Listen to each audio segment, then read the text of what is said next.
Chapter 651, Invisible Tethers.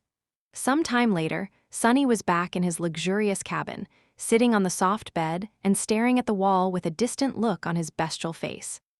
After the dinner conversation that was rife with revelations, each more terrible than the other, he had told Noctis that he needed time to think before giving an answer. Despite the fact that Sunny now held the keys to possessing two of Sun God's knives, the sorcerer had not pressed him at all and agreed to wait with his usual carefree attitude. If there was one redeeming quality about the immortals, it was that they could be very patient. Now the flying ship was moving, sailing across the skies on its way back to the sanctuary of Noctis. They would be arriving in a day or two. By then, Sunny needed to know what he wanted to do and how. He had to find the others and conquer this cursed nightmare somehow. Help Noctis free Hope or make sure that she stays imprisoned forever. A pale smile appeared on his face. Hope, how funny it was to learn that this whole realm had been driven mad by the subtle, irresistible, inescapable manipulation of the great and terrible demon of desire. Everyone here was subjugated by her wondrous, harrowing powers, including himself. Back in the Dark City, at his lowest point, Sunny had given all hope of ever returning to the real world. In fact, he had convinced himself that hope was the deadliest, most vile of poisons.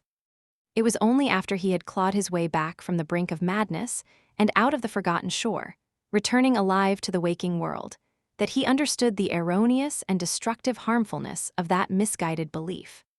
Sunny had built a modest life for himself and found out that there were people who genuinely cared about him. And even more importantly, that there were people whom he cared about himself. That hope was not something to fear, but instead something to draw power from. Something so vital that without it, there was no way to survive and no real point to.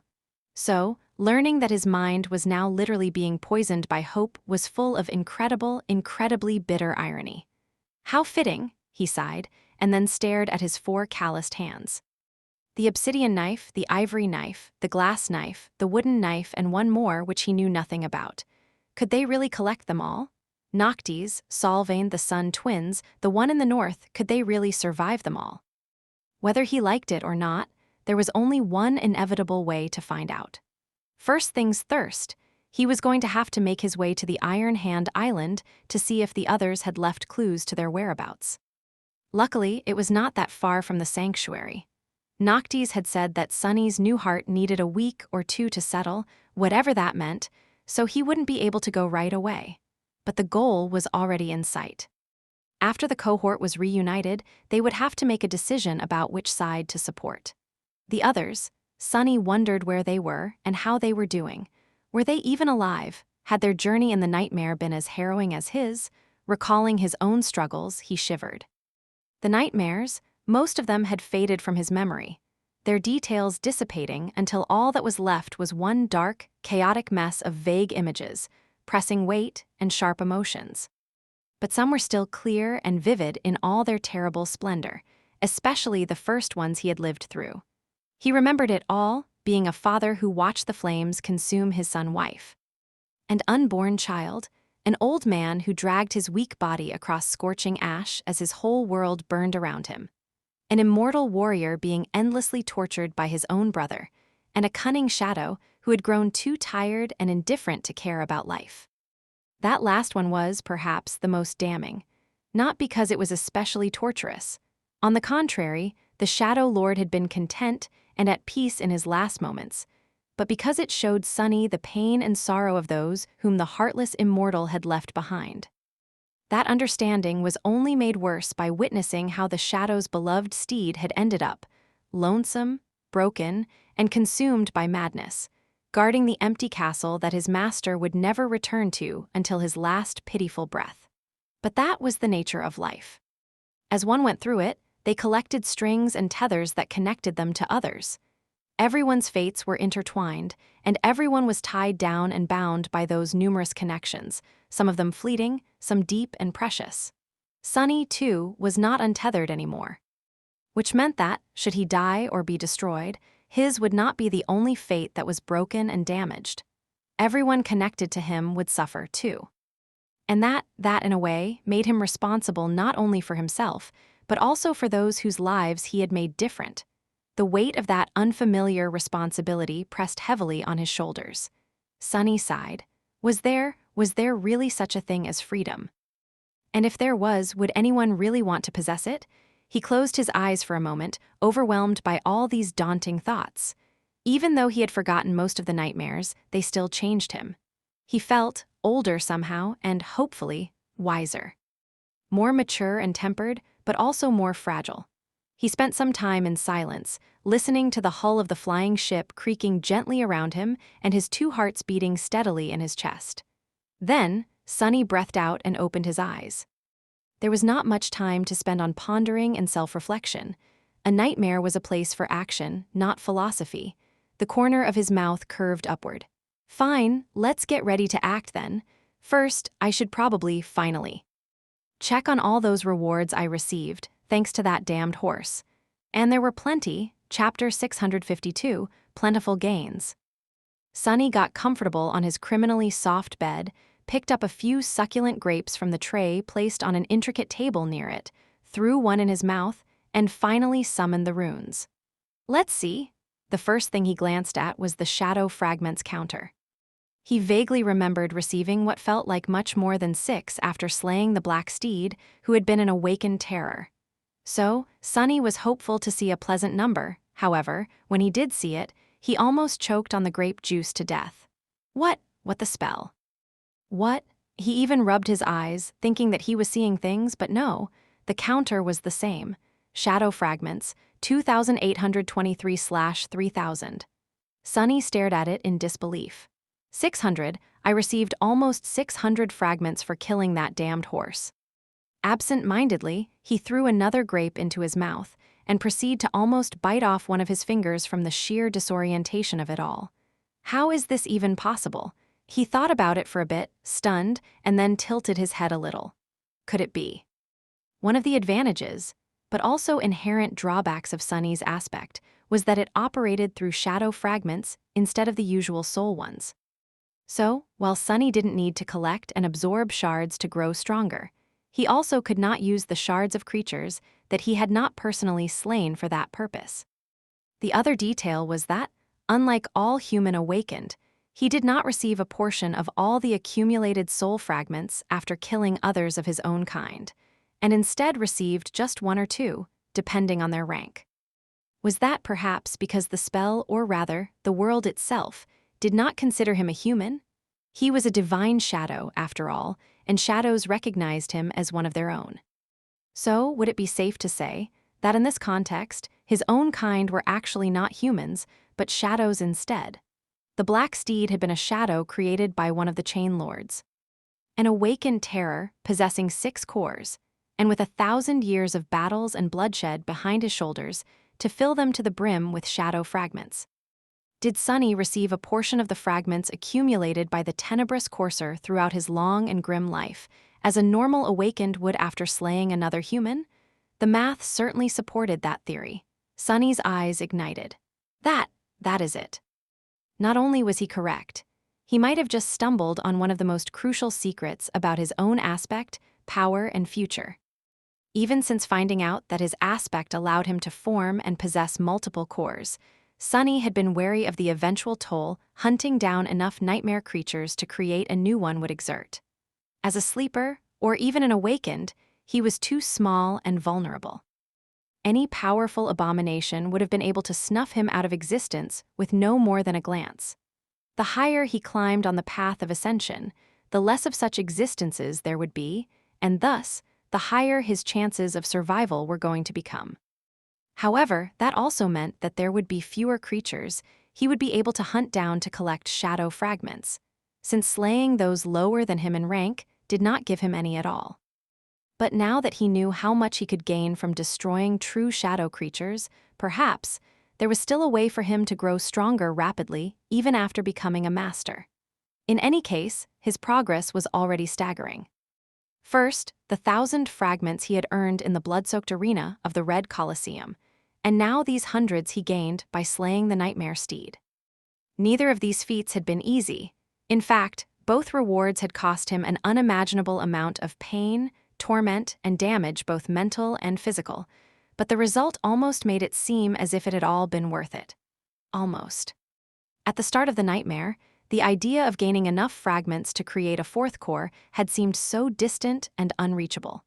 But now, just a few months later, Sunny was already near the finish line. This fact was both exciting and incredible, even if its splendor was somewhat overshadowed by all the hideous scars he had received along the way. No, it is still amazing. I survived, did I not? Both elated and reminded of the horrors he had been subjected to in the nightmare, Sunny stared at the unbelievable number for some time, then shifted his gaze elsewhere. The second reward he had received was also very welcomed, be it strangely unexpected. In fact, Sunny stumbled upon it almost by accident while seeking the runes describing his shadows. Before that, he had noticed that the runes of the mantle of the underworld seemed to shimmer a bit differently. Confused, he concentrated on them and shifted his gaze to the last string describing the enchantments of the onyx armor, the counter of victories tied to the Prince of the Underworld enchantment. Now, it read, Vanquished foes, 3,291/6,000. He blinked. Somehow, sometime, he had managed to raise the counter by almost 1,000 victories. He knew that the nightmare creatures and humans he had killed in the Reed Coliseum had not counted toward the requirements of the strange enchantment for a simple reason. He had not been wearing the mantle of the underworld while fighting them. So where had the 1,000 vanquished foes come from? Sunny frowned. Come to think of it, I was wearing the armor while sleeping in the Boundary Fortress. Did it actually accept every battle I won in the nightmares as a true victory? That would be very strange, since the enemies he had defeated in the never-ending nightmares had been just phantasms summoned by the Black Steed and not in any way real. However, that would also make sense. After all, the mantle did not care about him actually killing the enemies. All it cared about was that he had overpowered and defeated the opponent. If so, did it really matter if the opponent was real or not? The duelists of the dreamscape had been considered sufficiently real, so why would the creatures populating the nightmares be different? 1,000 souls, had I really killed that many? Suddenly, Sunny felt cold and somber. How many nightmares, exactly, had he lived through during those several terrible hours? Full of dark wonder, he shook his head and looked away from the runes describing the onyx armor. He was already halfway to satiating its mysterious enchantment, which was already good enough. Finally, Sunny looked at the cluster that interested him the most. His shadows. A few runes shimmered beautifully in the darkness. They read, Shadows, Marble Saint, Soul Serpent, and then a new one, Nightmare. Chapter 653, Cute Little Snake. Sunny remained motionless for a while, a pale smile appearing on his face. Beyond the window of his cabin, the sky was slowly turning black, the stars shining on its velvet surface as they welcomed the arrival of the newborn moon. Nightmare, so that is your name. What better name could there be for a shadow that moved through human dreams, turning them into visions of horror? He hesitated for a few moments, then looked away, turning to a different string of runes first. There was another shadow of his that had changed, the Soul Serpent. Every time Sunny moved up a class, so did the serpent, and every time Sunny mastered a new step of shadow dance, the serpent ascended to a new rank. At least that was how things were supposed to go. Shadow, Soul Serpent, Shadow rank ascended, Shadow class Demon, Shadow attributes Shadow Guide, Soul Weapon, Soul Beast, Sunny side, ascended. Now that he had mastered the third step of the shadow dance, the serpent had, indeed, evolved as well. The tenebrous creature was now an ascended demon, just like Saint. Both of them had left Sunny in the dust. While it hurt his pride a little that his shadows were more powerful than him, not to mention way cooler, according to some tasteless brats, having two creatures of such formidable might under his command was going to be of tremendous help, without a doubt. Especially considering the caliber of enemies he would most likely have to face in this trial. He glanced down at the intricate tattoo coiling around his arms and torso. It seemed larger. Sunny could already feel the rush of the essence through his body. Its rate of expenditure and speed of replenishment increased even further. Not only was the serpent going to be much more powerful in its soul beast form, But also, from now on, any soul weapon Sunny would want to use would be of the ascended rank as well. Basically, he now had a vast arsenal of ascended armaments to choose from. Well, isn't that neat? Sunny lingered for a few moments, then continued to read the runes. The serpent was not supposed to gain any new abilities from rising to a new rank, just like Saint had not. However, that legacy shadow of his was a bit strange. It had come into possession of the Soul Beast attribute and the Soul Reaver ability the last time he mastered a step of the Aspect legacy, after all. Who knew, maybe this time would be the same. And just as Sunny hoped, there was a new set of runes shining in the darkness. Shadow abilities, Serpentine Steel, Soul Reaver, Grace of Shadows. He frowned. Grace of Shadows. Sunny concentrated on the new ability and read. Ability description. The master of the Soul Serpent can grace another with the trust and companionship of their shadow guide. One should be careful whom they bestow with their grace, and trusting others with the loyalty of shadows is the same as sharing one's soul, and thus should not be offered lightly. He tilted his head. What? So basically, this ability allowed Sunny to transfer the ownership of the Soul Serpent to someone else, as if the shadow was just an echo. No, not quite. Echoes could be transferred only to other awakened, while the grace of shadows could be bestowed upon anyone with a shadow, presumably. If Sunny wanted to, he could gift the Soul Serpent to a random nightmare creature. Like the Mordant Mimic, for example. That would have been funny. What? No, it wouldn't have. Why would he give away his precious serpent? Especially considering that the description hinted that doing so would leave him vulnerable. What nonsense was this? Sunny grimaced. Well, not every ability could be a winner. This one was rather useless. He could imagine a situation where lending the Soul Serpent to one of the cohort members would be beneficial, but just barely. It would be easier to just command the creature himself. With a sigh, he commanded the serpent to slither off of his skin and present itself for inspection. A few moments later, Sunny flinched back. What? Where did my cute little snake go? The shadow had changed a lot indeed. Before, the Soul Serpent had not really been a cute little snake. But its size was at least not too terrible, no more than 6 meters in length at best. But now, a Stygian creature of at least twice that size sprawled through the cabin, its mighty body covered in adamantine jet-black scales and as thick as a tree trunk. Its terrifying maw was wide enough to swallow Sunny whole, well, at least his real, human body, and its triangular head however near the ceiling, 2 tenebrous eyes looking at him from above.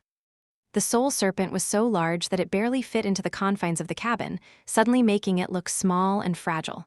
Sunny gulped. What a good boy you are. Nice snake?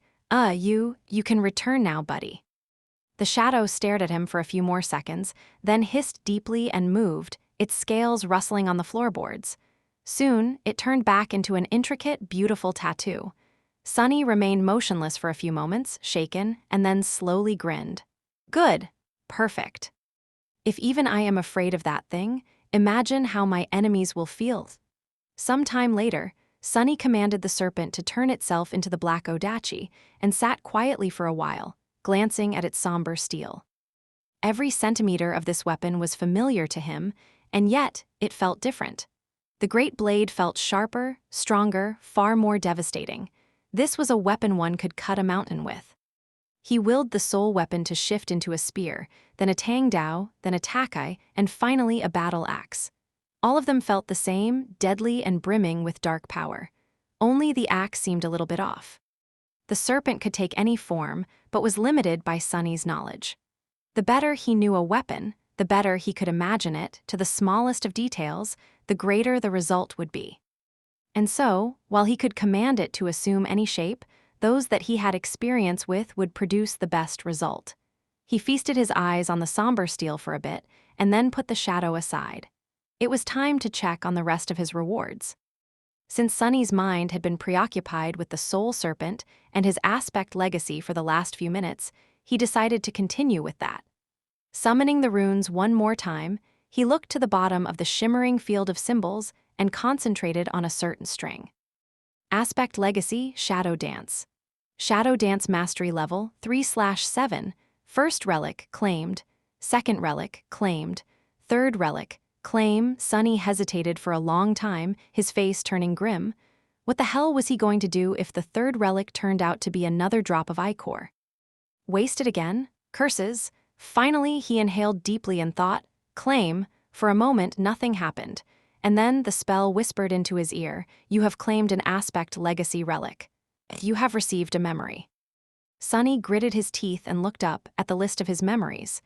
Then, a relieved sigh escaped from his lips. It was not a drop of Shadow God's blood. Instead, an unfamiliar combination of runes appeared at the end of the list. It read, Memory, Shadow Lantern. Chapter 654, Shadow Lantern. Sonny read the runes with curiosity, Memory, Shadow Lantern. Memory rank, Divine. He fell from the bed. What? Another divine memory. Feeling cold sweat rolling down his face, Sonny wiped it off with a trembling hand and slowly clenched his fists. Should be interesting. He looked back to the runes, trying to calm his wildly beating hearts. Just what kind of a relic had he received?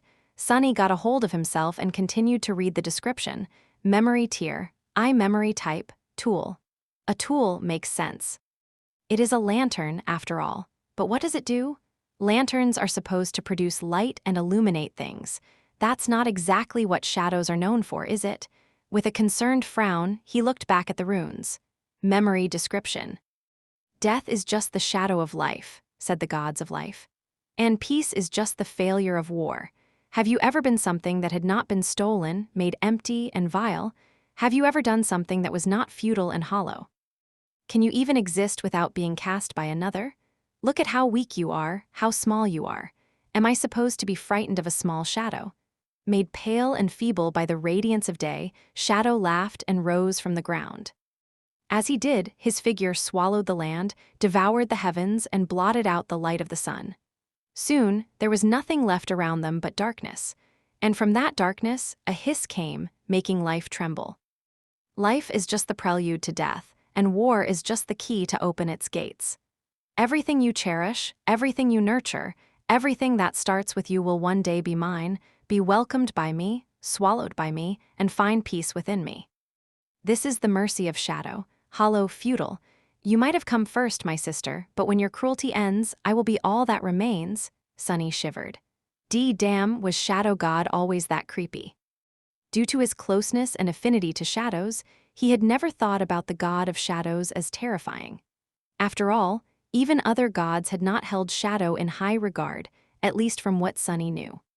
His temples had been burned and destroyed, his followers turned into slaves. Even his aspects and attributes seemed to pale in comparison to others. God of peace, death, solace, and mysteries, that sounded humble and rather inconspicuous when compared to something like Goddess of the Black Skies, the god of storms, depths of the oceans, of darkness, stars, travel, guidance, and disaster. But things that preferred to remain unseen and unheard were often the most dangerous, weren't they? Sort of like Sonny himself. He shook his head, pondered about the description for a bit, and then smiled crookedly. I guess War God did not like Shadow God at all. Well, that's not surprising. In many ways, they are the opposite of each other.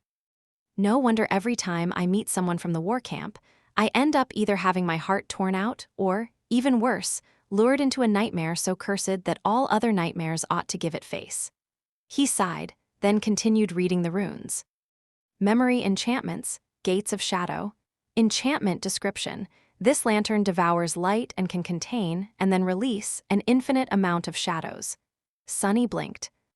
The enchantment didn't seem like much for a divine relic that was unless one really thought about the meaning behind those words. Infinite.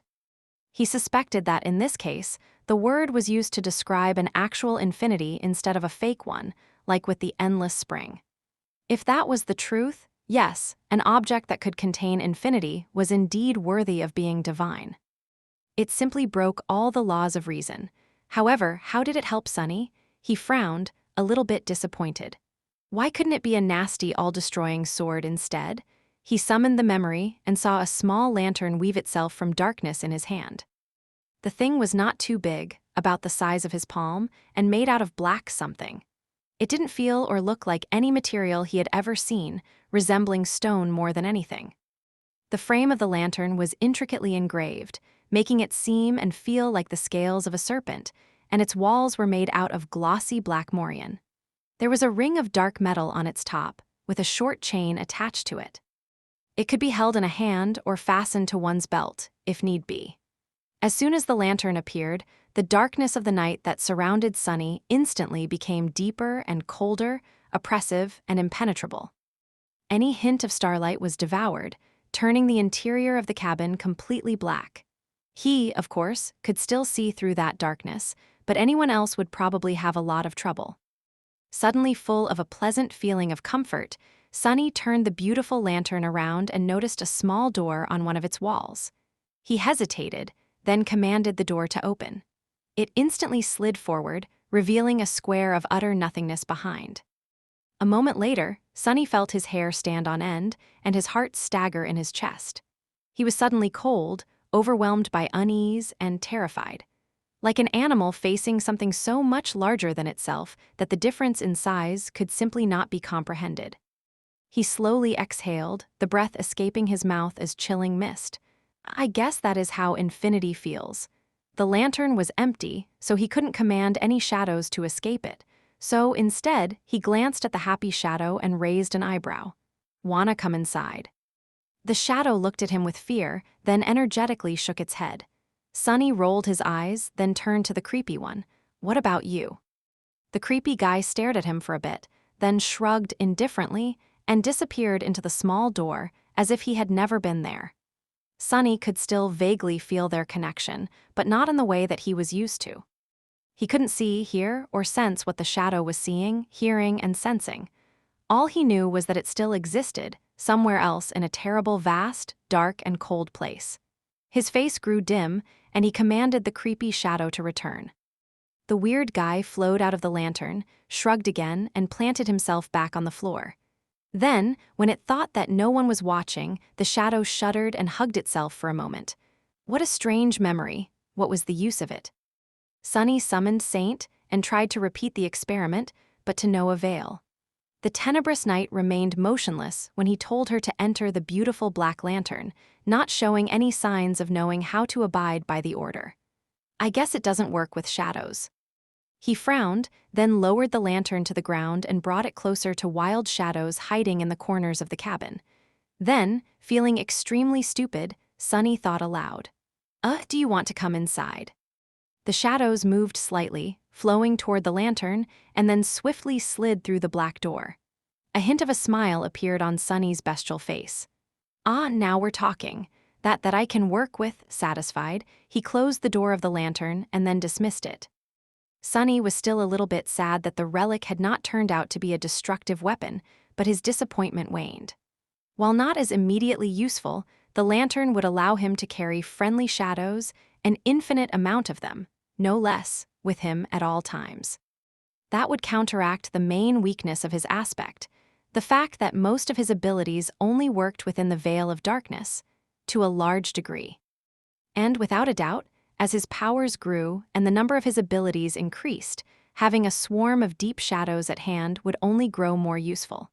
Plus, he had a feeling that he had not discovered all the secrets of the shadow lantern yet. But now it was time to study his last and most important reward. It was time to meet an old friend, the shadow of the black steed whose name was Nightmare, Chapter 655, Nightmare. Sunny sighed, then closed his eyes and dove into the soul sea. The tranquil, lightless expanse of his soul was the same as ever. The black water was still and silent, reflecting the three dark suns looming in a perfectly even triangle above. Only the rows of motionless shadows were different from how they had been before, crowded with countless victims of the Red Colosseum. Despite the fact that Sunny's body was now very different, his soul remained the same. He walked to stand between the three shadow cores and called upon Nightmare. A beautiful black steed walked out of a whirlwind of dark flames in front of him and stopped, its adamantine hooves sending ripples through the silent waters. The shadow was just as he remembered it, tall and graceful, with a lustrous jet-black coat and lean muscles rolling under the skin. Its mane was long and luscious, and its tenebrous eyes glowed with fearsome crimson flames. The courser had two long horns, and a mouth full of sharp fangs that resembled that of a wolf. The horns, the fangs, and the hooves were all forged out of a strange black metal that seemed to be able to compete with the impenetrable onyx of the mantle of the underworld. Sunny shuddered, remembering the pain and shock of being struck and bitten by them. As soon as Nightmare appeared, he felt a whispering fear appear in his mind. Strangely tense, Sunny took a step forward and raised one of his hands, patting the stallion on the muzzle. "Hey there, we meet again, old friend." Nightmare was, indeed, an old friend of his, at least of the part of him that had relived the final day of the Shadow Lord's life and their last exhilarating ride together. But just like Sunny was a different person now, this beautiful shadow was, too. The madness was gone from the stallion's crimson eyes, and so was the burden of hundreds of years of sorrow and loneliness. It was as though the black steed was now reborn, still remaining the same being, but also somehow renewed by the purifying darkness of death. As Sunny patted his muzzle, Nightmare pressed it against the calloused hand and looked at his master with a pale, distant hint of recognition. The crimson glow of his eyes ignited with a new intensity, and the black steed snorted, its voice full of quiet affection. Satisfied, Sunny summoned the runes into existence and glanced at them, curious to see what exactly his new shadow was capable of. He read, Shadow, Nightmare. Shadow rank, Awakened. Shadow class, Terror. Shadow description.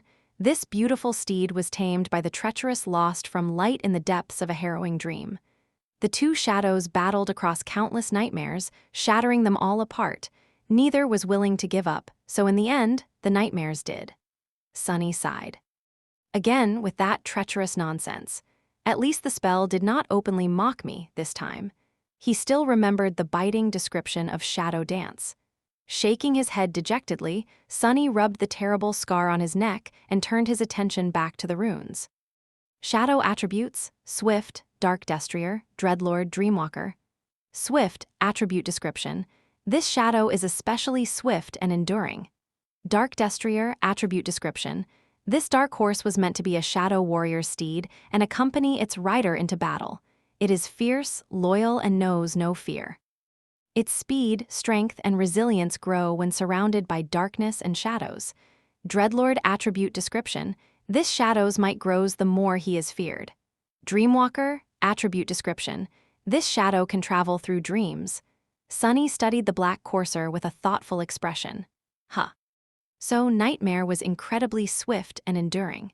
He was also a warhorse, bred to ride into battle without hesitation or fear. What's more, he had two passive attributes that both increased his speed, strength, and resilience. One when the Destrier and his rider were surrounded by shadows, the other when the Destrier inspired terror in the hearts of their enemies. That was an insidious and frightening combination. Especially because one effect fed into the other, creating a vicious cycle. Perhaps Sunny had only survived the battle with the terror due to the fact that, at some point, his tortured mind had become too broken to experience fear. An awakened terror was already an immensely powerful creature, and with two passive augmentations added into the mix. He shivered, scary, and then there was the last attribute, Dreamwalker. That one, Sunny didn't even know what to think about. We'll see about invading people's dreams later. Wouldn't it be fun to jump into Mordred's mind one day and give him a taste of his own medicine? With a dark grin, Sunny slowly exhaled and continued to read the runes. Attributes were, without a doubt, very important, especially excellent ones like what Nightmare possessed. But it was the abilities that mattered the most, shadow abilities. Flowing Shadow, Mantle of Fear, Nightmare, Dream Curse. Flowing Shadow ability description. This steed can dive into shadows and move through them with incredible speed. Sunny smiled.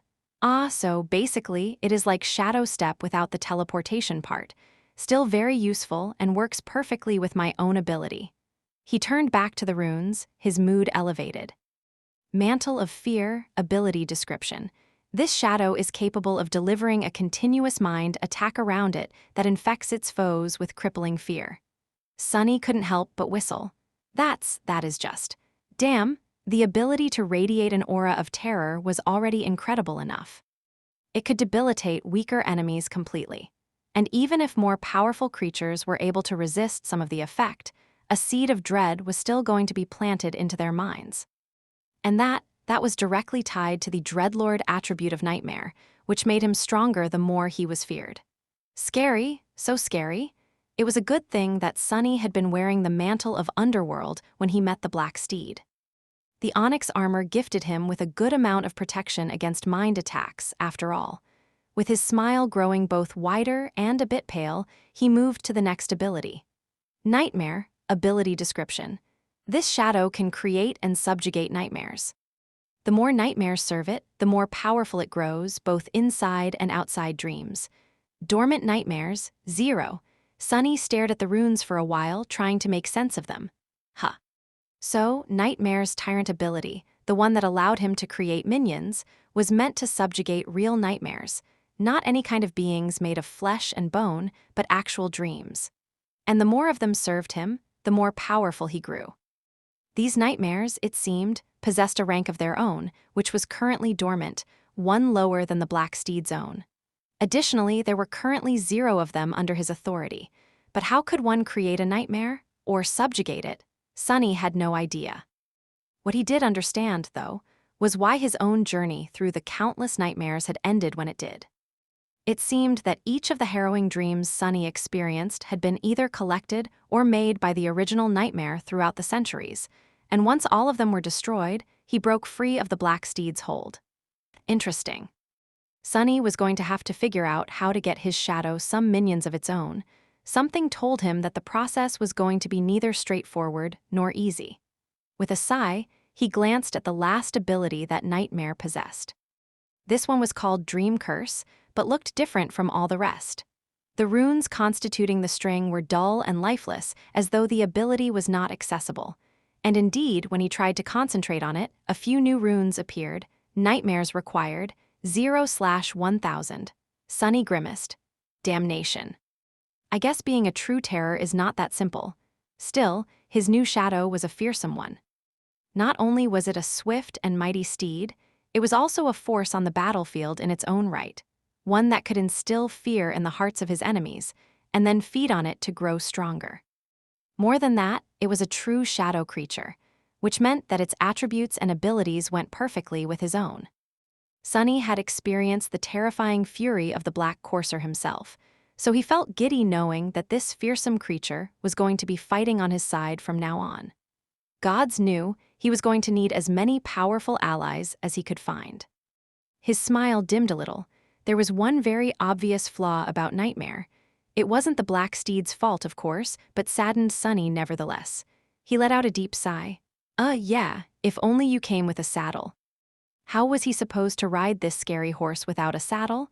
What nonsensical injustice was this? Not wishing to disparage the noble steed, Sunny hid his dismay, patted Nightmare on the back, and grinned. Good horse, Nightmare.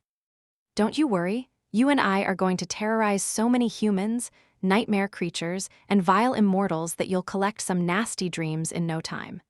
They will all be scared of us, you'll see. The only thing scarier than a treacherous shadow is a treacherous shadow atop a magnificent shadow horse, after all. I think that's how the saying goes. Or not. In any case, you and I will do great and terrible things together. If there is no such saying yet, there will be soon.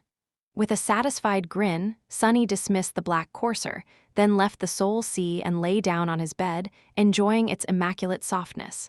Tiredly closing his eyes, he thought, I really, really deserve some rest. And as the flying ship of a mad sorcerer sailed across the sky, he fell peacefully asleep. Chapter 656, Gardens of the Moon. By the time Sunny woke up, the ship was already approaching the sanctuary. Looking out of the window, he saw a familiar island below them. In his time, it was occupied by a fearsome, corrupted abomination. He wondered if it was still, or rather, already nesting there. In any case, from here, the sanctuary was just a couple of chains away. With a sign, Sunny dressed himself and left the cabin, heading for the upper deck. Once outside, he saw sailor dolls moving around with graceful precision, hoisting sails and performing other tasks. Noctis was standing at the helm, wearing a completely new extravagant robe and whistling a light-hearted melody. Noticing Sunny, the sorcerer smiled. "Ah, Sunless, how fortunate it is that you are awake. We are almost home." He glanced forward and waved a hand, accidentally sending the ship into a lateral spin. The wooden mannequins somehow remained attached to the deck, but Sunny had to grab a handrail to not be thrown overboard. He gave the immortal transcendent a resentful look. Noctis smiled sheepishly. "Oh, sorry about that." Shaking his head, Sunny ascended the stairs and joined the sorcerer at the bridge, which was situated at the stern of the enchanted vessel. From there, he observed the landscape of the Kingdom of Hope in silence, until a familiar silhouette of a vast ring of menhirs standing atop a small island appeared in sight, surrounded by a white cloud of water vapor that came from several beautiful waterfalls. The sanctuary, it was nice to see it again. In this harrowing nightmare, it almost felt like home. Noctis grinned. "That is it, the sanctuary of Noctis, my beautiful lair. Isn't it pretty?" Sunny hesitated, then took the emerald amulet out of the folds of his black garment and thought, "I guess, but isn't it a bit presumptuous to call it after yourself?" The sorcerer laughed. "Oh no, you misunderstood. Initially, it was called the Temple of the Moon. I built it as a shrine to my great-grandmother. I was perfectly content living there alone, but as the Kingdom of Hope went from bad to worse, stragglers started coming to my lands in search of a safe shelter from all the madness. I didn't have the heart, or rather, didn't care that much to turn them away. So, they started calling it the Sanctuary of Noctis. Why, it's a very nice name, if you ask me." Sunny stared at him for a few moments, then said in a somber tone, "Who is your great-grandmother?" Noctis turned to him and blinked a couple of times, an expression of surprise clearly written on his beautiful face. "Well, who else? The goddess of the moon, of course." Sunny paled. "How does this even make sense?" He opened his mouth to say something, then shut it and decided not to think about it too much. Noticing this reaction, Noctis shrugged with a confused expression. "Whom did you think I inherited my unparalleled looks from? People as gorgeous as I don't grow on trees, you know." "Well, usually. Unless it is a very special tree, I guess." Sunny gritted his teeth and tried very hard not to think anything aloud. Soon the flying ship descended from the skies and hovered in the center of the ring of giant menhirs. The sacred tree that grew on its deck situated right above the one growing on a small island, surrounded by the pool of clear water, an altar of pure white stone drowning in the shade of its wide branches. Sunny saw dozens of people staring up with odd expressions and involuntarily searched for familiar faces. It was futile, of course. Even if others were somehow here, they were going to look different from their real selves, after all. Noctis grinned. "Welcome to the sanctuary. You'll like it here for sure. Everyone here is very reasonable and nice. Just like me."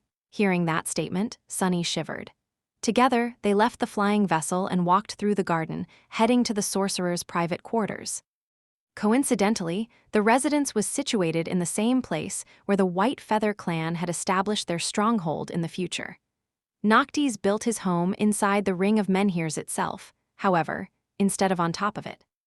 As they walked, Sunny studied the inhabitants of the sanctuary of the past. Most of them seemed like normal people. Some of them were mundane, and some were awakened. They didn't seem to be in the throes of madness. However, after the cruel lesson that had been taught him in the Red Colosseum, he couldn't help but keep his guard up. Sunny's gaze shifted from person to person, evaluating them for potential danger. That young woman holding a young child by the hand seemed harmless, but why was the child so frightened? That man with a neatly trimmed beard seemed gentle and kind, but why was the hilt of his sword so polished and worn?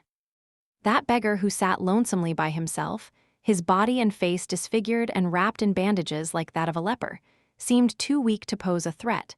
But why was his gaze so sharp, his fingers so calloused? And that old woman with a basket of fruit in her arms, why was she watching them so intently? Sunny shook his head, then looked away. Being vigilant is good, but this is just the madness speaking. Wishing to be safe is also a desire, and so, it can also be twisted by hope's influence. After the torments I experienced in the Red Colosseum and the nightmares, my mind is already unstable. I need to keep myself in check, or something terrible will happen. What dangers could there be here? in the stronghold of an immortal saint. As long as Noctis himself did not decide to attack Sunny, he would be more or less safe. And speaking of Noctis, the sorcerer led him to a beautifully engraved wooden door, then opened it and led Sunny inside. His residence was just as one could expect, spacious, decorated with the most exquisite furnishings, and populated by all kinds of magical servants. Staring at a mop that was dutifully washing the floors without anyone holding it, Sunny felt cold shivers running down his spine. He had a suspicion of how the sailor dolls were made. Don't tell me that the lunatic actually used someone's soul to enchant this damned mop, Noctis grinned. I know what you are thinking. Sunny flinched and stared at the immortal with tense apprehension. The sorcerer nodded solemnly. Oh, what is for breakfast, right? Oh, don't you worry, Sunless. I take breakfasts very seriously.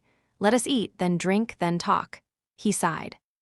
I'm sure you have a lot of questions. I have a couple myself, to be honest. Chapter 657, Chance of Victory. After a full and delightful meal, the two of them sat in silence for a while, enjoying their drinks. Noctis was consuming a truly unwise amount of wine with an absent-minded smile on his face, while Sunny stuck to tea. The beautiful porcelain cup looked tiny and fragile in his massive clawed hand, sunlight reflecting from the ember surface of the fragrant drink. In this rare moment of peace, he suddenly found himself overwhelmed by apathy and melancholy. Sunny was used to often feeling his heart beating with anger, fear, and resentment, but this strange lethargy was new and unwelcome. He didn't like it at all. Searching for a way to entertain himself and chase it away, he suddenly glanced at the immortal sorcerer with a dangerous gleam in his eyes. Sunny lingered for a few moments and then picked up the emerald amulet. Lord Noctis, you have been a very gracious host to me. You have given me shelter, showered me with gifts, and provided me with many delicious foods. Let me share the traditional food of my people with you, as well. That will make me feel better. The immortal transcendent raised an eyebrow and looked at him with doubt. Then a curious grin appeared on his face. Oh, exotic food, how wonderful. Do you need any ingredients to cook it? Sunny calmly shook his head, then summoned the covetous coffer. The toothy box weaved itself from sparks of light and appeared on the table. Then it saw the sorcerer, trembled, and scurried over to hide behind one of Sunny's hands. Noctis watched the coffer appear with sincere amusement. Huh, that little creature of yours reminds me of someone. What a cutie. Sunny reached into the box and produced a tube of synth paste, then handed it to the immortal with a polite smile. Noctis took the tube, stared at it in confusion for a while, then brought it closer to his face and sniffed it. Such a peculiar, container. It doesn't smell like anything. Sunny nodded solemnly and made a twisting motion with his hand. You twist the cap off, pierce the membrane, and then squirt the contents into your mouth. Be warned, though, some people have said that its flavor is simply unmatched, unparalleled even, and that there is no other food like this in the entire world. Many shed tears just from tasting it. The sorcerer blinked a couple of times after hearing words like membrane and squirt, then twisted the cap off the tube and removed the foil membrane. Finally, he raised the tube with enthusiasm, opened his mouth wide, and sent a stream of viscous, colorless sludge into it. Noctis closed his mouth, chewed a couple of times, then froze. Slowly, his face changed, becoming pale and almost panicked. He glanced at Sunny with wide eyes, shuddered, then slowly chewed some more and swallowed with visible effort. Sunny continued to stare at him. Remarkable, isn't it? The immortal transcendent shivered, then forced out a weak smile. That, is an unforgettable flavor indeed. Truly, truly a dish worthy of being eaten by those following the god of death. Thank you, very much, Sunless. I've been really enlightened, Sunny grinned. Don't be shy then. Eat some more. Noctis dropped the tube on the table and energetically shook his head. No. Sadly, I am very full. Thanks for the offer, though. He reached out with a trembling hand and grabbed his glass, then gulped down all of the wine in one go. Sunny sipped his tea with a satisfied expression. Serves you right, bastard. The sorcerer poured himself some more wine, glanced at the tube of synth paste with unrestrained horror, and then furtively moved it further away from himself. Finally, he looked at Sunny and lingered for a few moments. Then, the immortal asked, So, Sunless, Now that we had a splendid and unforgettable breakfast, are you going to tell me where the glass knife is? Sunny hesitated for a bit, then answered with a measured thought, I might. I need to know a few things first, though. Noctis sighed with disappointment, then reluctantly shrugged. Knowing things is very overrated, if you ask me. But I understand, creatures of shadow are known to be drawn to mysteries, after all. What is it that you are curious about? Sunny slowly inhaled, thinking. There were many things he wanted to learn, but the most important of them was rather simple. It carried the most weight for his plans and his future.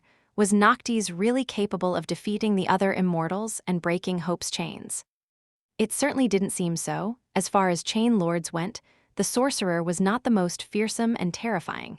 In fact, his whole persona and attitude made him look rather harmless. Sunny knew, of course, that it was just a mask, and that there was vast and dreadful power hiding beneath it. But would that power be enough to challenge the likes of Solvane or the rulers of the Ivory City?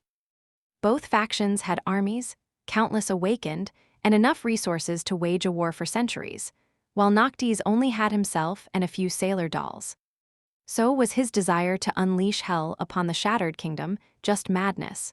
Or did he have a solid reason to be confident that there was at least a chance of victory? Sunny was going to make a decision on whether or not to join the sorcerer in this insane endeavor, after all, so knowing the answer was of utmost importance. His life depended on it. He hesitated, and then said, or rather thought, How many knives do you already possess? Noctis smiled radiantly, then answered in a carefree tone. His answer, however, was not at all what Sunny hoped and expected to hear. Why do you mean? I don't have any. Sunny's face twitched, and the porcelain cup suddenly exploded in his hand. He was too shocked to pay it any attention, though. What? How can you not have a single knife? You have to have the one entrusted to you, at least. The sorcerer waved a hand. Oh, I used to have one, true, but it is, sort of, well, things happened, and now I don't have it anymore. Sunny stared at the immortal transcendent with a stunned expression. He was so befuddled that he even forgot to remove his hand from the emerald amulet. This guy can't be that insane, right? How is he going to wage war against all of the Kingdom of Hope if he doesn't even have a single knife? I have more of them than he does, goddammit.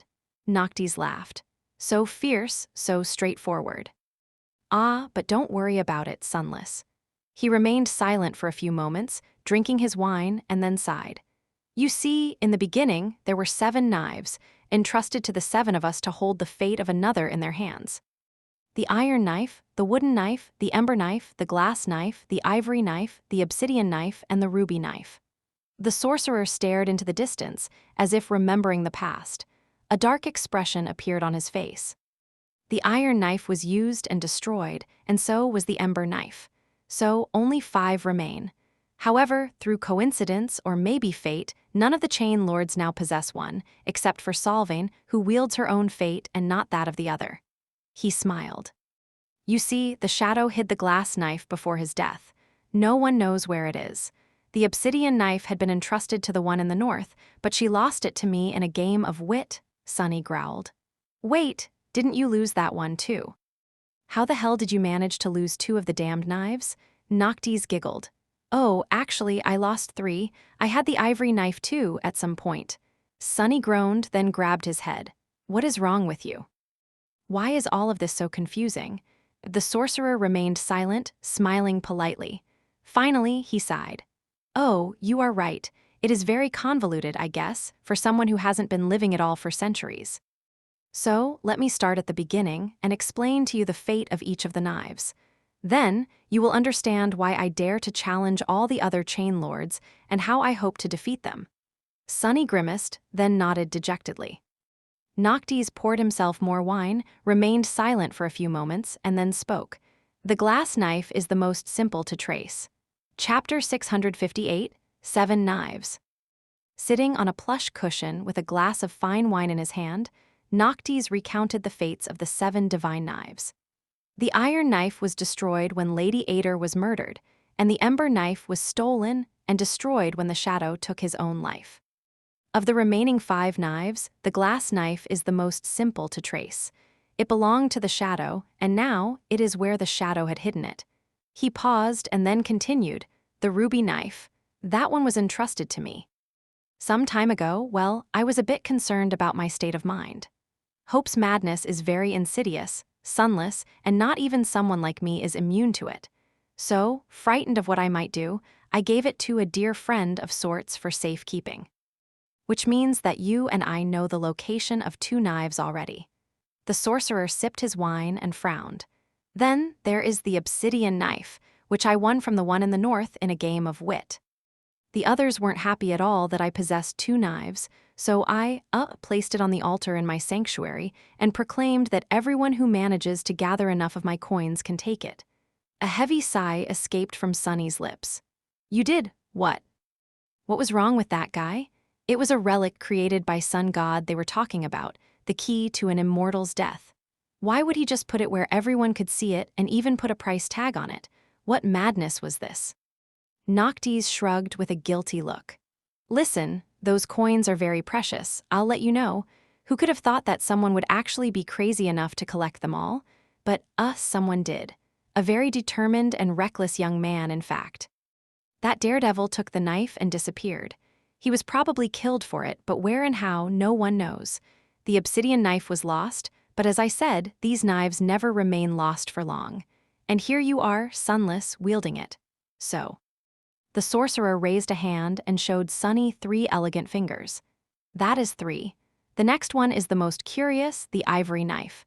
It was entrusted to Sevras, the Sun Lord, who gave it to his twin brother, the Sun Prince. And that is where things get strange. The Sun Prince came to me one day with an unusual request. You see, he had hidden the ivory knife and wanted for me to erase the memories of where from his mind. He also wanted me to make him forget that request. Sunny shuddered. He destroyed those memories on purpose, even before the terrible torture? Noctis sighed. While my aspect has to do with souls, I was very close to Ader, the priestess of Heart God, before she was killed by Solvain, that cursed murderer. So, I inherited a few things and a lot of knowledge from her. That was why the Sun Prince came to me, although I still don't know what his motive was. Regardless, I agreed to help him and removed the memory of the ivory knife's secret location from his mind. However, the sorcerer smiled, I did not just destroy it. That would be too boring, don't you think? Instead, I kept the memory for myself and eventually retrieved the ivory knife. Sunny shook his head. So where is it? How did you manage to lose that one too? The immortal transcendent shrugged. Well, the one in the north was still angry with me and wanted a rematch. The stakes were high, and that time, sadly, I didn't win. She got the ivory knife and then threw it into the sky below. That was very silly of her. It is impossible to really lose one of the knives forever, so it was bound to return one day. And recently, it did. I don't know where it is, but it is back, that is for sure. Sunny looked at him for a while, a somber expression on his face. He was pretty certain that he knew who had the ivory knife, Mordred, the Prince of Nothing. And if that fiend wielded it, even gods would not be able to predict what was going to happen. Noctis, however, didn't seem concerned. He sipped his wine with a smile. No matter where it is, it will turn up soon enough. So, the only knife that remains is the wooden knife, which is in Solvain's possession. This one is the simplest to get, although not the easiest. The murderous witch, is more than ready to give it to anyone whom she deems worthy enough to try and kill her. So we don't even need to search for it. Sooner or later, it will fall into our hands all by itself. Sunny remained silent for a bit, then said in a somber tone, So let me get this straight. There are 5 knives, the obsidian knife is in my possession, and the glass knife is hidden in a place that is only known to me. The ruby knife is hidden in a place only known to you.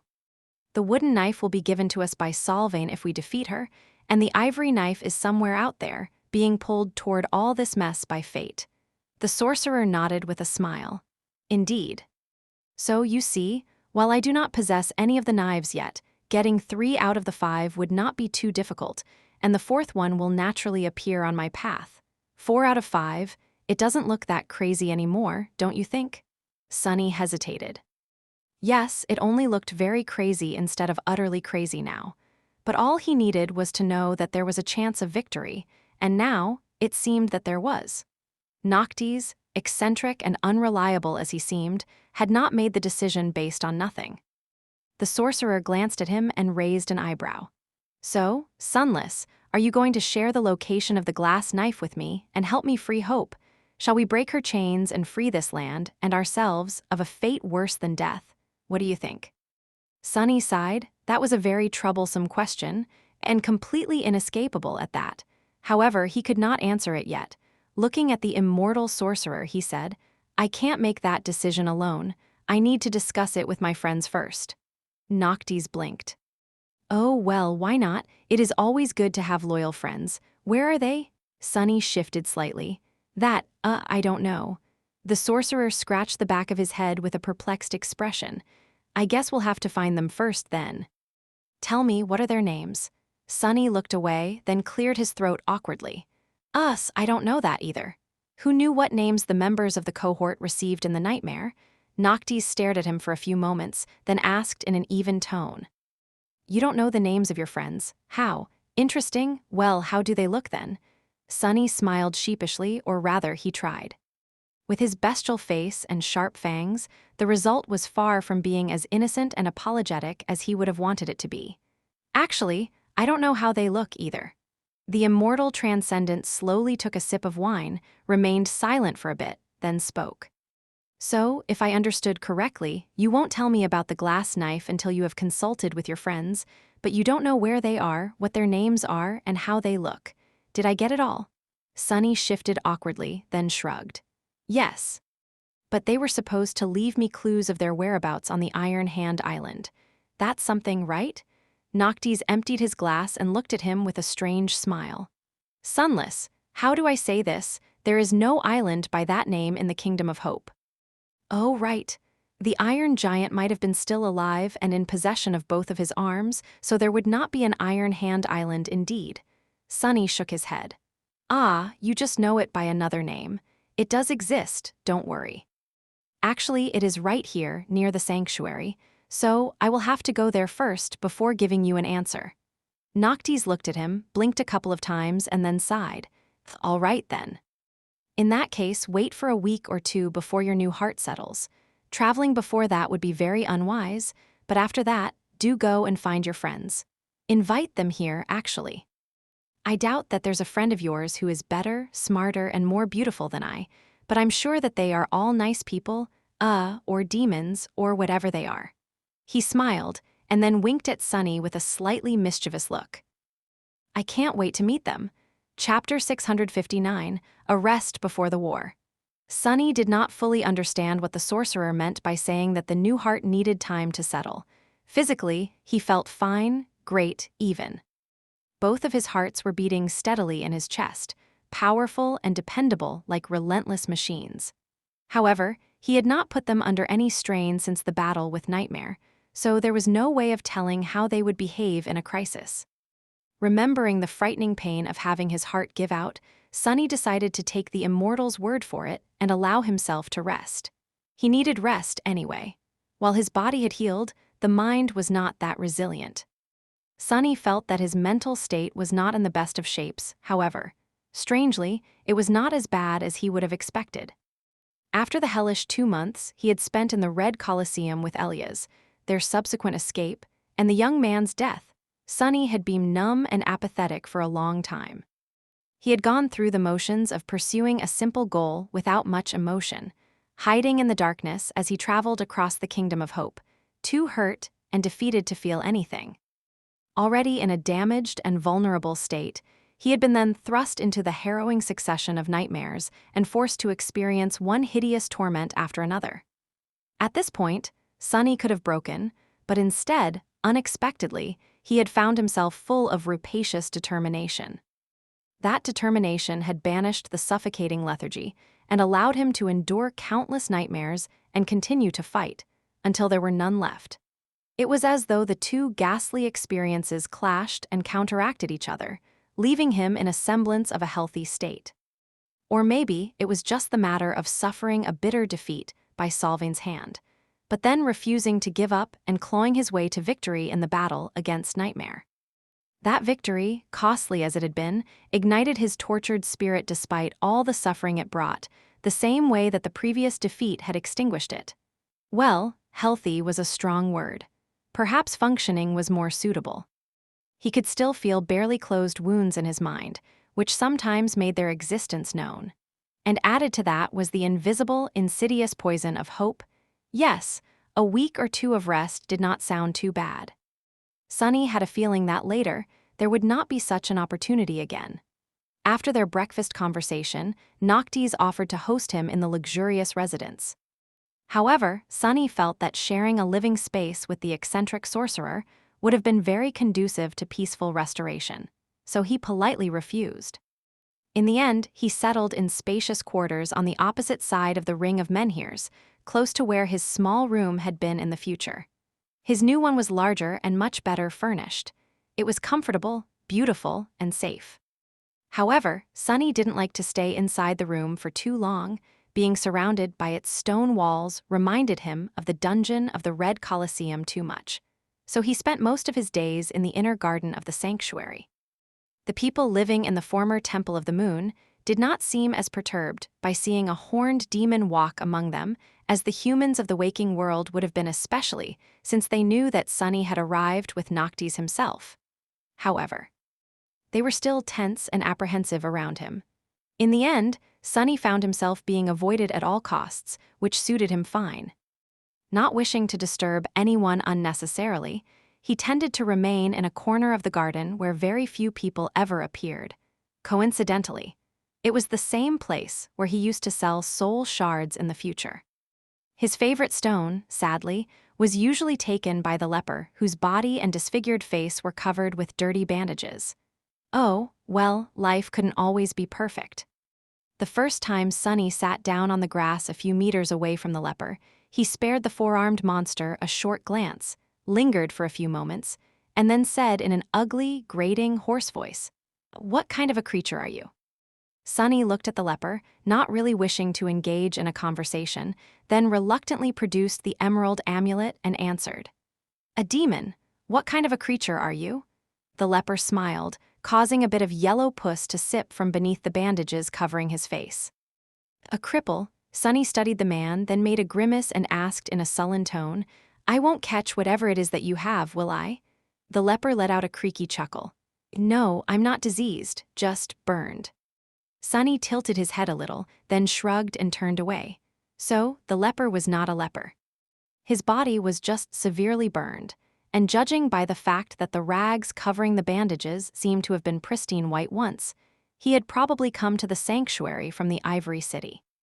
Sunny wasn't sure that he wanted to know how a citizen of the sun god's stronghold ended up with those burns. The memory of their lord's torture was still fresh in his mind. They haven't spoken after that, remaining in indifferent silence. Looking at the empty corner of the beautiful garden around them and the distant figures of humans going about their lives, Sunny couldn't help but remember his first day at the academy. Back then, two outcasts, Cassie and himself, had been segregated from the rest of sleepers in a similar fashion. Suddenly, in a somber mood, he put the amulet away and thought, "Some things never change, don't they?" Of course, he would have preferred to be in the company of a beautiful oracle instead of a hideous cripple. That was only fair, considering that the cripple would have without a doubt preferred company of someone like Cassie to that of a ferocious-looking demon, as well. With a sigh, Sunny threw these thoughts out of his head and closed his eyes, trying to meditate. 2 weeks, that was all the time he had to prepare himself for the encroaching hell of an obliterating war. Chapter 660, Shadow Arrows. For the next several days, Sunny did nothing but sleep, rest, and practice weaving. His 2 new wooden fingers were able to channel essence, which showed just how incredible Noctis was at his craft. However, they could not touch the ethereal strings. It seemed that only Sunny's own flesh and bone were capable of that. He was already accustomed to manipulating the shadow strings without those fingers, though, so the task had not grown much harder. There was also the long needle that shone with faint golden radiance to help him along. In those several days, Sunny made a bit of progress in his attempts to copy the simplest of enchantments. He also successfully destroyed several more memories, which really stung his newly repaired hearts. Ah, curses. Sunny stared at the rain of disappearing sparks that had been an enchanted buckler just a few moments ago and sighed. Another failure, another lost memory. He was going through his collection of them way too fast. At that point, he was starting to wonder if there was a better use for it. Saint's shadow fragment counter was still at 59/200, and now he had another shadow to feed. Nightmare also demanded his fair share of resources to reach the next rank, and his appetite was even steeper. Currently, the Dark Courser was at 1/300, and that single fragment came from a memory Sunny had fed him to check if the horse also consumed them. The only silver lining was that Nightmare was still of the awakened rank, and as such, gained more sustenance from weaker memories.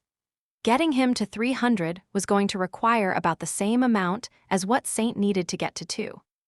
That was another reason why Sunny wanted to master at least the very foundation of weaving.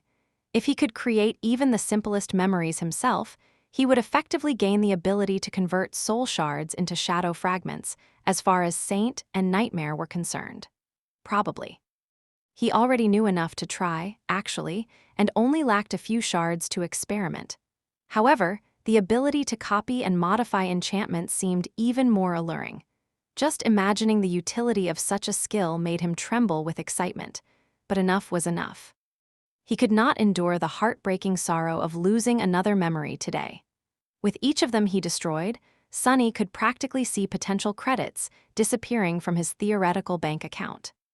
Shaking his head dejectedly, he returned the needle into the maw of the covetous coffer, dismissed the little box, and headed toward the door of his room. It was time for some fresh air. Finding his way to the familiar corner of the garden, Sunny noticed the motionless figure of the bandaged cripple and ignored him, then sat down on the grass some distance away. The two of them were perfectly content pretending that the other didn't exist. After that first conversation, neither uttered a single word, which was a beautiful thing. If only all humans were that reticent. The cripple never bothered him, and so Sunny liked him a lot. They had a perfect understanding. Closing his eyes, Sunny meditated for a while, but then grew bored. He still had a few hours to kill before dinner, and there was nothing to do. Well, that was not a problem, really. There always was a mountain of things he had wanted, but never found time to address. For example, he was very curious to study the spellweave of the shadow lantern. It was a divine memory, after all. But just the thought of staring at the inhuman complexity of weaves again made his mood grow foul, so Sunny decided to return to that task sometime later. What else was there? Come to think of it, he had not practiced archery for a long time now. His skill in that regard was still very far from satisfactory. Sunny thought for a bit, then stood up and summoned Morgan's warbow.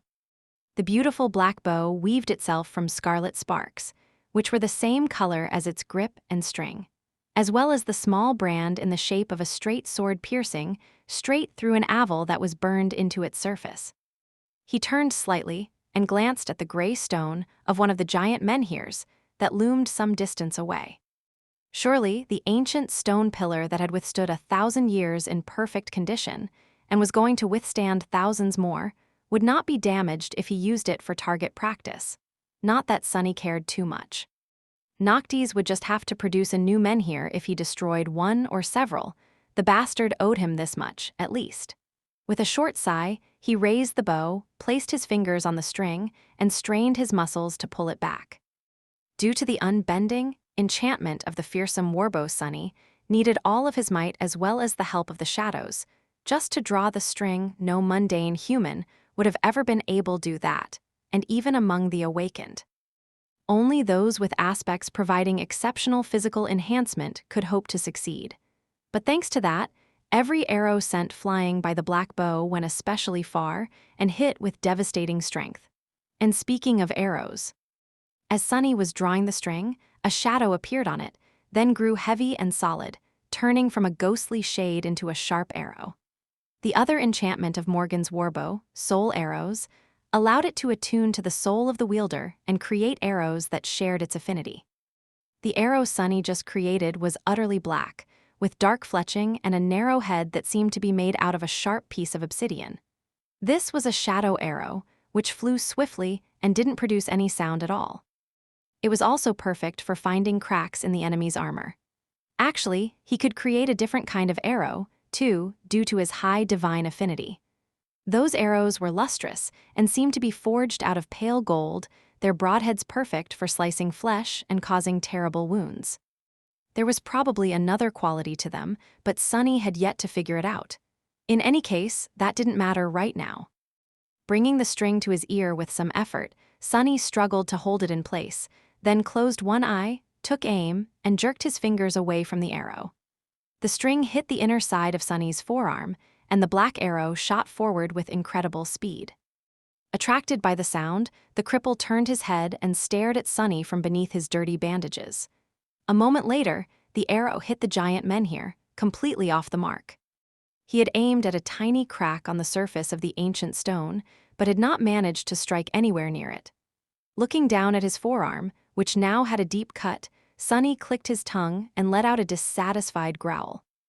Then he wrapped his arm with a piece of cloth, summoned a second arrow, and repeated the process, this time almost managing to miss the menhir completely. Damnation! It seemed that his accuracy had only reduced in the past months. How had he even managed to grow worse?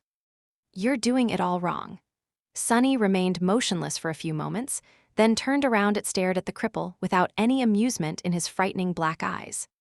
Perhaps he was hasty to commend the man for his quiet and reticent nature, who wanted to hear that hideously grating voice anyway. Producing the emerald amulet, Sunny thought with some irritation. "Oh yeah, what, you are an archery expert now." The cripple remained silent for a while, then turned away. "I used to be a captain in the Sun Legion. Before," he sighed, and then smiled a little. "I led 100 brave warriors into battle for the glory of Lord Severax and the Ivory City." The cripple grew silent, and then added quietly, "Before." Sunny stared at the bandages that covered the man's burned body, then glanced at his soul, which was illuminated by a radiant core of an awakened. So this guy used to be an officer serving one of the Sun Immortals. He hesitated for a moment, then asked, "How'd you end up this messed up then? Where do all these burn scars come from? Did the warmongers catch you?" The cripple stared into the distance for some time, then slowly shook his head. "You have plenty of scars yourself, demon, some as terrible as mine. That wicked one around your neck, where did it come from?" Sunny looked down at the crestfallen man, then grinned. "What, that thing? Funny you should ask. You see, I did actually got captured by the warmongers once. So, to escape, I tricked the biggest and meanest of them into cutting my head off. Then, I killed him, picked it up, and put it back on. True story." He grew silent for a while and then added nonchalantly, "Oh, and I killed Solving too. You know who that is, right?" The cripple stared at him with wide eyes, shock, awe, and confusion mixing in them in equal measure. Sunny just wanted to mock the guy a little, but the poor fool seemed to have actually believed him. What an idiot, actually. Something about the cripple's eyes seemed strangely familiar, at least in that moment. Sunny suddenly froze and stared at the bandages hiding the man's disfigured face, his mouth turning dry. A few moments passed in a strange silence, and then both of them spoke at the same time. "Kai, Sunny?" Chapter 661, Precious Tether. The towering demon and the hideous cripple stared at each other for a bit, their eyes wide with shock. "Now way, he was here all along? Wait, who dared to do this to Kai? When I find the bastard, I'll tear them limb from limb." Sunny was so stunned that he even failed to let go of the emerald amulet. He gritted his fangs, then asked a question, at the same time as Kai did. "Who did this to you? Why are you so tall?" Flustered, the two fell silent for a moment. Then, Sunny reached out and grabbed the cripple into a crushing hug, wrapping all of his 4 arms around him. Who knew that this repulsive body, which was covered in dirty bandages that smelled of blood and pus, would suddenly become so precious and dear to him? "I was put into a body of a demon. Why wouldn't I be tall, you idiot?" Kai let out a startled yelp, struggled weakly, and then patted Sunny on one of the arms. "Arg, Sunny, I am very glad to see you as well, but my burns." Sunny jolted, then hurriedly let go of the cripple's body and gave him an apologetic look.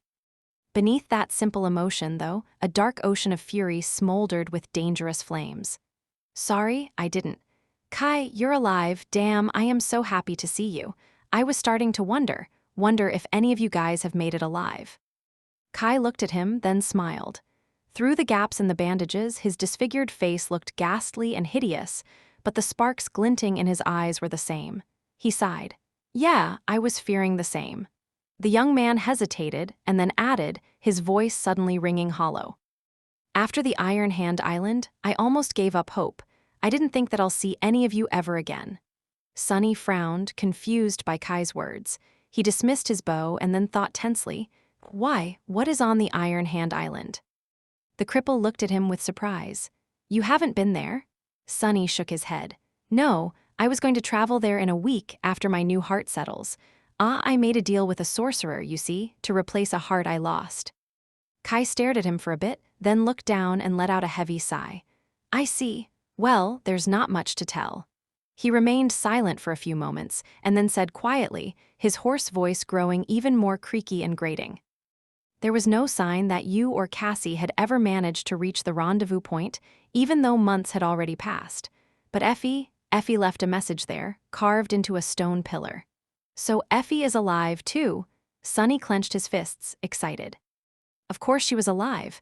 That glutton would never die and leave all the food in two worlds uneaten. Encouraged, he eagerly asked, "What message did she leave?"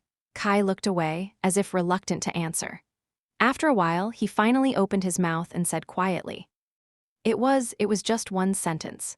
The young man glanced at Sunny, then added in a somber tone, "Do not come to the Temple of the Chalice." As it turned out, Kai had reached the sanctuary 2 weeks before Sunny. Although he did not go into detail, the archer explained that he had been sent into the body of an officer in the army of the Ivory City, and got entangled in the conflict between the Sun People and the Warmongers for the first months of the nightmare. Eventually, he managed to escape and made his way east. The journey was slow and torturous because of how terribly mangled his body was, but he somehow made it to the Iron Hand Island alive, if just barely. There, his hope of reuniting with his friends was cruelly crushed by the fact that neither Sunny nor Cassie seemed to have made it, while Effie had only left an ominous message imploring them to not try to find her. Consumed by terrible pain and despair, Kai left his own message on the island and continued to the sanctuary, where, as he had heard, stragglers like him could find refuge and shelter. He remained there since, trying to recover as much strength as he could and hoping against all logic that the others were going to read the message he had left and come to the sanctuary, too. And then, through a strange twist of fate, Sunny arrived despite not even visiting the Iron Hand Island. Kai shook his head and said, his voice full of amusement, "How did you even end up here, arriving on that flying ship, no less?" "Sunny, do you know who its captain is?" Sunny nodded. "Who else? It's Noctis. That guy goes around insisting that he is now my best friend, you see. The spell sent me into the Warmongers' territory, where I was captured and forced to participate in their wicked trials. I barely escaped with my life and stumbled upon him while fleeing to the southern island. He needed a favor from a shadow creature, and I needed passage to the eastern parts of the Chained Isles, so that's how I arrived here on that ship." He grew silent for a bit and scowled, thinking feverishly. "Do not come to the Temple of the Chalice." That was what Effie had written on a stone pillar. However, Sunny had heard of the place before, in the nightmare of the Shadow Lord. "Give the glass knife to the war maiden in the Temple of the Chalice." That was what the immortal Shadow had told the original owner of the four-armed demon's body. And that was the secret Noctis wanted to learn from Sunny, while Sunny wanted to find his friends. So many coincidences. Kai cleared his throat. You know who he is, right? Lord Noctis is the master of this place, as well as one of the 5 transcendent immortals. Throughout the Kingdom of Hope, he is feared and revered in equal measure, and his name is synonymous with mystery and power, as well as debauchery, mischief, and disaster. A being like him, although Lord Noctis is rumored to possess a merciful heart, he is still dangerous and terrifying. Sunny. Are you sure that you should be getting entangled with such a being? Sunny glanced at Kai and remained silent for a while, then said in a grim tone, There is not much choice. He is the axis of this nightmare. Dangerous, terrifying. Noctis is all that, and also so much more. However, all of that is not very important right now. He sighed, and then turned toward the residence of the frightening immortal with a dark expression on his face. What's important right now is that he can help us find Effie. Chapter 662, Demon's Bargain. Sunny hesitated for a few moments, then looked at Kai and said with determination, "Let's go." Kai nodded and followed the four-armed demon, pushing forward his bandaged body with visible effort. Seeing his friends suffering, Sunny gritted his teeth. The archer, meanwhile, glanced at him with a grim expression, and then said in his new, unfamiliar and ugly voice, "Sunny, I have one question. Can you answer it?" Sunny slowed down and turned to him, a deep scowl contorting the bestial lines of his face. "Of course, what is it?" Kai remained silent for a bit, then asked cautiously, Where exactly are we going?" Sunny blinked a couple of times, then tilted his head a little. "Oh, right, where else? We are going to talk to Noctis." With that, he turned around and continued walking toward the immortal sorcerer's residence. The archer hurried to catch up, then said in a stifled tone, "That Noctis, the immortal transcendent, blessed of the moon, crimson beast of twilight, chain lord of the kingdom of hope, and all that?" Sunny glanced at him, then shrugged. "Yes, that Noctis. Don't worry, though, he is indeed terrifying, but not unreasonable." Together, they crossed the garden of the sanctuary and approached the beautifully engraved wooden door. A pair of sailor dolls were standing guard outside, their indifferent faces staring at them with hollow stillness. Noticing Sunny, one of them moved aside and knocked on the door, which then opened all by itself. The two of them entered and froze, unsure how to react. "What the hell?" Noctis was levitating above the floor, his legs crossed and his eyes closed. He might have seemed like a wise sage in the middle of a deep meditation, if not for dozens of empty amphoras of wine that floated all around him. The terrifying chain lord, blessed of the moon, the crimson beast of twilight, was dead drunk. Hearing someone enter, Noctis lazily opened one eye and stared at Sunny, then at Kai. Finally, he landed on the floor and yawned, causing all the amphoras to fall down and shatter, sending drops of wine flying everywhere and staining the luscious carpets.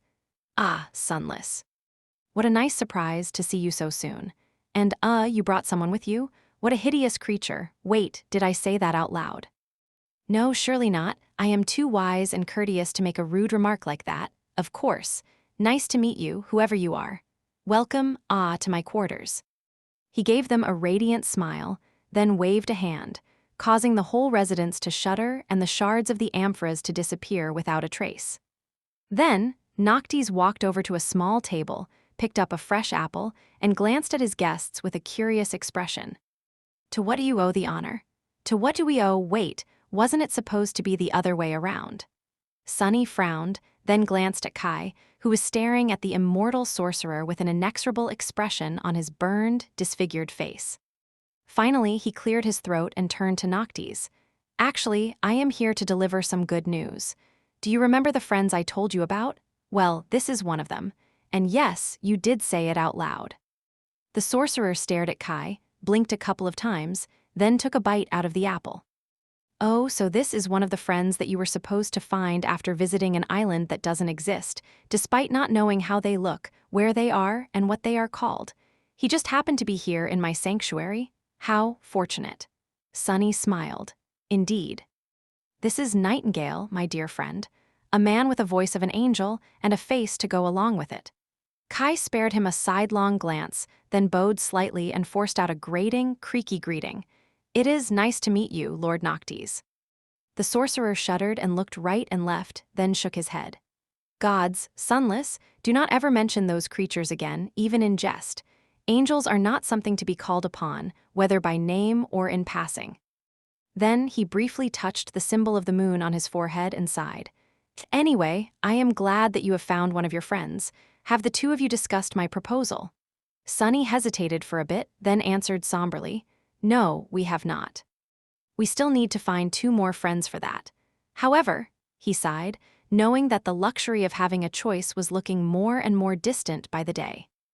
But he needed the sorcerer's help and his knowledge to find and retrieve Effie from the mysterious Temple of the Chalice. In that particular matter, he was willing to compromise. Even if he gave up the secret of the glass knife, he would still be in possession of the obsidian one. Sunny crossed two of his forearms and said, I am willing to share the location of the Shadow Lord's knife with you, in exchange for some assistance. Noctis stared at him for some time, then suddenly grinned. Really? What assistance do you require? I am the most helpful person in the Kingdom of Hope, you know. Sunny raised two fingers. First, you will help treat my friend's wounds. Second, you will help us rescue another of our other friends from the place she is being held in. He thought for a bit and then raised a third finger. Oh, and also coins, you will give me lots of Noctis coins. The sorcerer ate his apple in silence for a bit, then laughed. Well, I think I can do 2 out of those 3 things at least. No problem. So tell me, where is your other friend being held? Sunny lingered for a few moments, still hesitant to make the bargain.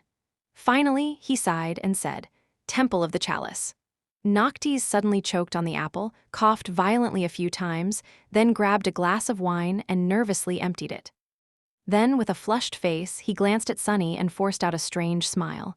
I think I can do 1 out of those 3 things, at least. Chapter 663, Heralds of War. Sunny scowled, surprised by that reaction. He glanced at Kai, then motioned for him to sit down.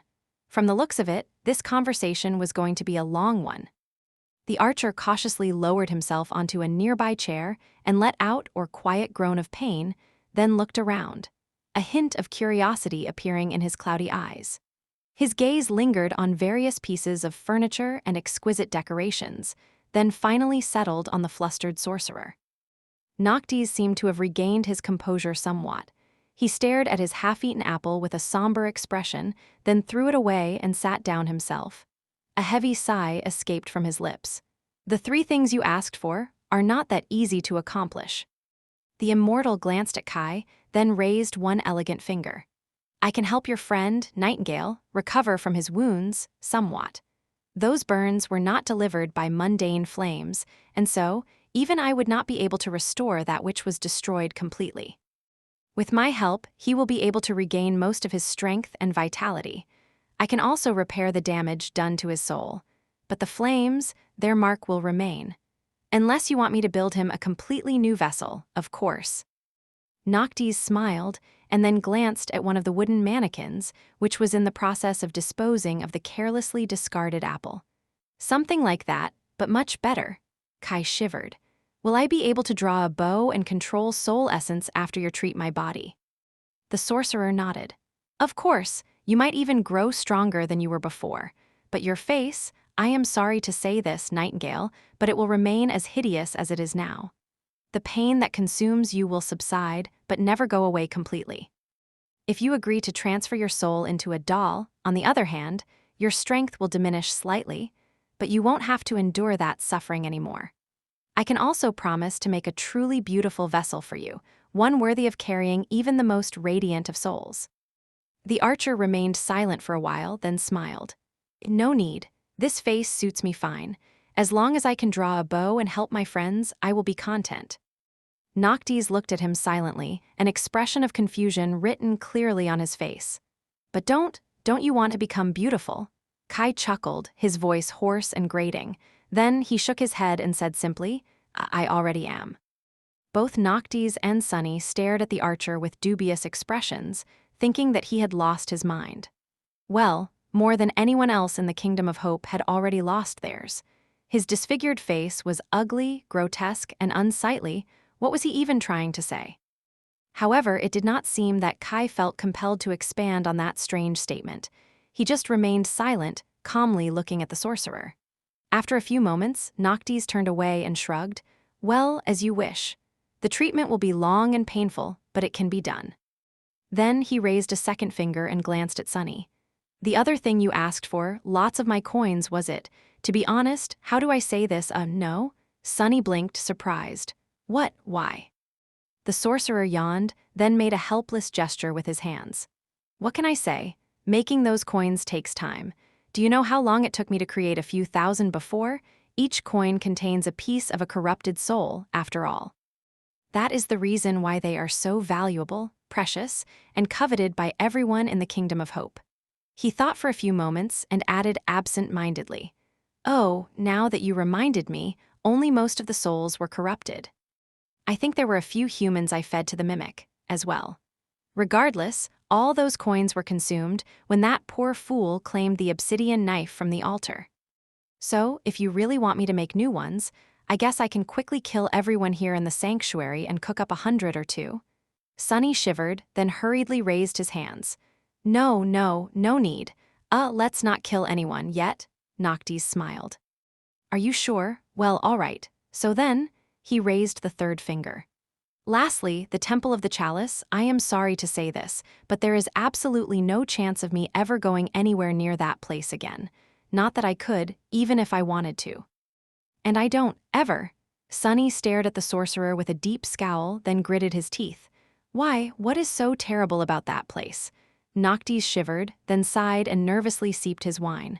Oh, it's not that it's terrible. It's just that men aren't allowed to enter the temple unless they are serving a woman. They put that rule in place, after the last time I visited. Sunny really tried to not let his face change and simply glared at Noctis, his eye twitching. Uncomfortable under that murderous gaze, the sorcerer shrunk and looked away. A low growl escaped from Sunny's mouth. Who cares? You are one of the chain lords. What can they do if you decide to break that rule? Noctis chuckled nervously. You don't get it, chain lord or not. You see, sunless, as I said, my lands became somewhat of a refuge for those who seek it. And one of the groups of refugees I sheltered was the remains of an ancient and rather terrifying sect. This sect takes in orphan girls, especially those born with red hair, and trains them to become perfect vessels of war. His deadly tools, priestesses, and heralds, the war maidens are not someone to be trifled with. He grew silent for a moment, and then added. In fact, they only needed my protection because there was a schism within the sect, and one of their disciples left to create her own cult. However, since no one can really leave that sect alive, her departure was not amicable. Those who survived it came here to build the Temple of the Chalice and remained there since. Oh, and that runaway disciple of theirs, I think you have already met her. Sunny grew cold and leaned back, feeling both of his hearts skip a couple of beats. Then he closed his eyes for a few moments and finally said in a hoarse voice, Do you mean to tell me that the sect that dwells in the Temple of the Chalice is where Solvin comes from? Noctis nodded and gave him a ghostly smile. Exactly, that is where that fiend was raised, and there is a bunch of little monsters just like her being trained there as we speak. I mean, no one can really compare to Solvin, but they are not too far off. So you can understand why I am reluctant to break my word and make enemies of the war maidens, right? Sunny remained silent for a while and then sighed heavily. Holding the emerald amulet in one of his calloused hands, he thought, well, tough luck. Because that is exactly where the glass knife is. Despite his grim mood, Sunny felt a bit of vindictive satisfaction when he saw the sorcerer's handsome face pale and the glass of wine slip from his hand. Chapter 664. Basic Logic. A tense silence settled in the opulent residence of the mad sorcerer, who, meanwhile, was staring at Sunny with an indescribable expression on his pale, beautiful face. Noctis didn't seem happy at all despite finally learning the secret that he had been searching for all this time. In that silence, Kai's hoarse voice suddenly resounded, full of polite curiosity. I am very sorry, but that glass knife you are talking about, why exactly do we need it? Both Sunny and Noctis turned to him. After an awkward pause, the immortal scratched the back of his head and answered. That thing, you see, is the only thing that can kill Sevres, the blessed of the sun. And I really, really want to kill him. Noticing a slight confusion on the archer's face, he thought for a moment and then added, Right, these days people call him Severax, the Ivory Lord. You have heard of him, yes. Kai lingered for a bit, then looked down at his bandaged hands and said evenly, Yes, you might say that I have. He closed his eyes for a moment and then smiled. In that case, we must retrieve the glass knife, and our friend, Lord Noctis, surely there is something that we can do. You know a lot about that sect of theirs. Is there a way for you to enter the Temple of the Chalice, find both the knife and our friend, and bring them back to the sanctuary? Noctis stared at him for a while, then shook his head. No, there is no way for me to invade the temple. At least not without destroying it completely, which would doom that friend of yours along with the rest of the sect. Sadly, that is also one of the places I can't infiltrate in disguise. Infiltrated again, I mean. Sunny and Kai glanced at each other, and then the archer cautiously asked, "If that is the case, what if we infiltrate it instead?" The sorcerer stared at them with surprise and then laughed. "Sunless and Nightingale, what a strange pair you are. Do you not know fear? I have just told you how frightening the war maidens are." Sunny smiled, showing his sharp fangs, and then shrugged. Kai shook his head and answered for both of them, saving him from having to do so. "Oh, on the contrary. Both of us are actually very cowardly. But Lord Noctis, you might not know this, but Sunless and I, we can be a bit frightening ourselves." The immortal transcendent gave them a dubious look and then shook his head. "Somehow, I believe it, but no, it doesn't matter. Even if you are willing, you can't get into the Temple of the Chalice. Only women are allowed inside, and not any women at that. They will only give passage to female warriors of utmost skill, those who are veiled in dread and the smell of numerous bloody battlefields, maybe with a couple of lowly servants at best. You are both men, so it is useless to even try." Sunny hesitated for a few moments, then sighed deeply and said, "Actually, that won't be a problem." Noctis blinked a couple of times and looked at him with confused amusement. How so?" "Sunless." The sorcerer gave him a strange look and then asked with a mischievous smile, "Is there something I don't know about you?"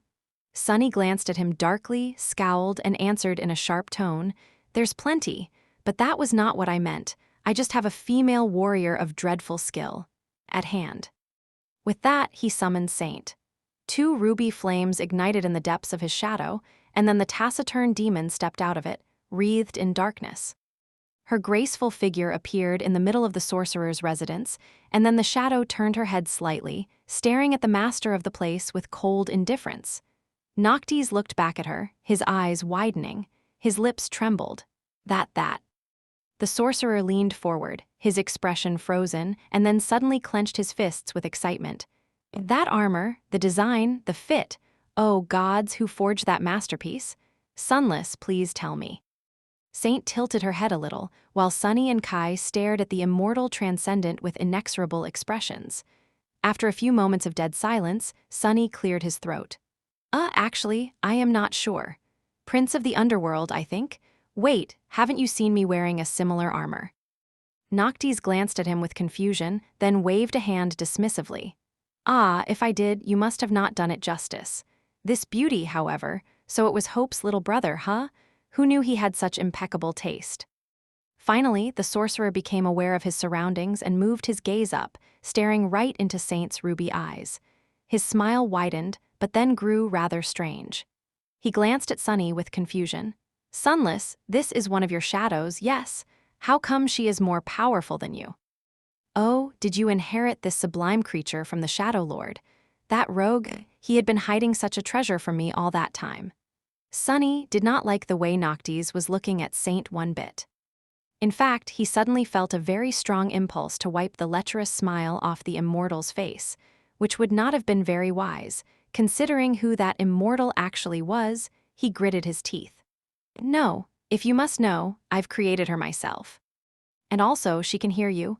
Have some manners, will you?" Noctis froze, then flinched and suddenly turned very courteous. Sorry." He glanced at Saint, then walked around her, studying the taciturn demon with a very serious expression. The shadow didn't move, seemingly uncaring of his presence. Finally, the sorcerer returned to his previous spot and smiled. "That shadow of yours might indeed be allowed into the Temple of the Chalice. She has a presence about her. Even I am impressed. The 2 of you will pose as her servants, I assume." Sunny and Kai looked at each other, then nodded. The sorcerer turned away, thinking, then said thoughtfully, "That might actually work. Once you are inside, you can find your friend and locate the glass knife. That will be extremely dangerous, but not impossible. If you succeed, I can ensure your safe escape, however." Noctis glanced at them, his expression growing somber. "Sunless, Nightingale, if things go wrong inside the Temple of the Chalice, even I won't be able to save you. You will be on your own, so ask yourself seriously whether or not rescuing your friend is worth risking your lives over. You can make new friends, but you can only die once." Kai looked at the immortal sorcerer and smiled. It's worth it. Sunny wasn't so quick to speak. After a while, he snorted and looked away.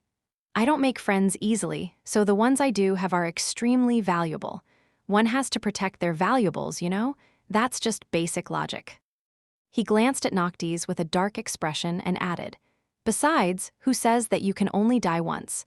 I have already died 100 times, and that was just after meeting you. Killing me is really a very troublesome endeavor. Chapter 665, Preparations. After their conversation with Noctis was done, Sunny and Kai left the sorcerer alone. The immortal needed some time to make preparations, so they had a few hours left before the archer's treatment was going to begin. After that, they were not going to see each other again until it was over, which would take at least a week. Walking through the beautiful garden of the sanctuary, Kai remained silent for a bit and then said with a smile, "Well, I think that went well." Sunny glanced at him with a dark expression. "You think?" The archer shrugged, then frowned a little. The bandages covering his disfigured face moved, revealing a confused expression. "Did it not?" Sunny shook his head. "No, we have been swindled, actually." "Think about it. I wanted to get 3 things out of Noctis in exchange for revealing the location of the glass knife to him. Heal you, rescue Effie, and receive his enchanted coins. Not only did he force the secret out of me without even lifting a finger, he even fooled us into retrieving the knife in his stead, while thinking that it was our own idea, no less." He grimaced, then let out a heavy sigh. "Scary. He is a cunning trickster, and my own mind seems to be dulled by the curse of hope. Still, all is well. Noctis will heal your body, nothing else matters."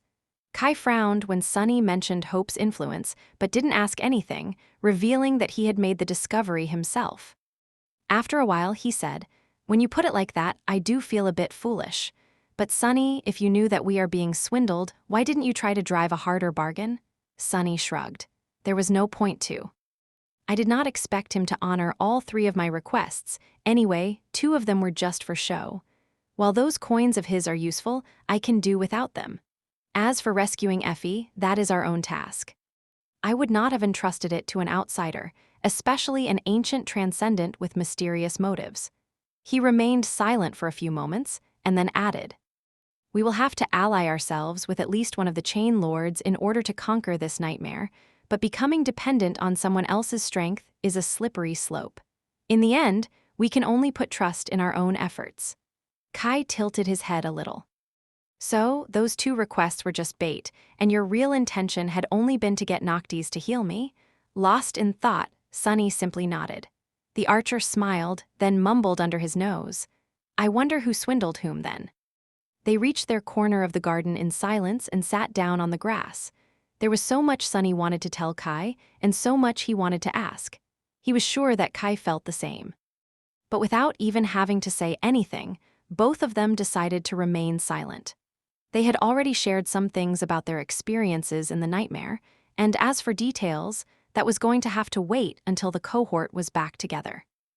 Even knowing that it was foolish, they both held on to the feeling that by postponing this conversation, they were somehow increasing the chances of the other 2 members joining them unharmed.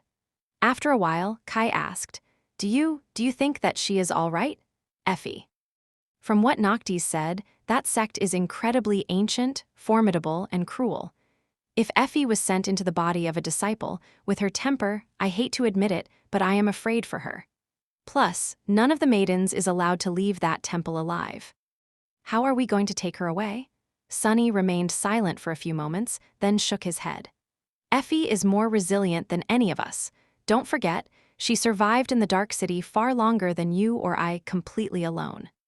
She held the line during the Siege of the Spire and survived that too. Effie will be fine. The War Maidens are not as formidable as you might think, either.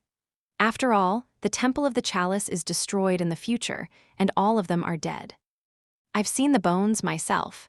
His face grew somber when he remembered the furious wraiths whom he had slain to create his 3rd core. Who could have known that the ruin he had already explored and the Temple of the Chalice were one and the same? Judging by the destruction that reigned over the ancient temple in the future, someone was going to obliterate the fearsome sect between then and now. The War Maidens weren't invincible. Kai sighed. What about Cassie? There is no sign of her. She is not like the rest of us. Her combat skill is commendable, but her aspect is not tailored toward direct confrontation. And with how terrible her flaw is, he grew silent, reluctant to finish the thought. Sunny grinned. Cassie. She is the last person you should be worried about. Believe me, she is doing fine, probably better than any of us.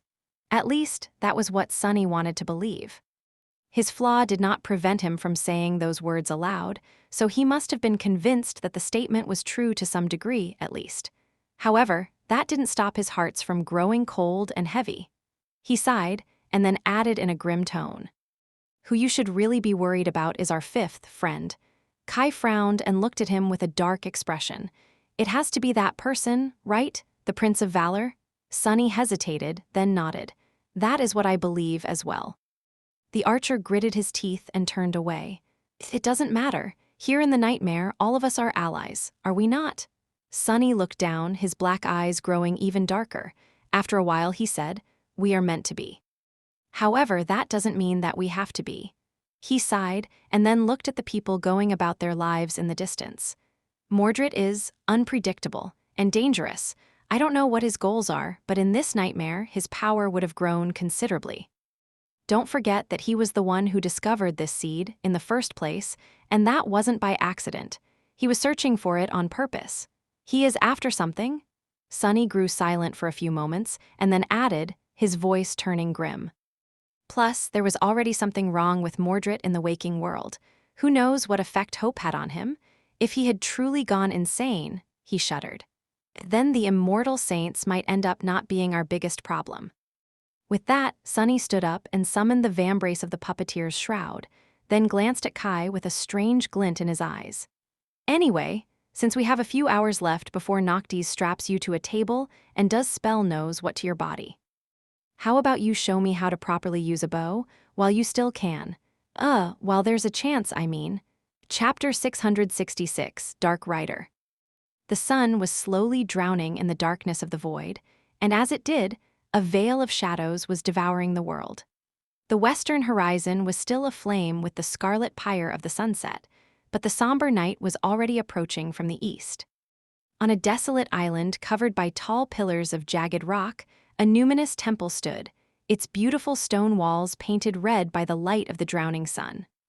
All around it, countless swords were thrust into the petrous ground, rising from it like a solemn graveyard of steel. There was only one path through the forest of blades, and as the twilight of dusk approached it, a dull, echoing ringing suddenly resounded from the darkness, then traveled through it, slowly growing closer and closer. It was the sound of adamantine hooves ringing against stone. Soon, 4 crimson flames ignited in the shadows, and then revealed themselves to be 4 eyes. 2 belonged to a Stygian destrier, the other 2 to its dark rider. The steed was black as night, with dreadful horns crowning its head. It walked forward with a steady pace, fearsome and noble, lean muscles rolling under its lusterless coat. The rider was a graceful woman in intricate onyx armor, her face hidden behind the visor of a closed helmet, with only ruby lights shining through it with indifferent resolve. Her presence was both calm and fearsome, full of quiet confidence and frightening strength. The blade of a great odachi rested on her shoulder, its steel as dark as the heart of the night. 2 steps behind the taciturn knight, 2 creatures walked with their gazes lowered to the ground. One was a towering, 4-armed demon dressed in a black kimono, his dark hair tied with a silk ribbon. The other was a strange human with skin that resembled polished bark, wearing a fitting dark garment made of soft silk, his disfigured face hidden behind a wooden mask and drowning in the shadow of a deep hood. Neither of them was armed. The Dark Knight led her horse to the first steps of the path through the graveyard of swords and stopped, waiting. Her ruby eyes burned with cold calmness, as if the woman had a heart made of stone, incapable of feeling fear, unease, or trepidation. Her servants, however, were not as aloof. Both stole glances at the magnificent stone temple, tension clearly written on their faces. A few moments later, the human asked quietly, "It is too late to turn back, isn't it?" The demon did not respond, not that he was capable of speaking in the human tongue. Instead, he simply nodded, then froze as if sensing something. The other servants sighed and grew silent as well. There was no one and nothing around them, just the pillars of jagged rocks and the swords thrust into the ground. The island was awash in the blood-red radiance of the dying sunset, with deep shadows nesting in the spots from where the sunlight had already fled. A gust of wind suddenly blew, bringing with it the smell of iron. And then, out of nowhere, they were surrounded by a dozen silent figures. All of them were beautiful women, wearing light garments made of red silk. Their bodies were slender and supple, their skins smooth and soft. The sight of them might have been alluring if not for the sharp coldness of their eyes, the ruthless expressions written on their tantalizing faces, and the murderous glint of their blades, all aimed at the uninvited guests. Sunny shivered. Damnation. Noctis had not been joking when he described the war maidens as fearsome. Even though these women were just awakened, his intuition was screaming that they represented mortal danger. However, Sunny did not need the help of his enhanced sixth sense to understand that. The feeling he got from the female warriors was the same as he had experienced a few times before in his life, when facing true battle masters. Morgan of Valor had given him the same frightening sensation, as well as Oro of the Nine, Master Jet, Nephis, and a couple of others, all of them elite combatants of the highest tier. Some of these fiends he had fought and somehow survived, but not without shedding a lot of blood and receiving deep scars, if not on his body, then on his soul. And right now, he was staring at 12 of such monsters, and these were just the sentinels, no doubt. Who knew what kind of battle saints would he meet inside the temple? No wonder this sect had been Solvain's cradle. Full of bad premonitions, he made sure to not make any sudden movements and continued staring at the ground. His role during this part was rather simple. He just had to do nothing. Her master might have been apprehensive, but Saint didn't seem concerned at all.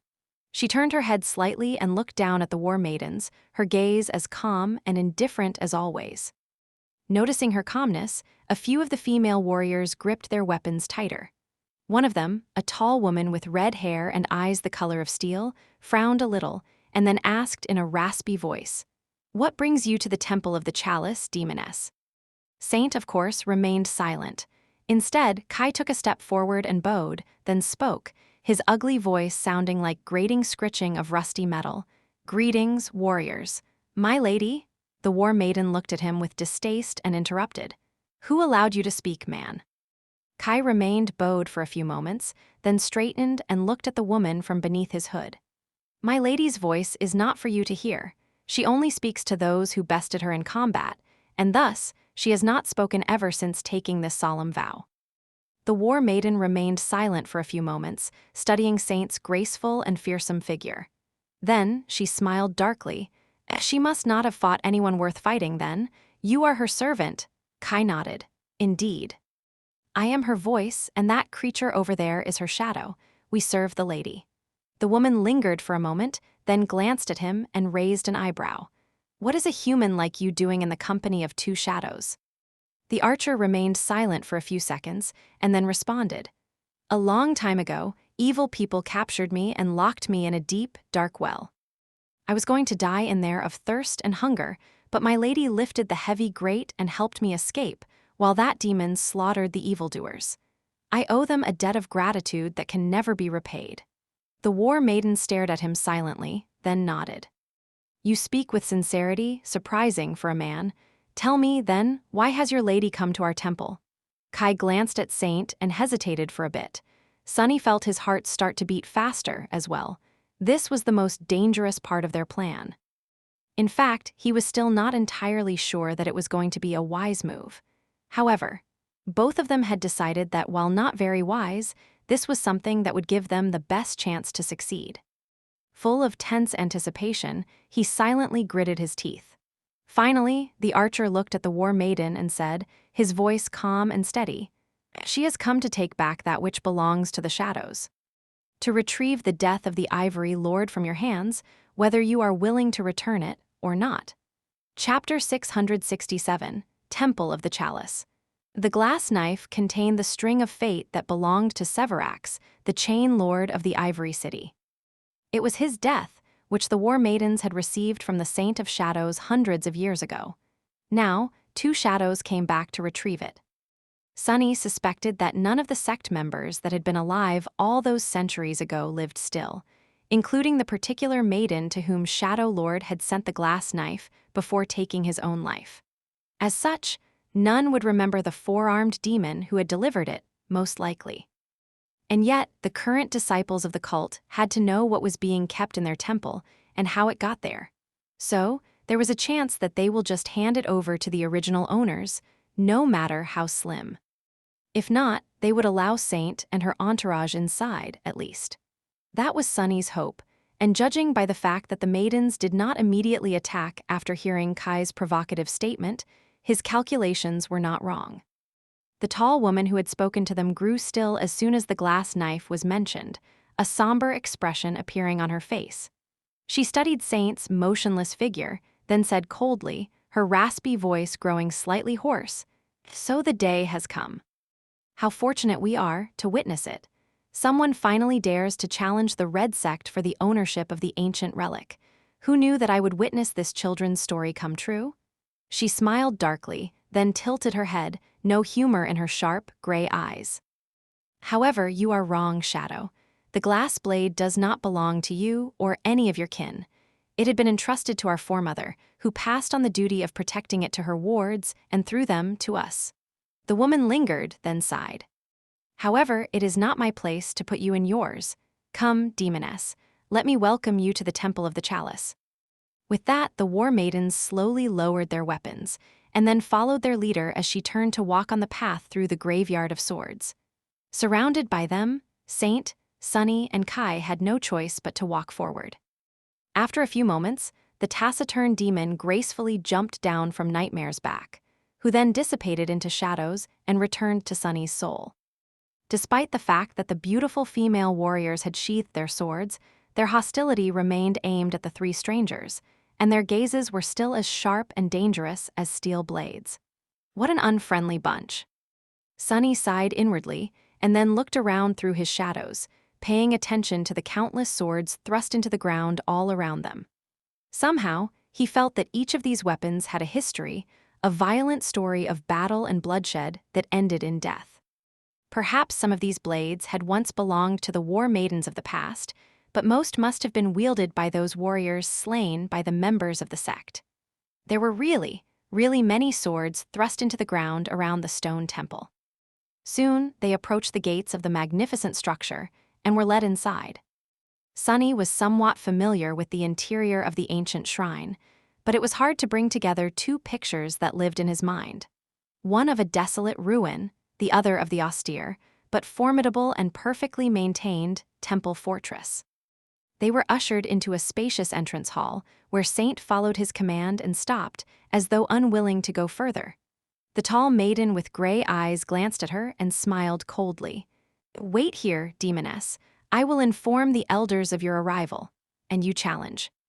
Saint stood with the blade of the soul serpent resting on her shoulder, motionless like a beautiful statue cut of black onyx. Her presence was aloof and indifferent, as though the 3 of them were not surrounded from all sides by fearsome warriors, with no way to escape. The tall maiden left, but the rest of the sentinels remained, surrounding them in a wide circle. Their faces were calm, but their eyes remained sharp, steady hands laying on the hilts of their swords. Under their gazes, Sunny didn't dare to send one of his shadows to scout around the temple, however. He also didn't need to. Instead, he listened to the sounds surrounding them with curiosity. The Temple of the Chalice seemed silent, but somewhere far away, a repeating sound could be heard, the sound of something blunt hitting flesh, over and over again, and an occasional rattle of chains. Disturbed, he frowned slightly, and then glanced at Kai. The archer stood on the other side of Saint, his face hidden in the shadow of a deep hood. His pose seemed both polite and relaxed, however. Sunny could feel a strange tension hidden behind this casual stance. He frowned, and then moved his hand slightly, attracting his friend's attention. Kai lingered for a moment, then spoke in the language of the waking world without turning his head. "Yes, I found it. Why would Sunny need to use his shadows to explore the temple if he had Nightingale by his side?" Kai's awakened ability, after all, allowed him to see far and wide and even peer through solid objects. Very few things could hide from his gaze. So, his task was to locate one of the two things they were looking for, the glass knife. And just in a few minutes, he had already succeeded. Kai, however, did not seem too happy. "Sonny, I think we might have a slight problem." "Damnation." Sonny scowled, not liking the tone of his friend's voice one bit. He turned his head slightly, glaring at the young man in the wooden mask. The archer sighed. "You see, in the center of the temple, there is a large hall, and in the center of that hall stands a giant stone chalice. The chalice is filled to the brim with raging white flame. That fire is just like the fires that burn in the sky below. In fact, I am pretty sure that one of those orbs of divine flame is somehow contained within it." He lingered for a moment and then added grimly, "The glass knife is on the bottom of the chalice, right in the middle of the annihilating divine flame, chapter 668, Vessels of War." Damn it all. Why did it have to be the divine flame, of all things? The three of them were finally allowed into the central hall of the temple, where a tall chalice cut of a single slab of gray stone stood, full of blinding white fire. The hall was drowning in stark light, deep shadows, and suffocating heat, however. Even that sweltering heat was too forgiving. This close to the orb of Sun God's flame, all of them should have been already turned to ash. Sonny stared at the chalice with a grim expression, remembering the suffering he had gone through in the sky below. This was a true remnant of the obliterating pillar of white fire that had been brought down on the kingdom of hope by a god, and then continued to burn in the depths of the shattered land, slowly devouring it until nothing but an empty void remained. The pale version of it that he was able to channel through the cruel sight was already immensely destructive, and this was the real deal. How was the chalice even capable of containing the annihilating white star? He shivered and then glanced under the surface of the stone vessel, noticing an intricate weave of ancient runes glowing inside the gray stone. An enchantment, and a powerful one at that. What kind of sorcerer had created it? Who had been powerful enough to contain a piece of divine fury? In any case, without knowing how to control the enchantment, if there even was a way to control it, getting the glass knife out was not going to be easy, or maybe even impossible. Their task just grew exponentially more difficult. Damn it all!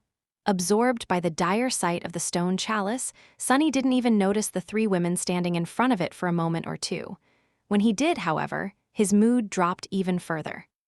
Turned into black silhouettes by the furious white flame burning behind them, three ascended battle masters watched the uninvited guests with eyes full of cold, cutting, killing intent. One had red hair and wielded an odachi similar to his own, its blade forged out of vibrant scarlet steel. One had black hair and held a simple spear, its shaft covered by a complicated weave of runes.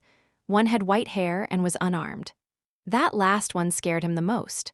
Solving, too, didn't feel the need to wield a weapon. If the first two maidens seemed like warriors of terrifying skill, the third one gave him a sensation of being something much more than that. A true vessel of war, perhaps. He carefully looked around the hall, remembering how it had looked in the future.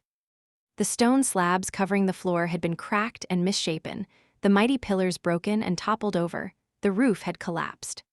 The walls of the hall, seemingly so strong and unassailable, had been shattered outwards, suggesting that something had detonated in the center of the hall with tremendous force. The chalice itself had been destroyed, with only a few fragments laying on the floor in a molten pile.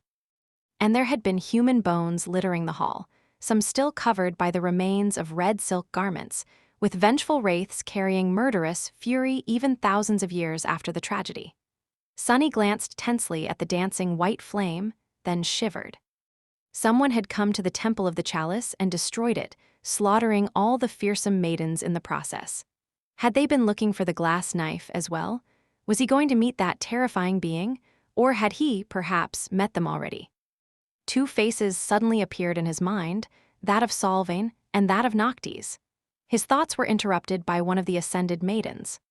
The woman who seemed the most powerful, the fiend with white hair, looked at Saint with a cold expression and said, her voice echoing in the stark darkness of the hall, I've been told that you wish to retrieve the legacy of our foremothers, Shadow. Saint lingered for a moment, then moved her head slightly, nodding.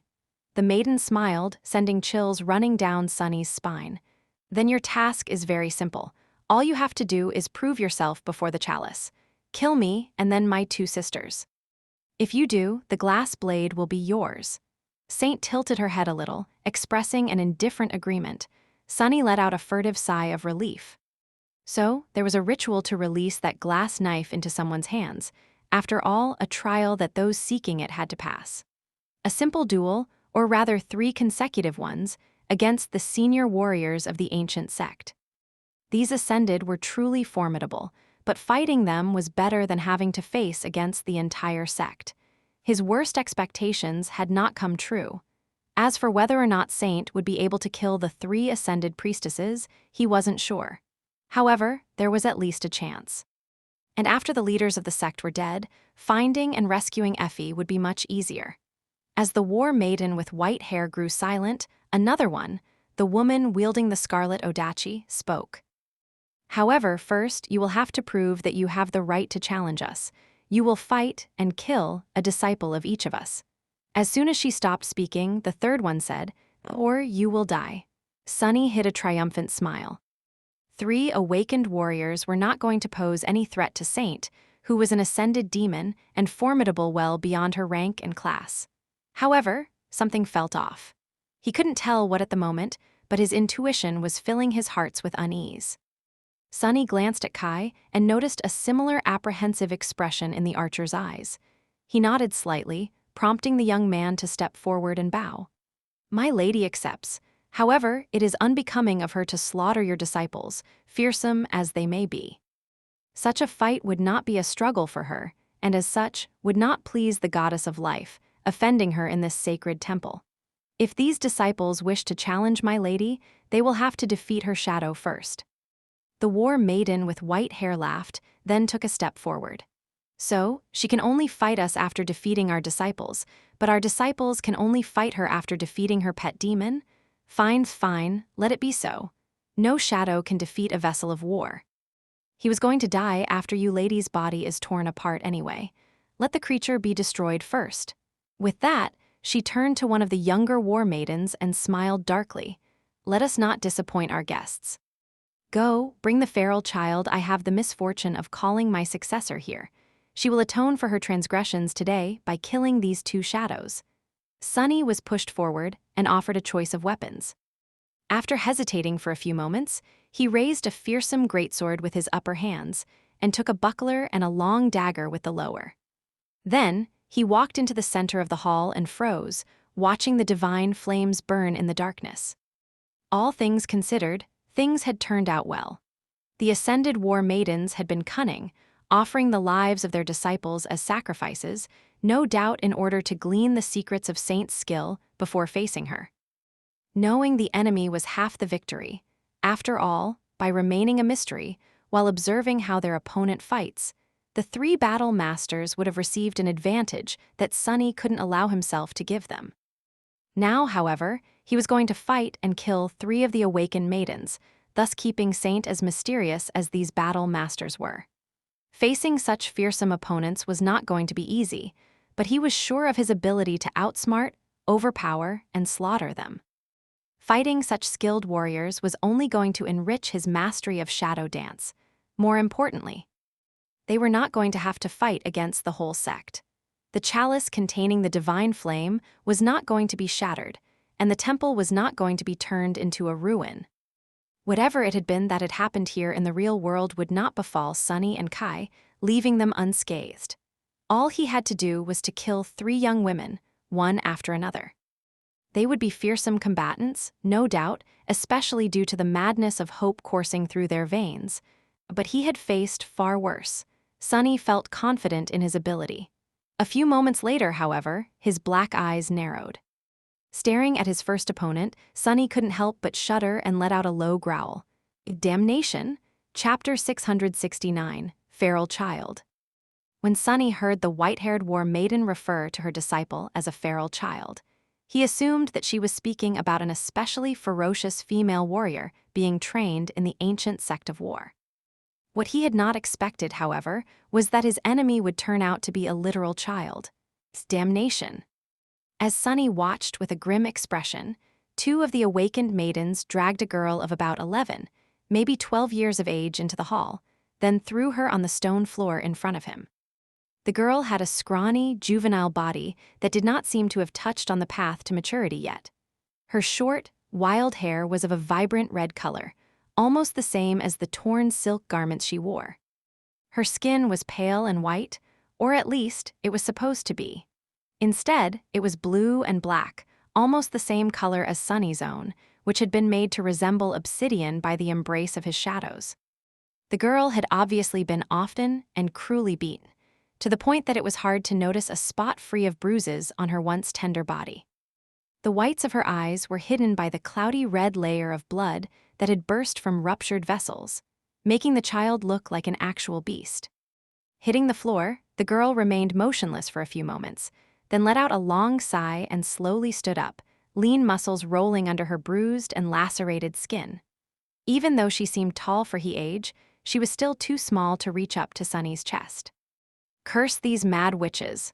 Suddenly full of fury, he glanced at the three ascended war maidens with a dark expression, then looked down at the abused child in front of him. Was this whom he had to kill?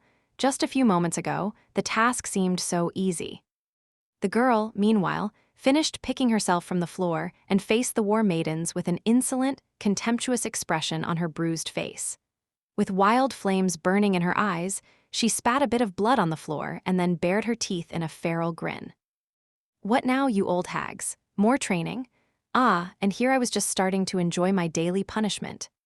Despite the rude words and the recalcitrant tone, the girl's voice was soft and childishly high. And as the result, what she had meant to sound defiant ended up sounding comical instead. Flustered by that, she gritted her teeth and then proceeded to make a rude gesture with her hand, as if to better articulate her point. Sunny's heart suddenly grew cold. His flinched slightly, his pupils widening in shock. No. He was already torn about the fact that he would have to kill a child, and this was going to be a battle to the death, whether he wanted to or not. The war maidens had made it abundantly clear.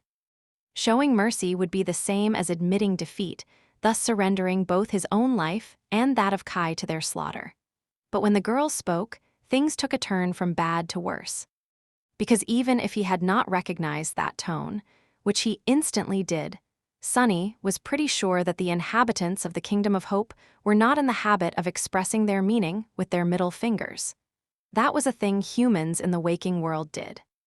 Which left only one possibility. The feral child in front of him was Effie. Got him it. Now, there was no chance at all that he would kill his opponent and follow the ritual set for them by the maidens. All that stuff about not having to fight the entire sect he had felt relieved about a few minutes ago, any possibility of that was basically gone. How were they going to get out of this one? He gritted his teeth, a low growl escaping through them. Hearing it, the senior war maiden smiled coldly and then stared at Effie. No training today, insolent child. Instead, a test. We have guests today, you see, kill them, and I might order your older sisters to feed you today. You have been demanding food, have you not? At the mention of food, a somber expression appeared on the girl's bruised face. She hesitated for a moment and then turned around, searching for these guests she was supposed to kill. Because of how the hall was lit, the figures of everyone who stood near the entrance and along the walls, Saint, Kai, and dozens of war maidens who were here to witness the challenge, appeared as dark silhouettes. The only one whom she could clearly see was Sunny. Effie stared at his abdomen for a few moments, confused. Then she slowly craned her neck, looking higher and then higher still. Her face gradually grew paler and paler until a hint of fear appeared in her eyes. Whoa, hey there, big guy. She shivered, then glanced back at her teacher. Are you joking? I'm supposed to kill that monster? The war maiden shook her head. Not a monster, a demon. Why are you not hungry? Effie lingered for a few moments, then asked in a little voice. Do I get any weapons, at least? The white-haired warrior chuckled cruelly. Your fists should be enough. Use your tongue if they're not. It has been sharper than a blade lately, after all.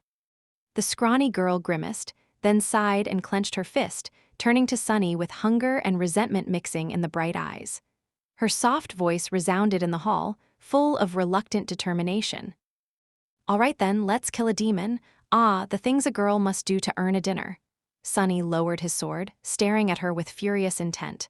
"You idiot, it's me. Are you going to recognize me or not?" A weave of runes suddenly ignited on the stone floor of the hall, creating a circle around them.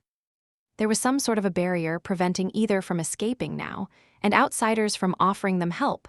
The only ones left inside were Sunny, Effie, and the 3 war maidens standing in front of the chalice.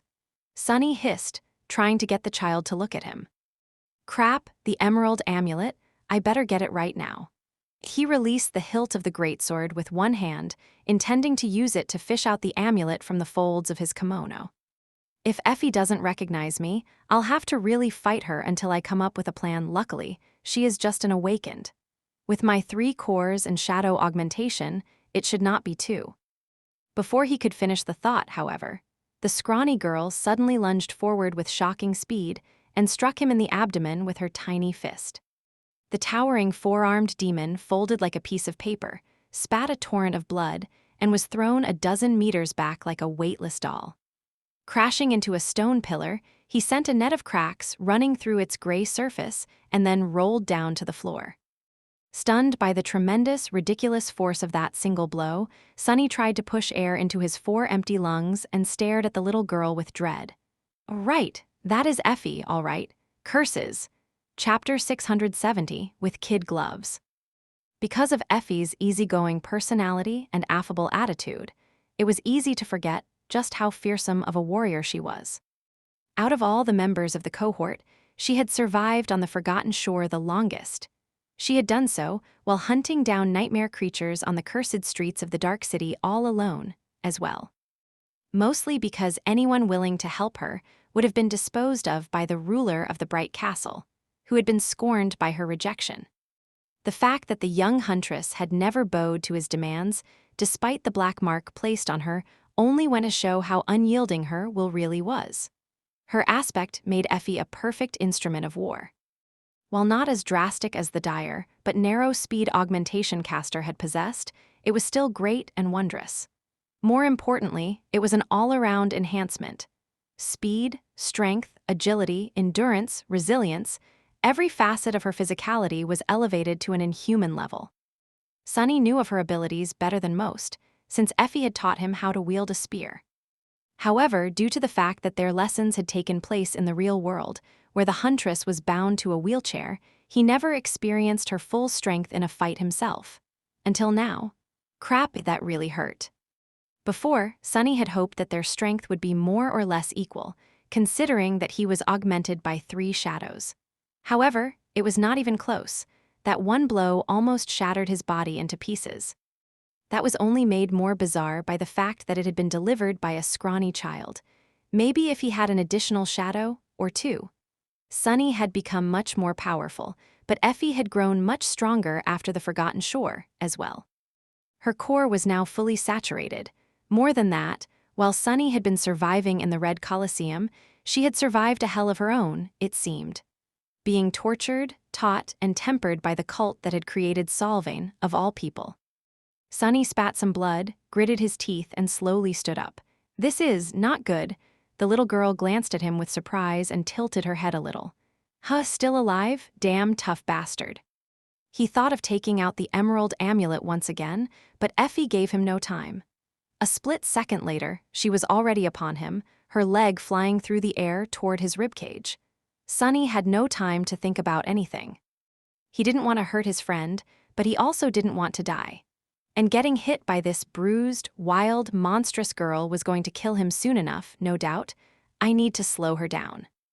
Even if his ribs survived Effie's wicked kick due to bone weave, the organs protected by them were not that resilient. The shock would surely rupture something important. Gritting his teeth, Sunny thrust one of his lower hands forward, putting the sharp blade of the dagger in the path of Effie's small, bony, and bruised leg. She was going to have to rethink that attack or risk having her calf cut wide open. Unless she was using her second aspect ability, of course. Cursed A, The dagger slid off the girl's skin without leaving even a scratch on it, as though it was made out of tempered steel. Luckily, Sunny had expected this outcome and was already dodging out of the way. Effie's shin hit the pillar instead of his side, sending a rain of large stone chunks and sharp shards flying through the air. Before Sunny could regain his balance, the next attack came, and then the next, and the next, and the next. Unable to seriously hurt the girl, he had no choice but to retreat under the onslaught of deadly strikes, receiving several glancing blows that left him reeling and in pain. The scrawny girl was very small, but made up for it by being incredibly nimble and swift. The little imp was so wily and fast, in fact, that it almost felt as though she was in several places at the same time. "Stop running, big guy, let us finish this quickly, I am hella hungry, you know." "Arga, would you slow down for a second, you devil child?" Sunny growled with unrestrained fury and brought the greatsword down, creating some space between himself and the advancing girl. He felt very, very, very frustrated. All he had to do, for now, was to let Effie know who he was. That was not very hard to do, there were many ways, really. He could use one of his shadows, or summon a familiar memory, if only she gave him a damned moment to breathe and think. The problem was that Effie did not. She was also not fighting in any style Sunny was familiar with. He knew her usual technique pretty well, but this assault had nothing in common with it. In fact, her current ferocious style was leagues beyond what the huntress had been capable of in the past, both in terms of purpose and lethality. It was sort of breathtaking, even when performed by a scrawny child. A memory was the easiest option, since summoning one took only a thought and several seconds. However, that was also the worst option, because doing so would reveal his ability to summon things out of thin air to the maidens. He and Kai had not gone through the trouble of appearing unarmed just to give that advantage away immediately. Think, you fool, there had to be a better way. Sunny deflected another devastating kick and took a step back, then froze for a split second and threw his buckler away. The thing was hideously bent by now anyway. With one of his hands now free, he made it into a fist, sent it flying forward, and extended his middle finger with a vicious snarl. Effie, who was already preparing to launch another attack, blinked a couple of times, then looked up at the towering demon with confusion. Finally. Using Effie's momentary confusion, Sunny lowered his hand and mimed grabbing the rim of a wheel and moving it forward and backward, as if pushing a wheelchair. The little girl frowned, then lunged forward and delivered a crushing strike, but this time her movements were a bit slower, allowing him to easily dodge out of the way. Purposefully so. Making sure that Effie could see his hand, he attacked with the greatsword while simultaneously making a fist again and pretending to have an arm-wrestling match with an invisible opponent. The little girl swatted the sword away with her naked forearm, and then her blood-red eyes suddenly widened. She craned her neck and stared at the towering demon with an inexorable expression, then blurted out in a soft, childish voice, "Doofus. Thank God, took you long enough." Sunny pretended to attack her with the dagger, then dodged a similarly half-hearted kick and gave the little girl a short nod. Effie's face trembled and then she whispered, Why the spell are you so damn tall?" Chapter 671, Thunderstruck. Sunny stared at the little girl, trying not to lose his composure. What is wrong with these people? He had 2 horns, a mouth full of sharp fangs, long claws, and 4 damned arms, and yet, the first thing that both Effie and Kai had reacted to was his height. Was he not allowed to be tall for once? Continuing to pretend to fight the monstrous child in earnest, he pointed to his chest instead of an answer. Effie, too, slowed down her relentless assault a bit, just enough to give him some breathing room without making her changed attitude obvious.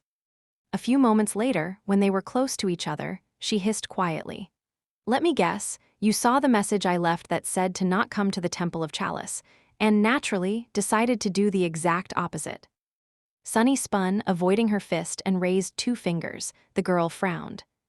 Someone else is with you. Cassie, Kai? Ah, it's Kai, so both of you decided to ignore my warning. She deflected his dagger to the side, grimaced when it slid over a barely healed laceration on her forearm, and then squeaked in her childish voice, "Well, Good. I might have been too full of myself, thinking that I would be able to actually escape this damned place.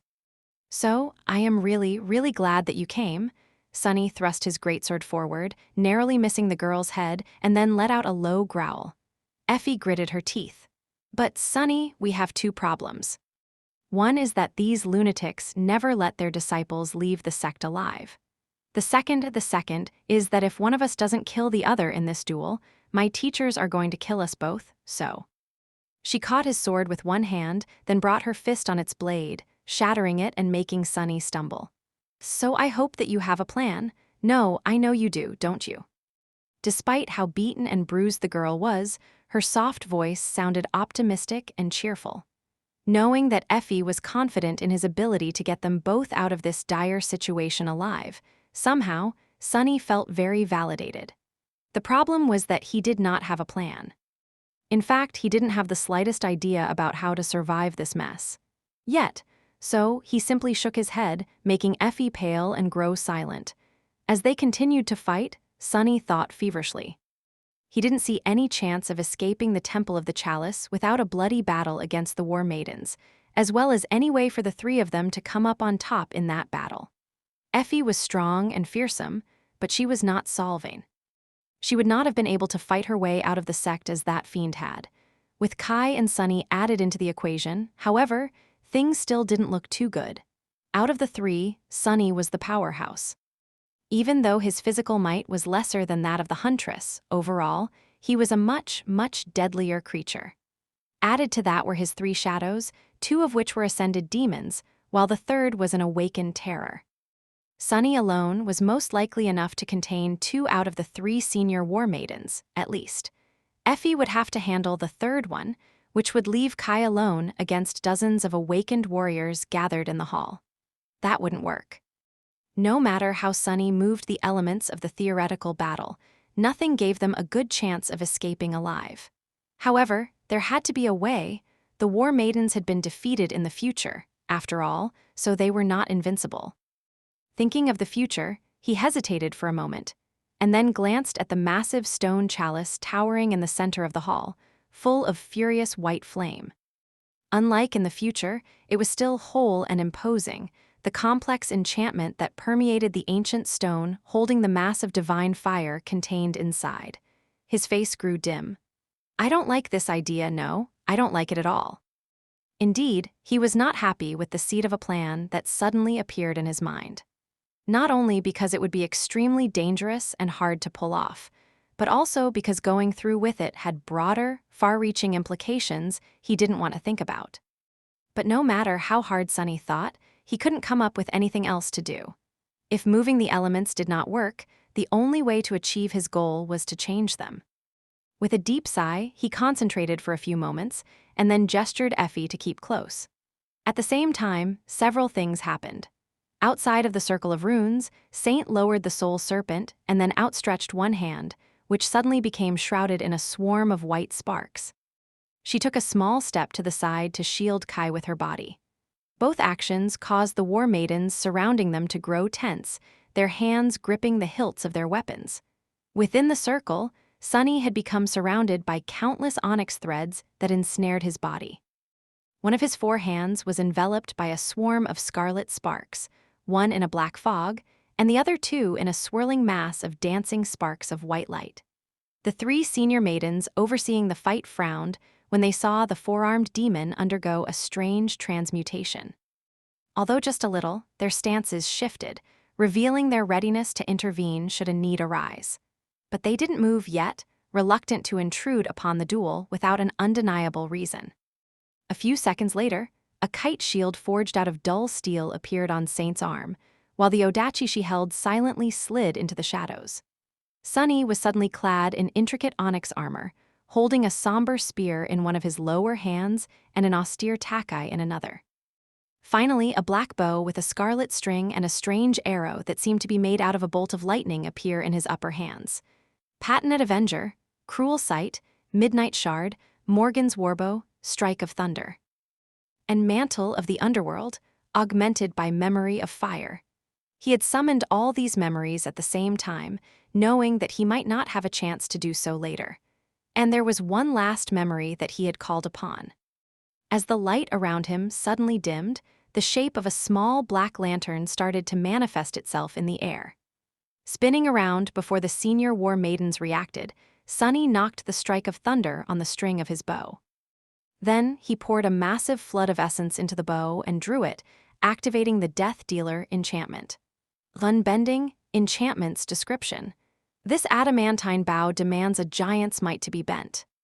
Because of that, arrows shot from it travel as far as the eye can see and strike with terrible strength, piercing both armor and flesh. Death Dealer enchantment description. This bow is able to consume a large amount of essence to deliver an obliterating strike. And, finally, Caged Lightning enchantment description. This arrow strikes as fast as a bolt of lightning and chains its devastating damage to several nearby creatures. Feeling his reserves of essence instantly diminish by a vast amount, Sunny gritted his teeth and released the string. At the last moment, all three of his shadows slid off his fingers and wrapped themselves around the strike of thunder. And so, this ascended arrow of the second tier was sent flying from an ascended bow of the fourth tier, its power augmented manyfold by the three shadows and the obliterating influence of the Death Dealer enchantment. A shot like that would probably be enough to kill a master. The arrow was too fast to be intercepted, as well. However, Sunny had not aimed at any of the three senior war maidens. Instead, he aimed his arrow at the stone chalice, and not anywhere on it at that. No, he sent the strike of thunder at the exact spot on the ancient stone surface, where the weave of invisible runes was the most intense and elaborate. Sunny doubted that even this combination of powers and enchantments would be enough to deal real damage to the stone vessel.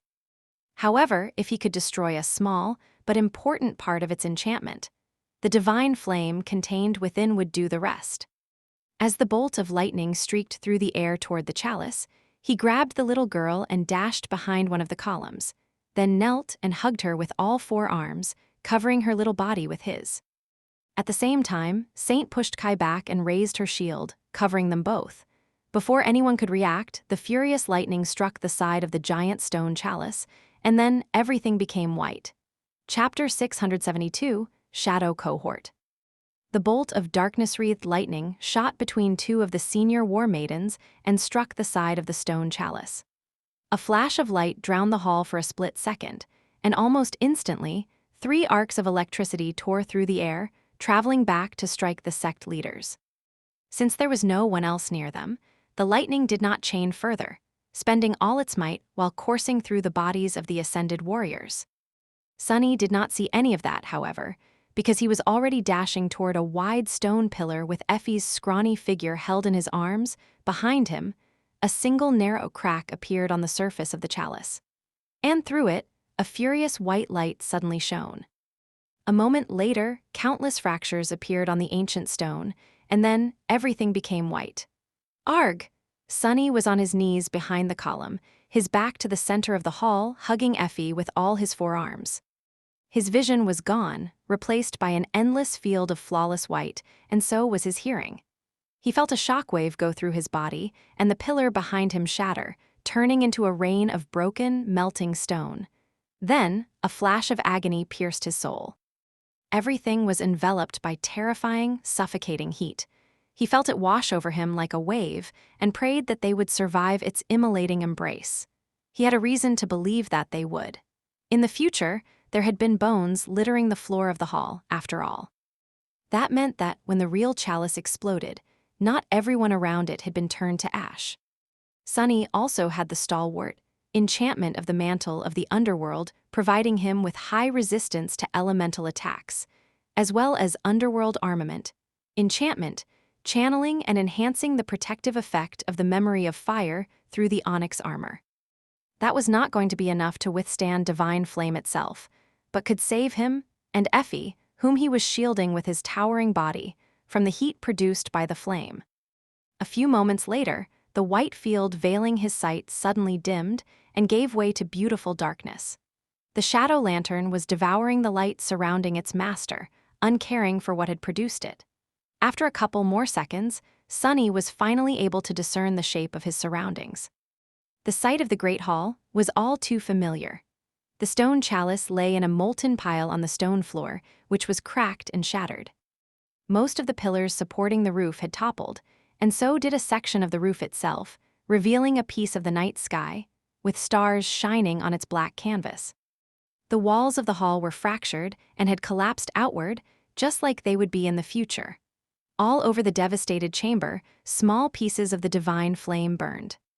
Some danced on shards of stone, slowly devouring it, some on the charred corpses of those war maidens that had been killed in the blast. However, the flames did not seem to be spreading. Strangely, there were numerous runes shining on what remained of the hall's floor and ceiling, weakening them. Perhaps because of those runes, many of the war maidens survived. Curse it. The three ascended were all alive, although two of the three were severely wounded. Whether by the lightning of the strike of thunder, the explosion, or the divine flame, Sunny did not know. Some of their awakened disciples had survived as well, and were now slowly rising from the ground, shock and fury written on their pale faces. And Sunny was alive too, but not unscathed. His body was not damaged, but one of his shadows seemed to have been too slow to retreat from the chalice and had gotten itself burned a little by the divine flame. Since the three shadows were manifestations of his soul, it was burned as well. Gritting his teeth, Sunny endured the pain and rose to his feet. Soul damage, well, what else was new? Just as he thought that, the shadows slid between the dancing flames and attached themselves to his feet, one cradling its damaged arm with 3 hands. Effie looked around with shock, sweat rolling down her little face. "The hell happened, you see, crazy?" She spoke and instantly regretted it when a torrent of scorchingly hot air streamed into her mouth. Sunny evaluated the situation, then pushed the little girl away, gesturing at the far end of the hall. There, Kai was levitating above the floor, his hood torn and his wooden mask glowing angrily, as if seconds from catching on fire. The young man was surrounded by a whirlwind of white sparks, no doubt summoning his armor and weapons. He was also surrounded by a dozen surviving war maidens. Effie's eyes widened, and she took a step in his direction, but then hesitated and looked at Sunny with concern. What about the masters? He glanced at the 3 ascended warriors and then simply pointed a finger at himself. The little girl wanted to say something, her eyes full of worry and unease, but then nodded and dashed away, summoning her own memories. Left alone, Sunny dismissed Morgan's warbow, transferred the cruel sight to his upper hands, and slowly walked toward the fearsome battle masters. 3 shadows followed him, and whenever he passed, the light was destroyed and replaced by darkness.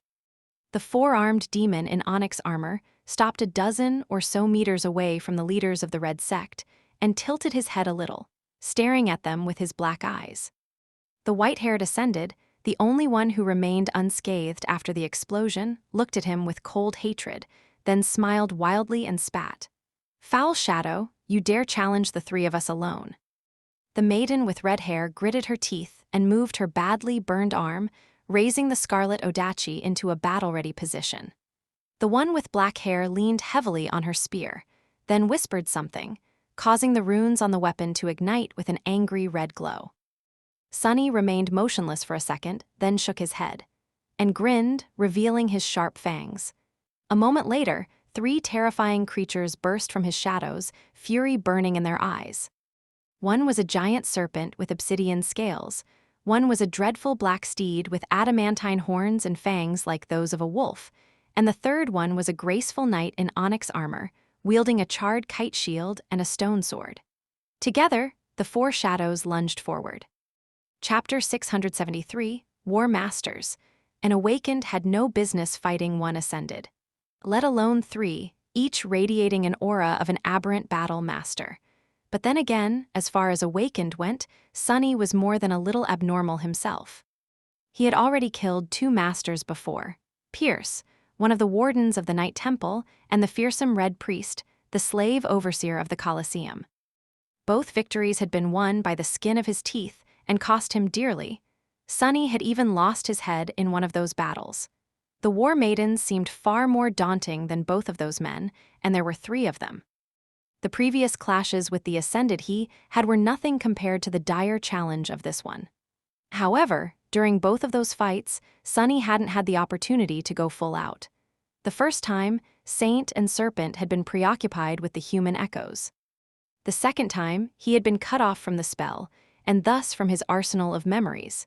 But this time, nothing was preventing Sunny from unleashing the full and dreadful power of his divine aspect. It was time to show what he was truly capable of when nothing held him back. Fortunately, 2 of the War Maidens had already been injured by Sunny's treacherous attack. So, although attacking the 3 of them alone seemed more than a little bit insane, there was a good chance that he would win this fight. As the 3 ascended prepared to deflect the assault of shadows, Saint lowered her shoulder, put it behind the patient Avenger, and aimed the charred kite shield at the enemies. Burning Heart, enchantment description. This shield can store a portion of fire damage it receives to augment another weapon of its wielder or unleash a devastating shockwave. A deep metallic groan resounded from within the shield, and then an invisible shockwave exploded outward from its dull steel surface. The patient Avenger had absorbed plenty of fire damage during the explosion of divine flames, and now all that furious force was released forward, shattering the chunks of stone that littered the cracked floor into dust and sending the War Masters flying back into different directions. Whatever chance of a coordinated defense they had before was now utterly gone. Without slowing down, Sunny and his shadows split. The Soul Serpent slithered between the dancing flames, lunging at the maiden that wielded a spear. Saint ran toward the maiden that wielded an odachi. And finally, Sunny and Nightmare flew toward the maiden that was unarmed but radiated the most pressure. Come on! Everything was going according to plan. However, no plan ever survived a clash with reality. A moment later, something unexpected happened, putting a wrinkle into Sunny's stratagem. The woman with black hair twisted in the air and gracefully landed on her feet, plunging the tip of her glowing spear into the stone floor to stop herself from sliding back into the white wall of divine flame burning behind her. And then, there were suddenly 2 of her. 2 identical War Maidens jumped to their feet, each holding an identical glowing spear. None looked like an illusion, and both possessed real shadows. Both were made of flesh and bone, which meant that the threat she posed instantly doubled. What kind of an insane aspect is that? Sunny bared his fangs, changing the plan on the fly. Nightmare pivoted and switched direction, aiming to join Soul Serpent and help it destroy the 2 spear-wielding Ascended. One of the shadows cast by Sunny swiftly glided forward, wrapping itself around the black steed. The other 2 rose and embraced Sunny himself, since he was now facing the most fearsome of the War Masters alone. Saint was going to have to deal with her own opponent without any augmentations. He wasn't too worried, though. Out of the 4 of them, she was probably the most powerful. A moment later, the War Maidens and the shadows clashed. To Sunny's left, Nightmare and the Soul Serpent attacked the 2 identical black-haired women. Now that the Shadow Steed was apart from Sunny and outside the area where the Shadow Lantern was devouring all light, the effect of the Dark Destrier attribute was lessened, depriving him of its augmentation. However, the Dreadlord attribute was still working. No matter how confident and fearsome the War Maidens appeared, they had to be in the throes of fear and confusion deep down in their hearts. After all, their sacred chalice had just been unexpectedly destroyed, and scores of their sisters had been killed in the explosion. Added to Nightmare's mantle of fear ability, even powerful Ascended like them would not be able to resist the creeping terror, and the more terrified they were, the more powerful the Black Courser would become. So, Sunny was not worried about Serpent and Nightmare either. To his right, Saint clashed with the red-haired Ascended, their blades crossing with melodious ringing. The War Maiden pushed, causing the taciturn demon to stagger and make a quick step back.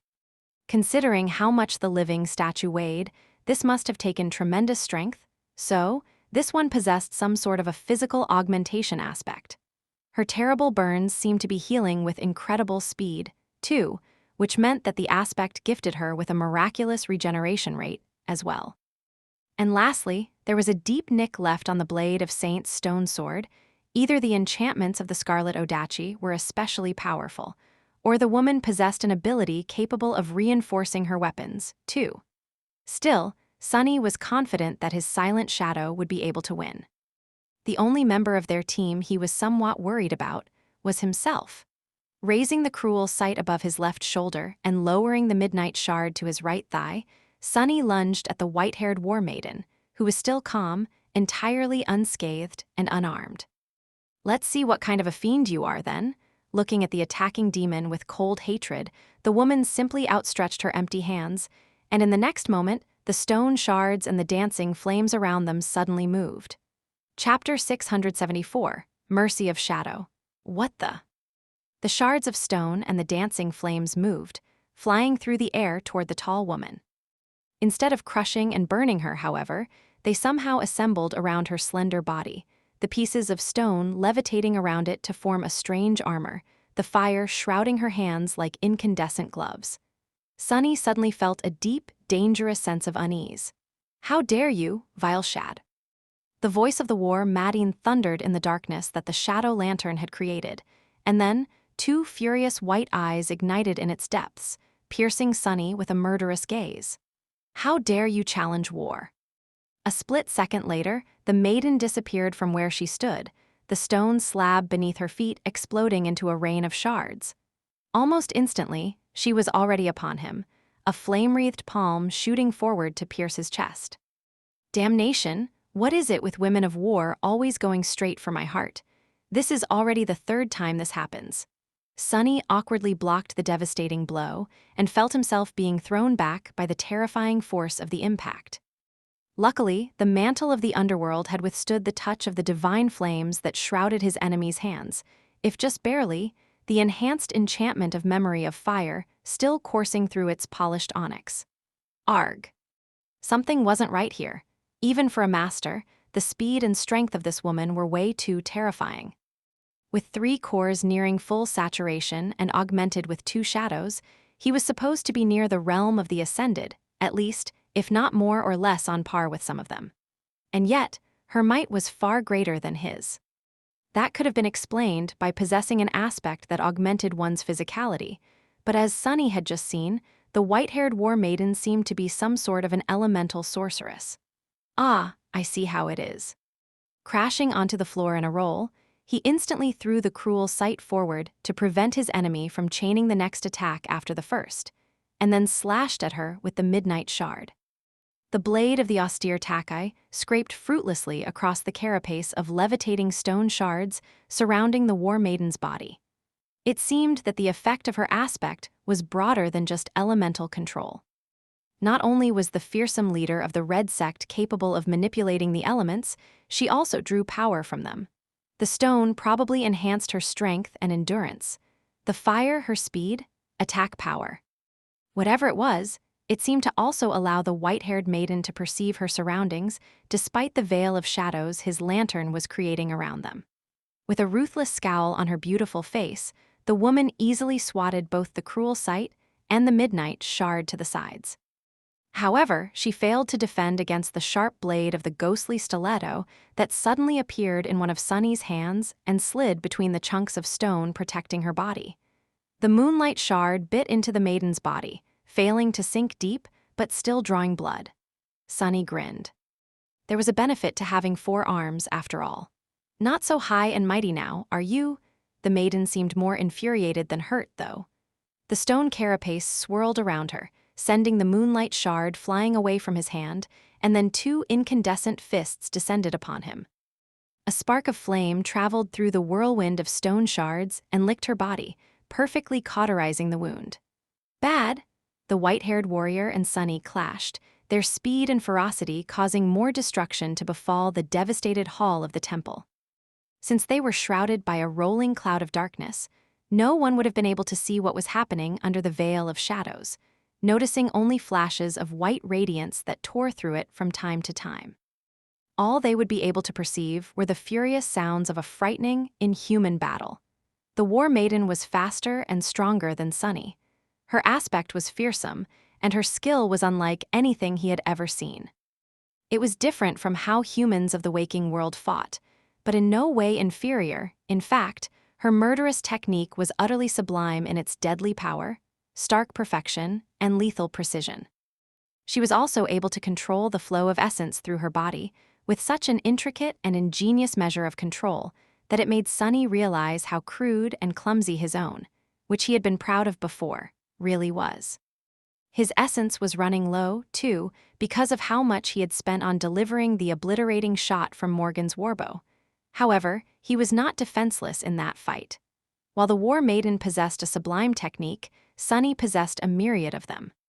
He was able to shift from one style to another effortlessly, dancing like a shapeless shadow, making it difficult to predict and prevent his next move. The cruel sight danced with him, swiftly changing its form from a somber spear to a mirror sword and jumping between his four hands. Sunny had dismissed the Midnight Shard, knowing that it would not be able to withstand the immolating heat of divine flames shrouding his enemy's arms. He relied on his versatility and deception to keep himself alive under the ferocious assault of the monstrous Ascended. And through all of it, he was observing how she moved, how her shadow moved, how they fought, how they reacted. Shadow Dance was slowly absorbing the War Maiden's sublime battle style, thus making her incredible technique more transparent and predictable. The process was helped by the fact that Sunny had recognized the same foundation in it that he had witnessed when Effie attacked him earlier.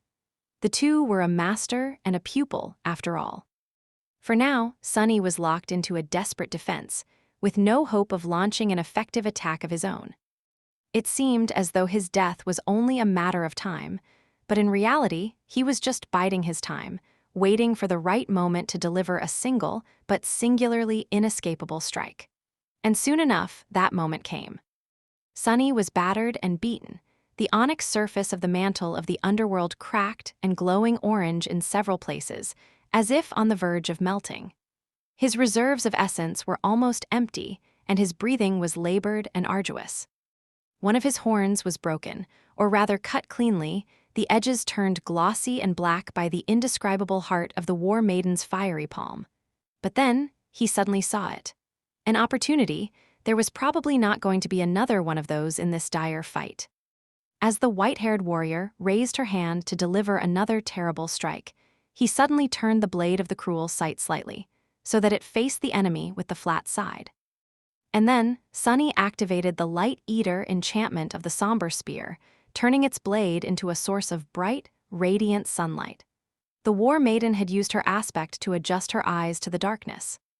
And for that reason, a sudden flash of daylight blinded her, while Sunny remained unaffected by it. He was relying on his shadow sense to move around anyway.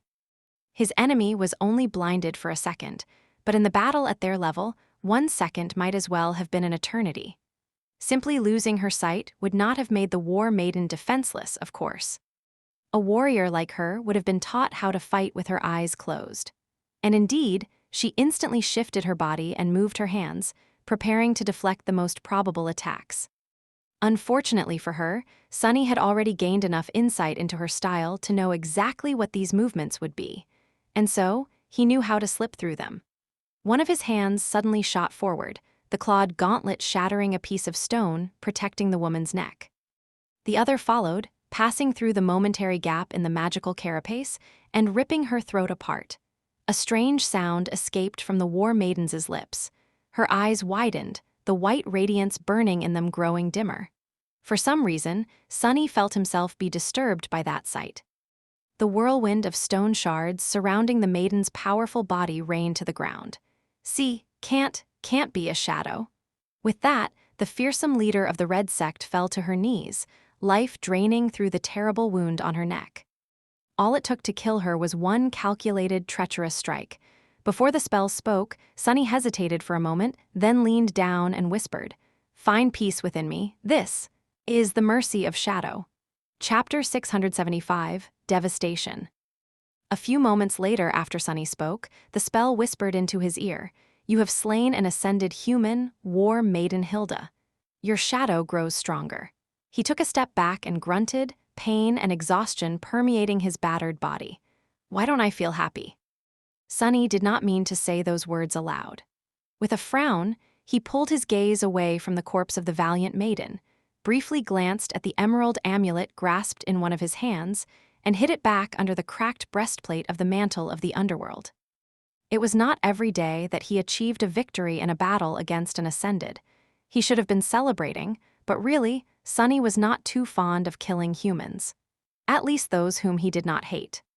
Feeling pain travel through his scorched body and observing the sorry state of the mantle, he activated its living stone enchantment and saw the stone-like metal start to restore itself. He also sensed most of his remaining essence flow through the armor, disappearing as it empowered the process. With a sigh, Sunny leaned on the cruel sight and looked around warily. He was not in the best shape, and the battle was not over. It wasn't time to celebrate yet. To his right, Saint was entangled with the red-haired Ascended, their weapons weaving a fearsome pattern of destruction across the remains of the Great Hall. The patient Avenger was glowing with an angry orange radiance, and her stone sword was surrounded with flames. Augmented by the cold steel enchantment of the shield, it was somehow resisting the scarlet Odachi. However, the blade of the sword was covered by numerous nicks and cracks, as if it was seconds away from falling apart. The body of the War Maiden, meanwhile, was washed in blood but free of any wound, betraying the fact that she had been able to heal all the damage dealt to her by Saint. To his left, Serpent and Nightmare were fighting the two identical Ascendeds. One, surprisingly, was already on the floor, the black steed stomping viciously on her chest with adamantine hooves.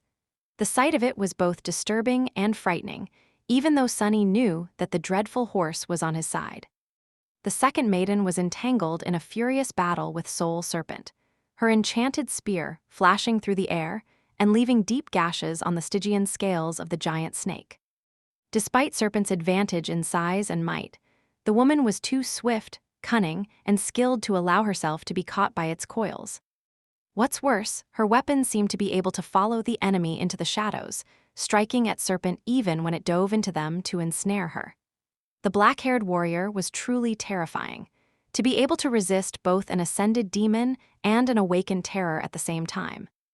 Even after being damaged by the strike of thunder, and the explosion of the chalice was something only the most fearsome masters of the waking world would have been able to do, if any. However, her luck had run out, because today she met Sunny. Stepping through the shadows, he appeared behind the maiden and struck her in the back, not at all concerned with how cowardly and dishonorable such an attack was, or would have been considered by some people, rather.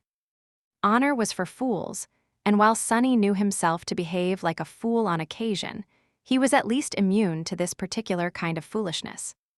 The blade of the cruel sight pierced the heart of the brave War Maiden and flashed with white incandescence of divine flames for a split second, dealing devastating damage to everything it touched.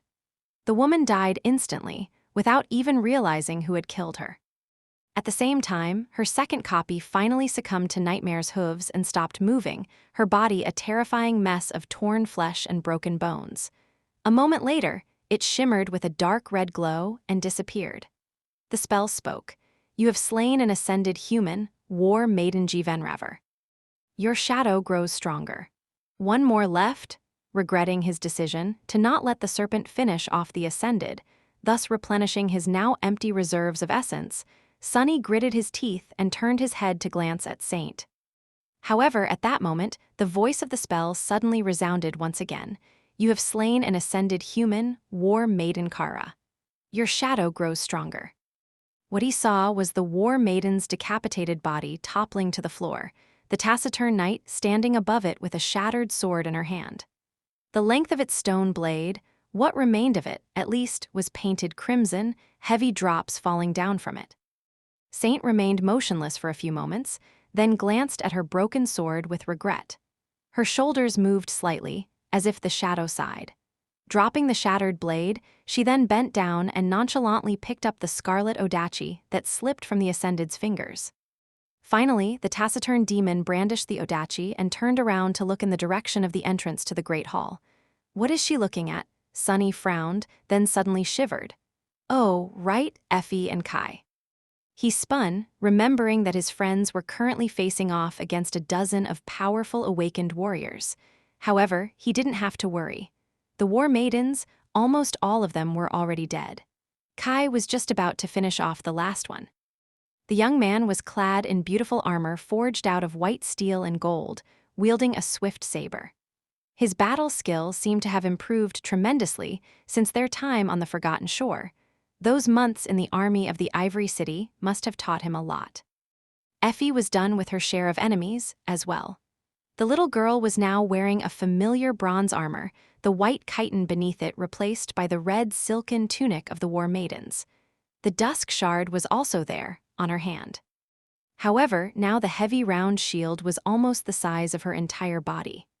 Just then, Kai dodged a strike of his opponent, hovered above the floor at an impossible angle, and delivered an unexpected thrust to the War Maiden's abdomen. A moment later, Effie slammed into her with the dusk shard. The female warrior fell to the ground, either dead or dying. Suddenly, the devastated hall of the Temple of the Chalice was enveloped in silence. The three of them, Sunny, Kai, and Effie, stared at each other with confused expressions on their faces. It was all over. Have they really won? Chapter 676, Glass Knife. Surrounded by devastation, Sunny, Kai, and Effie stared at each other with confused expressions on their faces. Their weapons were still raised, ready to strike at the enemies. However, there were no enemies around, just dead silence. Sunny tensely studied the devastated hall, then slowly pulled out the emerald amulet and looked at the little girl with a silent question written on his face. Effie, tell me, is there, perhaps, a slumbering saint somewhere in the temple?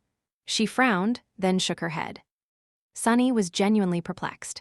Maybe there is an indescribable horror that had been contained by the chalice, and we have set it free, or an ancient curse. The little girl wiped the sweat off her bruised face, then said in her soft, childish voice, "Not that I know of. No, there are no horrors or curses." Sunny blinked a couple of times. So, what, we really won, just like that?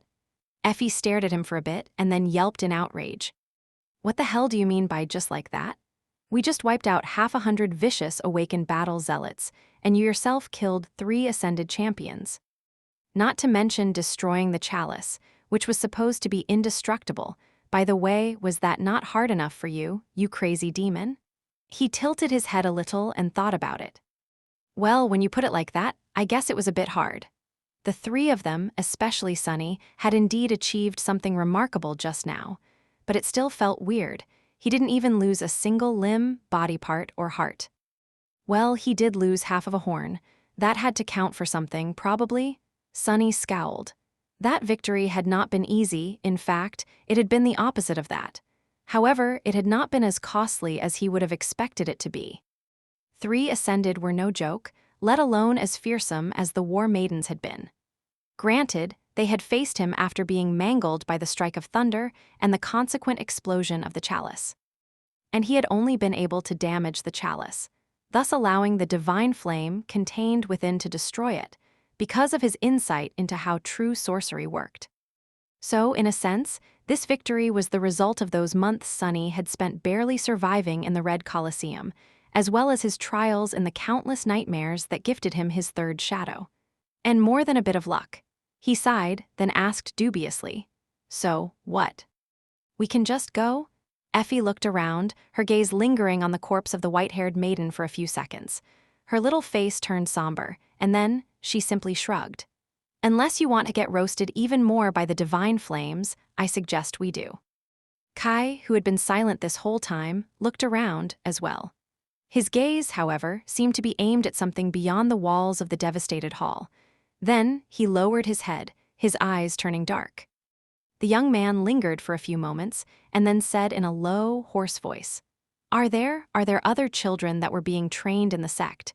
Do we need to take them with us?" Sunny froze, then scratched the back of his head in embarrassment.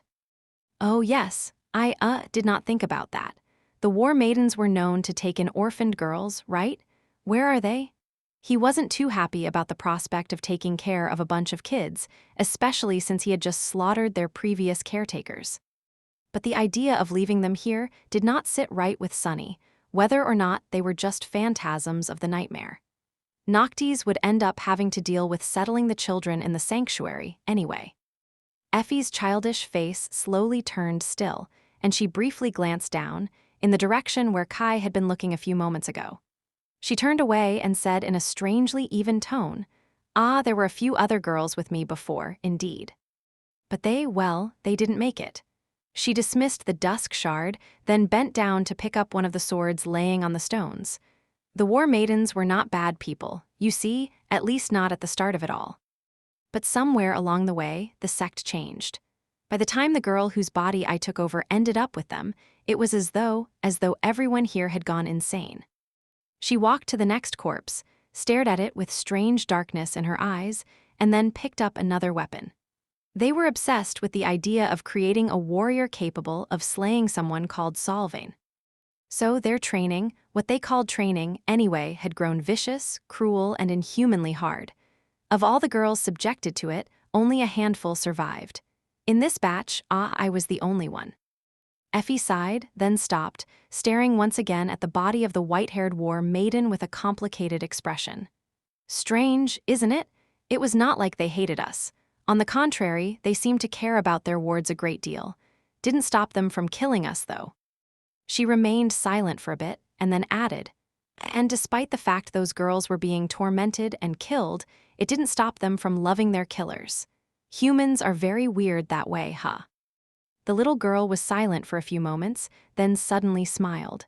So, yeah, I would like to get out of this place very much. If there is nothing else, let's just go. Sunny hesitated, then silently motioned to Kai to come closer to Effie. She was putting on a brave face, but he could sense that beneath it, the huntress was deeply disturbed by what had happened to her in this temple and what they had done to the temple themselves. Then he turned around and headed for what remained of the stone chalice. As he got closer, the heat of the divine flame grew almost unbearable. Sunny once again activated the enchantment of the memory of fire and the augmentation of the underworld armament, then moved carefully between the burning shards of stone. In the spot where the chalice had stood before, surrounded by a ring of flames, a simple knife made of a piece of ghostly glass lay, reflecting the furious white light of the fire. Because of the shape and position of the deep fractures that had spread through the cracked floor, it seemed as though the glass blade had been the epicenter of the terrible explosion. There was not a simple blemish on its surface, though. Sunny lingered for a moment, then leaned forward and picked up the glass knife. It was light and cool to the touch, just how he remembered it.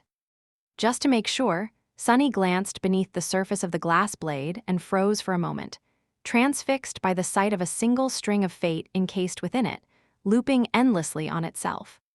Even if he had not seen that knife in one of his nightmares, he would have instantly recognized it for what it was. The key to an immortal's death, the Ivory Lord's death. He had found it. Chapter 677, Current of Fate. Outside of the now empty temple of the chalice, the dawn was slowly painting the world in a beautiful shade of lilac. Sunny was sitting on the ground, staring at a scarlet odachi and a spear with a blade etched with runes that lay on the ground in front of him.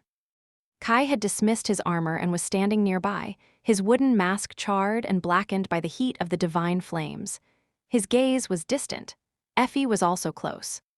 She was standing in front of a pile of weapons, some of them whole, some broken and melted by the fire. Despite her exhaustion and injuries, the little girl, whose body was almost entirely covered by bruises and lacerations, was picking up one weapon after another, then thrusting them into the rocky ground with somber determination. The graveyard of swords surrounding the temple was slowly growing, thanks to her efforts. Sunny observed Effie for a while, then sighed. He did not see a lot of sense in leaving so many enchanted weapons behind, even if most of them were only equivalent to awakened memories. However, he was also not going to stop the girl from performing the wasteful ritual, as long as it gave her some closure, or whatever it was she was seeking by performing the strange burial. It gave him food for thought, however. In the future, he knew, there was no such graveyard around the ruined temple of the chalice, which meant that no one had done this last mercy for the war maidens slaughtered in the Great Hall. Was that the reason they had turned into vengeful wraiths, perhaps? Maybe. Or maybe the swords had just been stolen or destroyed at some point later in time. He had not seen the rest of the graveyard in the future as well, after all. So then, what exactly was the connection between the nightmares and the dream realm?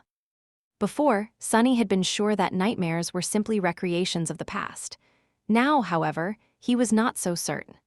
After all, the Temple of the Chalice was destroyed in the same exact manner as it had been in the future. Which meant that he had always been the one to destroy it. The seed of nightmare was a portal to the actual past. Sunny scowled, then shook his head. No, this didn't make any sense. If that was true, then too many things would have been changed in the waking world, every time an awakened conquered their nightmare. The connection was too easy to spot. All he had to do was to go and carve his name into one of the menhirs of the sanctuary, then check if it had actually appeared outside the seed. People weren't fools, they would have known by now. Nightmares were almost certainly simply recreations of the past of the dream realm, and not the actual thing. However, the coincidence of how the Temple of the Chalice had ended up was too glaring to be natural. Logically, the appearance of awakened from the waking world should have changed the course of events that had happened in the past completely. And yet, it had not, at least not yet. He could think of two explanations for that, one far less frightening than the other. The first explanation was that this was a simple case of his knowledge of the future informing his actions in the past. Sunny had thought of destroying the chalice because he had already seen it destroyed in the future. And so, the cycle had been complete without any ominous reasons. Just due to a logical connection. The second explanation was far more concerning, at least to Sunny. He knew more about fate than most people. He knew how hard it was to change it, let alone escape its stranglehold completely. So what if fate had a pull on all things, had influence over all of existence, and pushed everything, everywhere in a certain direction? To a certain conclusion, no less. If so, the details of what happened could potentially change, but the end would inevitably and inescapably be the same. That was a thought that terrified Sunny beyond belief. He had proclaimed fate to be his sworn enemy, after all. And now, that enemy seemed more fearsome than ever. With a grim expression, he glanced at Effie one more time, then rose from the ground and walked over to the pile of weapons, picking one of them up and thrusting it into the ground. The girl was breathing heavily, her little body seemingly on the verge of collapse. Nevertheless, she glanced at Sunny with a stubborn expression. "What are you doing?" Sunny picked up another sword and shrugged. "Helping? You must be hungry, are you not? The sooner we are done with this, the sooner you can eat. Everyone wins, no?" Effie hesitated for a bit, then turned away and nodded slowly. Together, they continued to bury the swords of the maidens in the rocky soil, with Kai soon joining them. Before too long, the pile of weapons had disappeared, joining the countless swords surrounding the empty, silent temple. Sunny did not know if what they had done was going to change fate, even a little bit, but he hoped ardently that it would. The next morning, the inhabitants of the sanctuary saw a very peculiar thing. A man in a wooden mask, and with skin that resembled tree bark, effortlessly landed on the soft grass of the island, his tall figure covered by a fitting silk garment. A moment later, a towering four-armed demon climbed from beneath the island and joined him. However, that was not all. There was a scrawny girl of about 11 or 12 years of age sitting on the shoulders of the demon, holding his horns with her little hands and swinging her skinny legs wildly. "Gee up, faster!" Listening to Effie laugh, Sunny gritted his teeth, then said with irritation, "Can you stop swinging your legs? I am not a horse, damn it." The huntress did not listen, so he grabbed her legs with two of his four hands and held them in place, which was not easy to do, considering the little girl's monstrous strength. "Ouch, my bruises." Effie made a pitiful face and whimpered. "Oh no, please don't hurt me, Uncle Demon. I'll be good, I promise. I'll try to recover from the beatings faster. You don't need to get angry." As the people stared at the girl's terribly bruised body with dark expressions, then looked at Sunny angrily, he hissed, She's not. You stop it right now, Effie. That is not funny." The little girl threw her head back and laughed again, then leaned down with a mischievous smile. "Yes, of course. Whatever you say, Uncle." After that, she glanced at the tall menhirs of the sanctuary and lingered for a few moments, then whispered quietly into his ear. "So, let me get this straight. Everyone in this nightmare was driven insane by the demon of desire. And to conquer it, we need to set her free, with the help of a mad transcendent sorcerer who wants to defy the gods, start a war against the other 4 chain lords, and kill them. And it was that guy, Noctis, who sent you to the Temple of the Chalice. He is the one we are here to see? Sunny looked forward with a dark expression on his bestial face and then growled. More or less. We have a thing or two to discuss with him. He paused for a moment before adding, murderous flames igniting in his eyes. Because I am pretty sure that Noctis, that rotten bastard, has swindled me again. Chapter 678, Wind of Change. The three of them entered the sanctuary, crossed the beautiful garden, and entered the sorcerer's residence through a familiar wooden door, Effie still sitting on Sunny's shoulders with a curious expression on her childish face. The rooms within, however, had changed since the last time Sunny had seen them. The luxurious furniture was gone, as well as beautiful decorations covering the walls. Instead, all that met them was barren stone, with a few broken sailor dolls laying on it, their limbs disassembled and laid out around the bodies like macabre pieces of art. The floor of the whole central chamber was covered by a circle made out of a myriad of runes, powerful currents of soul essence flowing through it and dissipating into the ancient stones. Noctis was sitting in the center of the circle, his eyes closed. Without the familiar carefree smile, his beautiful face seemed ominous and strangely terrifying. Hearing their footsteps, the sorcerer slowly exhaled. The crushing flood of essence slowly thinned and then dissipated, retreating back into his body. He turned his head slightly and opened his eyes, which shone in the darkness for a moment, as though full of pale moonlight. Then, they slowly turned human again, and Noctis smiled, returning to his usual laid-back persona so suddenly that it seemed almost disturbing.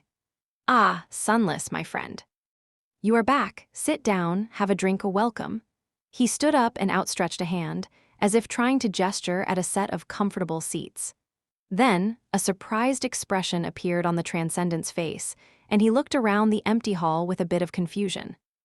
"Oh, right, I've been remodeling," Noctis sighed, then clapped his hands together. "Well, no matter. Dolls, bring my guests something to drink. They must be parched after their journey." His voice echoed around the residence, however, nothing happened. He hesitated, then glanced at the broken mannequins lying on the floor and awkwardly shifted his feet. "Ah, how unfortunate." The sorcerer shook his head, then shrugged and looked at the three of them with a smile. "Anyway, welcome." He tilted his head and stared at Effie, then blinked a couple of times. "Ah, you have brought a child with you. How curious. It doesn't bite, does it?" Sunny frowned, but before he could speak, Effie blurted with feigned outrage. "I am not a child, I am 12. Almost." Noctis stared at her with doubt.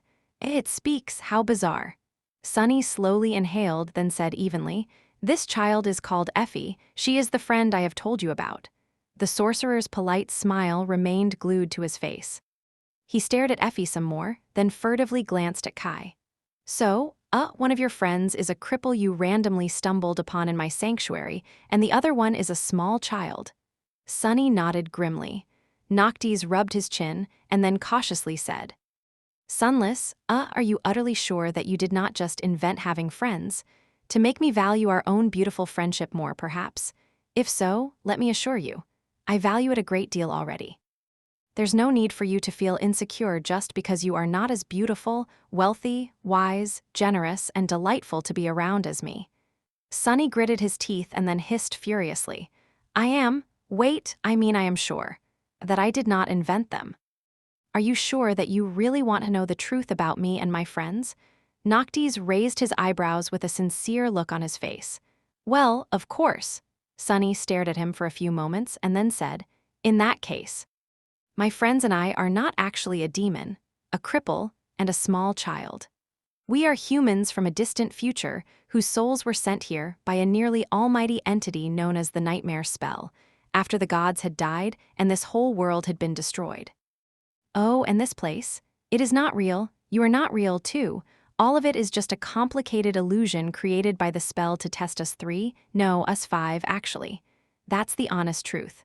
The sorcerer looked at him with wide eyes. Then he sighed, shook his head, and uttered in a hurt tone, "Sunless, there's no need to weave such stupid lies to mock me. If you don't want to tell me, you don't have to." He pursed his lips and turned away. So childish. "I take it all went well then. Since you are in the company of a new friend, you must have successfully infiltrated the Temple of the Chalice, found her, retrieved the glass knife, and fled before the war maidens noticed. Sunny flinched, then cleared his throat and remained silent for a couple of seconds. Finally, he said in an even tone, "Oh well, actually not exactly. We did retrieve Effie and the knife, but—" Noctis looked at him with surprise. "But what?" Sunny coughed. "We sort of destroyed the chalice and killed all the war maidens." The sorcerer stared at him in shock. "You did what?" Kai sighed and then strained his vocal cords to speak. "We were left with no other choice. The maidens were willing to give us a chance to earn the right to take the glass knife away, but they would have never let Effie go. That was a tenet of their sect. So, the sect had to go instead." Noctis stared at them with wide eyes, his face turning deathly pale. He swayed a little and then yelped. "But what do you mean you killed all the maidens? How did you manage to kill them? What about their transcendent sect leader? Did you kill her too?" The three of them looked at each other with confusion. Then, Effie cautiously spoke up. The venerable foremother, who was the last transcendent of the Red Sect, died like 200 years ago. There were no other transcendents among the maidens since." The sorcerer blinked a couple of times. "Wait, really? So she just went and died? How pedestrian." Sunny stared at him aghast. Did that fool? Did he really forget that real people had a habit of dying from time to time, unlike his own immortal self? How insane could that charlatan really be? But then, he had to stop himself. No, that was not right. Noctis was no fool, he just enjoyed playing one. There was no chance that the immortal would not have known whether or not there were transcendents living in his territory. Which could only mean one thing. Sunny took a step forward and growled. "Do not insult us. You knew perfectly well that there were no transcendents in the Temple of the Chalice. And you also knew that you could have easily obliterated that whole place and taken the glass knife, if you wanted to. We three are formidable, as far as awakened go, but not nearly as formidable to be able to do something that a chain lord would not have been able to." He glared at the immortal and said, the emerald amulet almost cracking in his fist. "So, Noctis, my friend, why don't you tell me the real reason for why you really sent me and Kai there instead of going yourself? And be very careful about what you say, because our beautiful friendship might depend on your answer." Noctis remained silent for a while, looking at him with an unreadable expression. Then he sighed and waved a hand. All right. If you want to be boring, I'll tell you the truth. No need to get angry." He clapped his hands again, and the disassembled sailor dolls suddenly rose from the floor, their limbs flying up and connecting to the wooden torsos. Then, one of them disappeared for a moment and returned with a silver goblet full of fragrant wine, presenting it to the sorcerer with frightened reverence. The others backed away and froze, standing silently near the walls. Noctis took the goblet, took a sip, and looked away with a somber expression on his exquisite face. "Yes, it is true that I could have retrieved the knife, saved your friend, and destroyed the temple of the chalice myself. That would not have been too hard with or without the transcendent guarding it. However," he stared west, his eyes turning dark, "if I made such a move myself, the other four would have learned of it. Then they would have understood why I made it and what I am going to do next as well. They will know my intentions eventually, of course, but now is not the time. Not yet. Revealing it all now would be troublesome." Sunny scowled, then briefly glanced at Kai. The archer was looking west, too, his shoulders tense. The Ivory City lay to the west. The Red Colosseum, too. He hesitated, and then said in a grim tone, "So you can't act openly out of the fear that the other chain lords will unite to attack you." Noctis turned to him and smiled.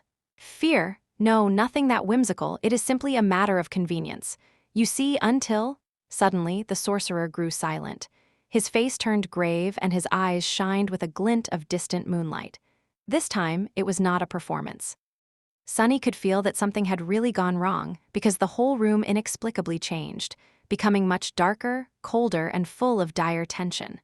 Noctis slowly turned his head and whispered, his voice stunned and solemn. Something changed. No, it can't be." He looked toward the doors and then added with a grim expression. "We have another guest, I think. A messenger from the north. Chapter 679, Messenger from the North." The sorcerer seemed shaken. No, more than that, he seemed deeply troubled by something. Noctis stared at the door for a few moments, then frowned and said, his voice devoid of any emotion, Let us go and see who is knocking on my door, then." With that, he drained his goblet, threw it aside, and walked toward the exit. Sunny, Effie, and Kai glanced at each other, then followed along. No matter who it was that had come to the sanctuary, they were currently enjoying the sorcerer's hospitality, so the identity of the new arrival concerned them too. Who could have affected Noctis that much?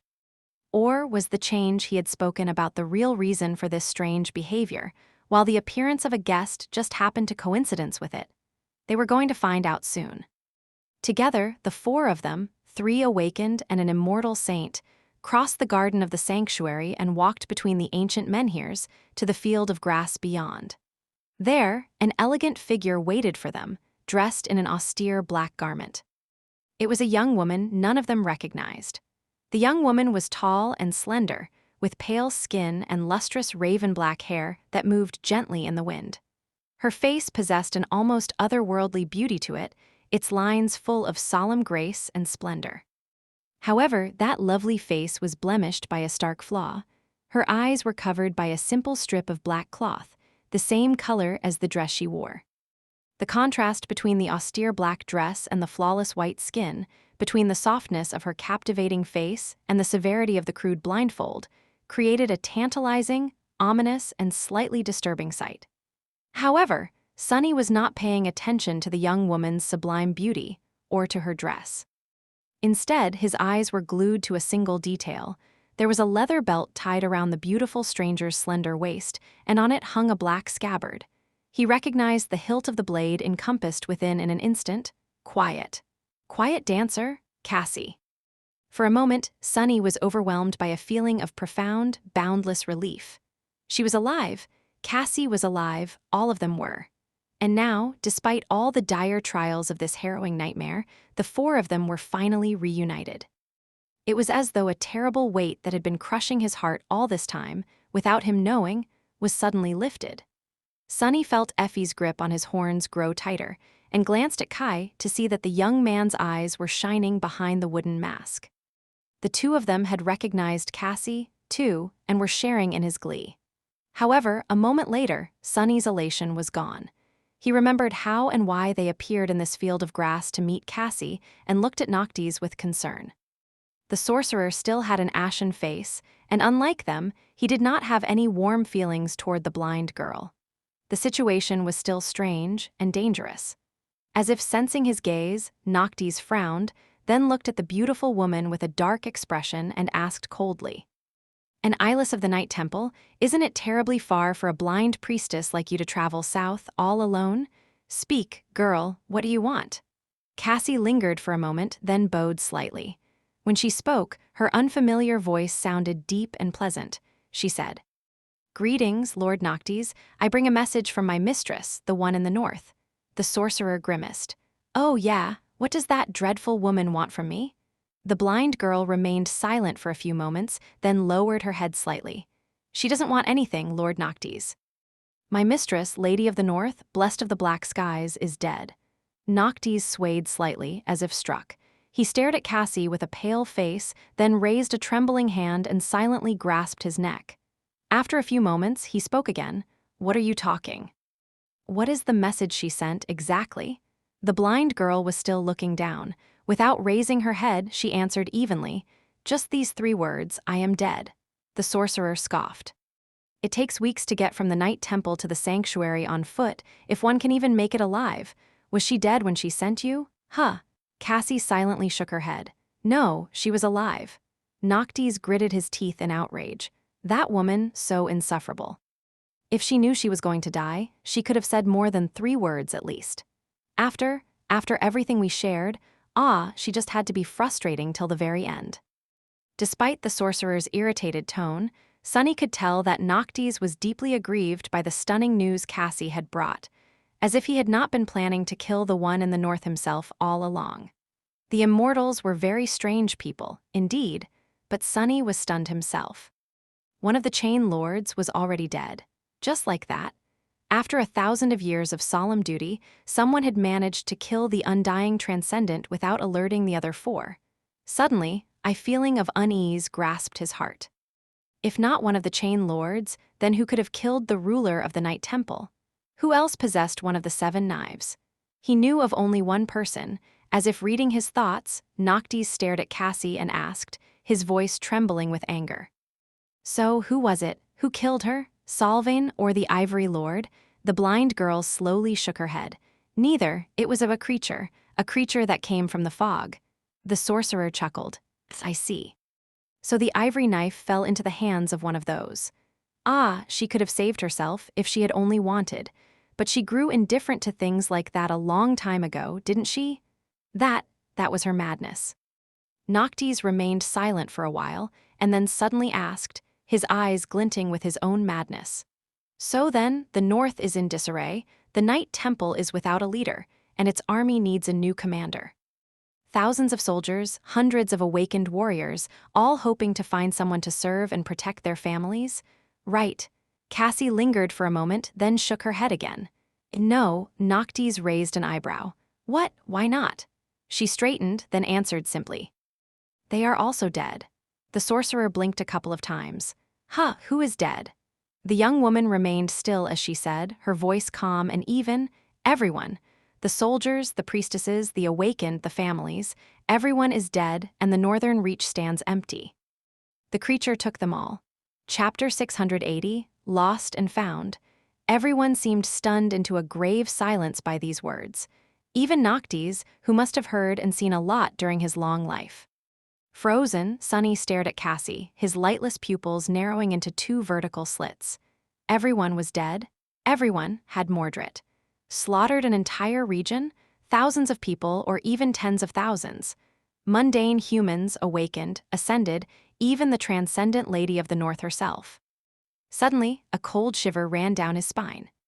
Sunny knew, of course, that the Prince of Nothing, the owner of the friendly voice he had heard once, in the darkness of a bottomless abyss, was formidable, and would have grown more formidable still after being sent into the body of a terror.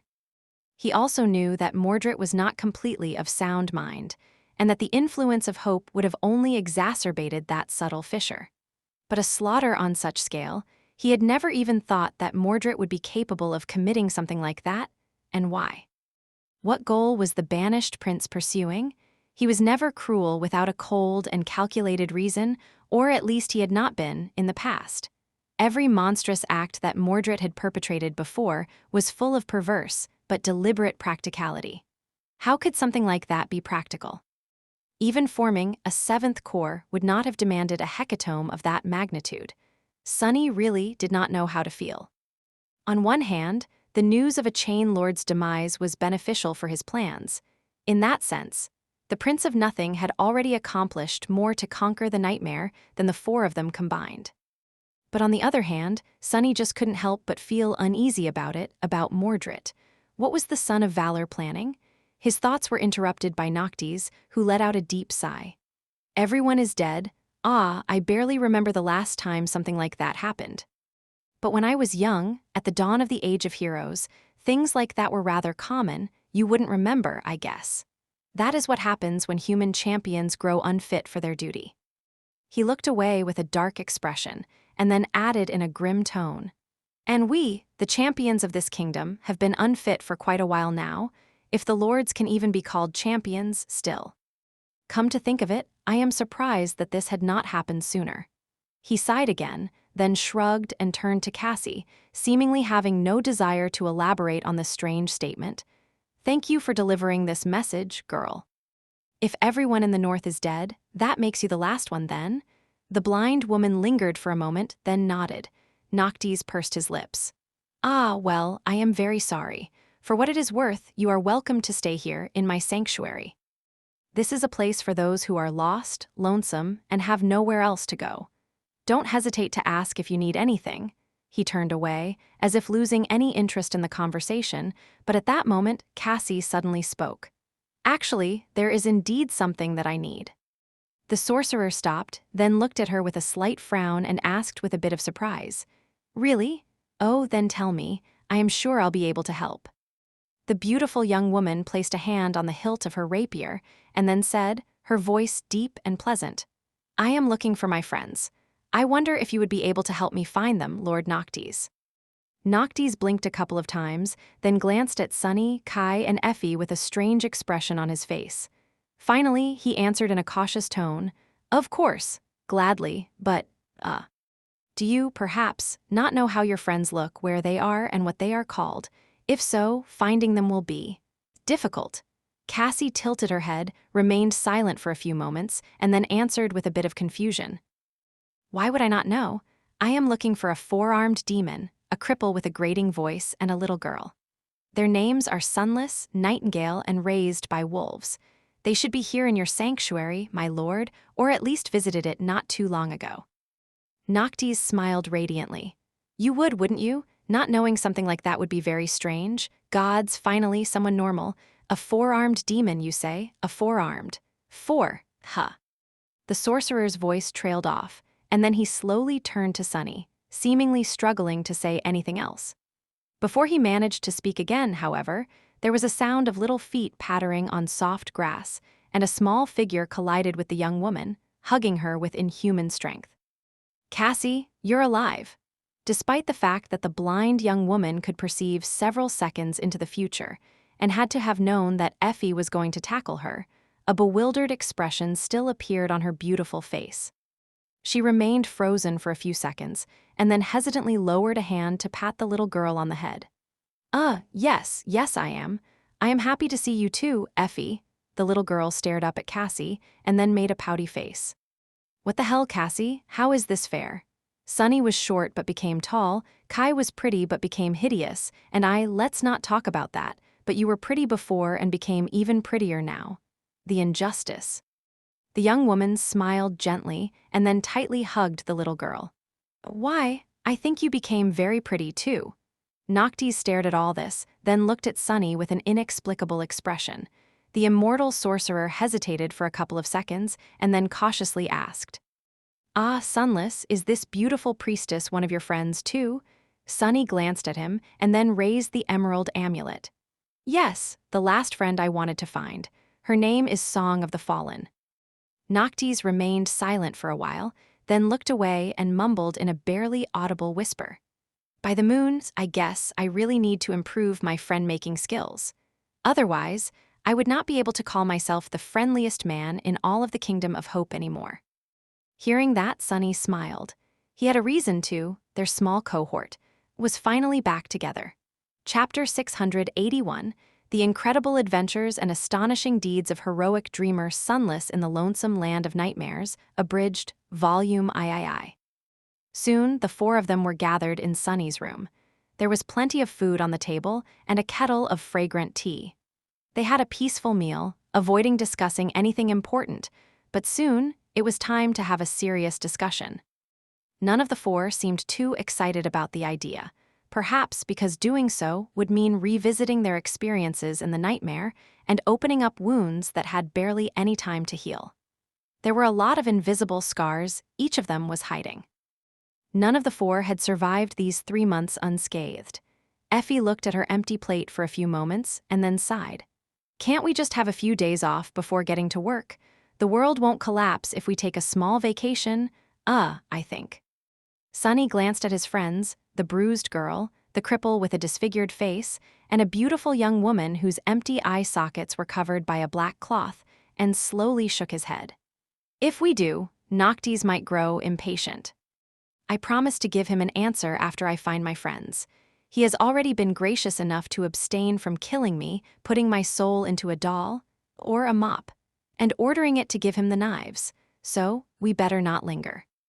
Cassie turned her head slightly and asked, her deep, pleasant voice still sounding strange and unfamiliar, "An answer? To what question?"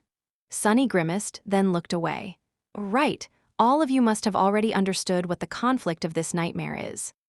Hope, the demon of desire, Noctis, is preparing to rebel against the will of the gods, kill the other immortals, and break her chains. And we have to either help him achieve his goal or somehow prevent Hope from escaping. The former seems insane, but the latter seems impossible, considering that she is already able to influence the world from inside her prison." He shivered, grew silent for a few moments, and then added, Each of the immortals represents, or rather, embodies, one of hope's eternal shackles. They can only be destroyed by one of the sun god's knives. I am in possession of 2 of the remaining 4 knives. Noctis knows where the third is being kept, and the 4th one is in the hands of Solvain, who will freely offer it to anyone who can grant her a worthy death. So, while his plan means going to war against 3 ancient saints, it is not entirely crazy. Just mostly so. Sunny sighed, poured himself some tea, and concluded, "So, we need to decide whether we want to help him in this craziness or not." Cassie nodded, seemingly not surprised by what he told them. Then, she lingered for a moment and said, "Then, first, we need to share everything we learned about the nightmare while we were apart. The more information we possess, the better informed our decision will be." Sunny took a sip of his tea and shrugged. That was what he wanted to do as well. He studied the faces of his companions and then gripped the emerald amulet tighter. "In that case, I will begin, I guess." Effie, Kai, and Cassie turned to him, trying not to show how curious they really were. And who could blame them? Out of the 4, Sunny's situation was indeed the most abnormal. He hesitated for a few moments and then spoke. "As you might have noticed, the spell sent me into the body of a demon, a shadow demon, to be precise. I found myself far to the west, in the territory of the followers of war. Even worse, just seconds after coming to my senses, I stumbled upon a beautiful woman wearing red. That woman was Solvain, the transcendent priestess of War God. She easily overpowered me, but decided to keep me alive." Effie's eyes glistened when he mentioned Solvain. Kai, too, seemed to be shaken by that revelation. After all, he had been an officer of the army that was embroiled in a bloody war against Solvain's cult. To soldiers of the Ivory City, her name must have been synonymous with power, death, and horror. To them, Solvain was as much of a person as she was an ancient, terrifying myth. Sunny's face grew dark. "After that, I found myself in the Red Colosseum, an ancient theater built by hope, which the warmongers had turned into a perverse temple of slaughter. There were thousands of nightmare creatures locked in its dungeons, as well as a few unlucky humans. Every day, we were forced to kill each other. Those who survived received the dubious honor of fighting against the warmongers themselves, and if we somehow prevailed, well, then we got to live another day, just to repeat the whole process come dawn."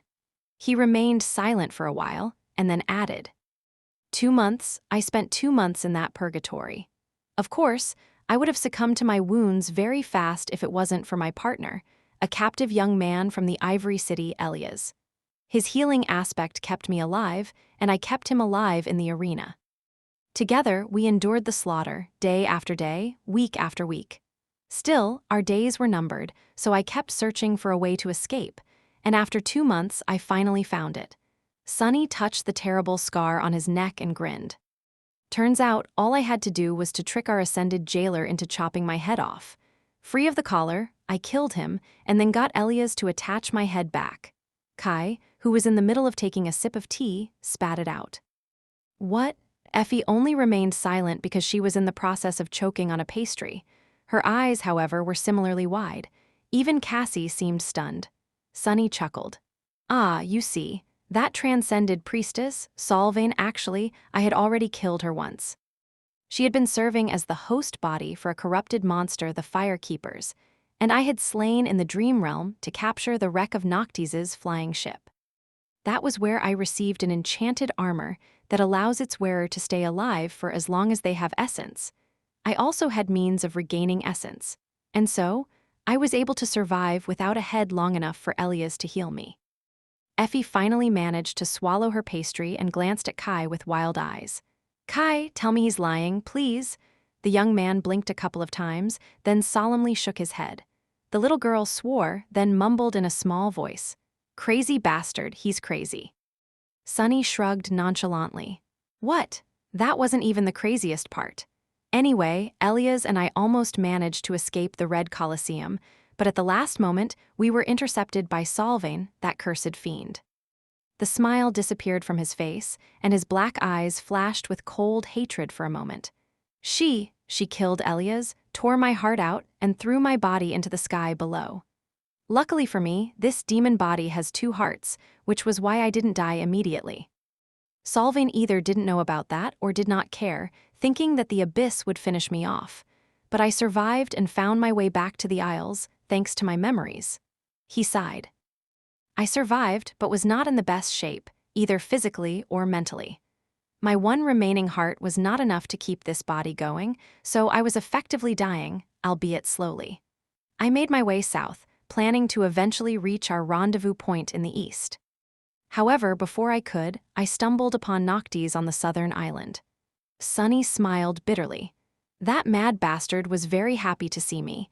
He thought that fate had brought us together, and who knows, maybe it did.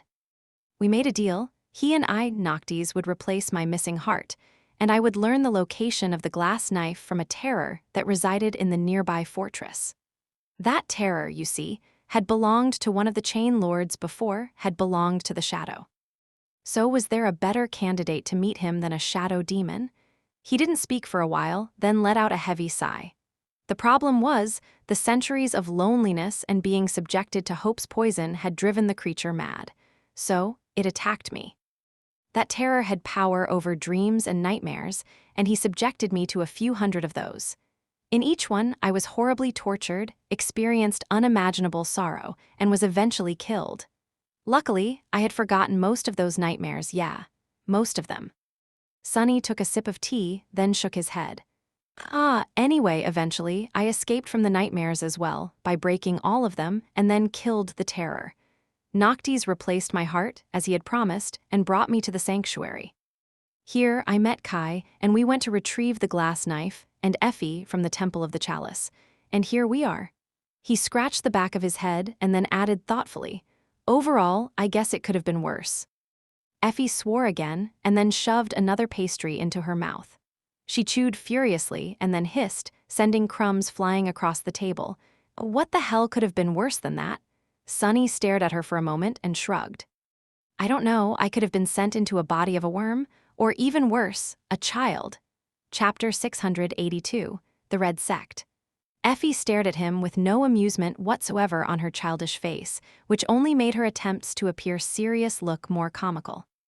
Then she scowled and said evenly, "Wanna die?" Sunny shook his head with a grin, then went into more detail about the things he had learned, including various pieces of information he had gleaned in the nightmares, his experience with the warmongers, and his observations about Solvane and Noctis.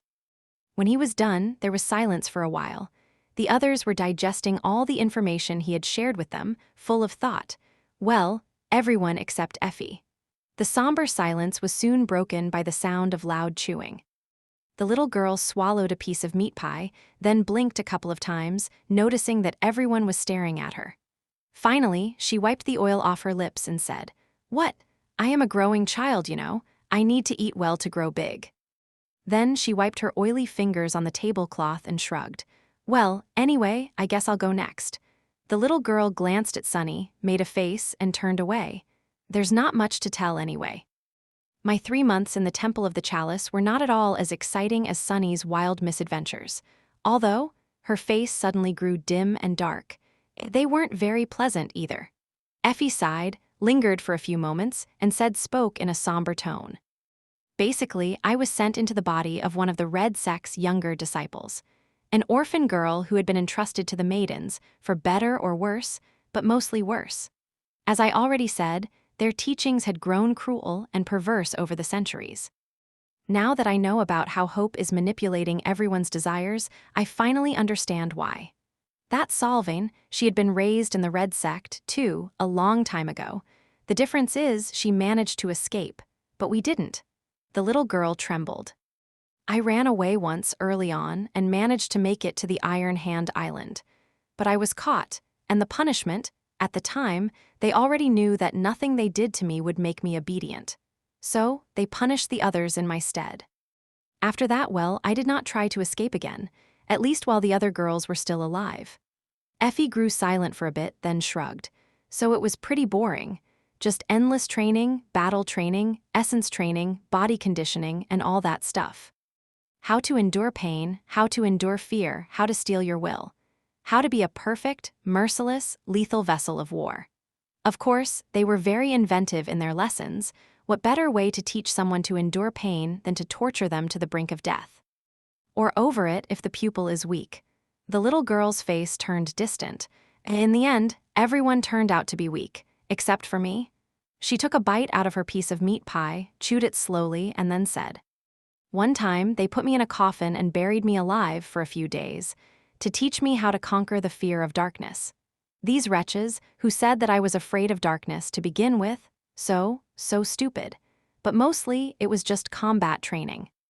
They trained us ruthlessly. There's a lot you can achieve with a few awakened healers and no regard for whether your disciples survive or not.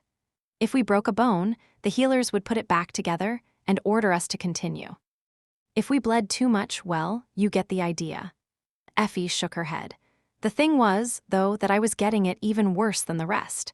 The girl whose body I took had the misfortune of awakening at a very young age, you see.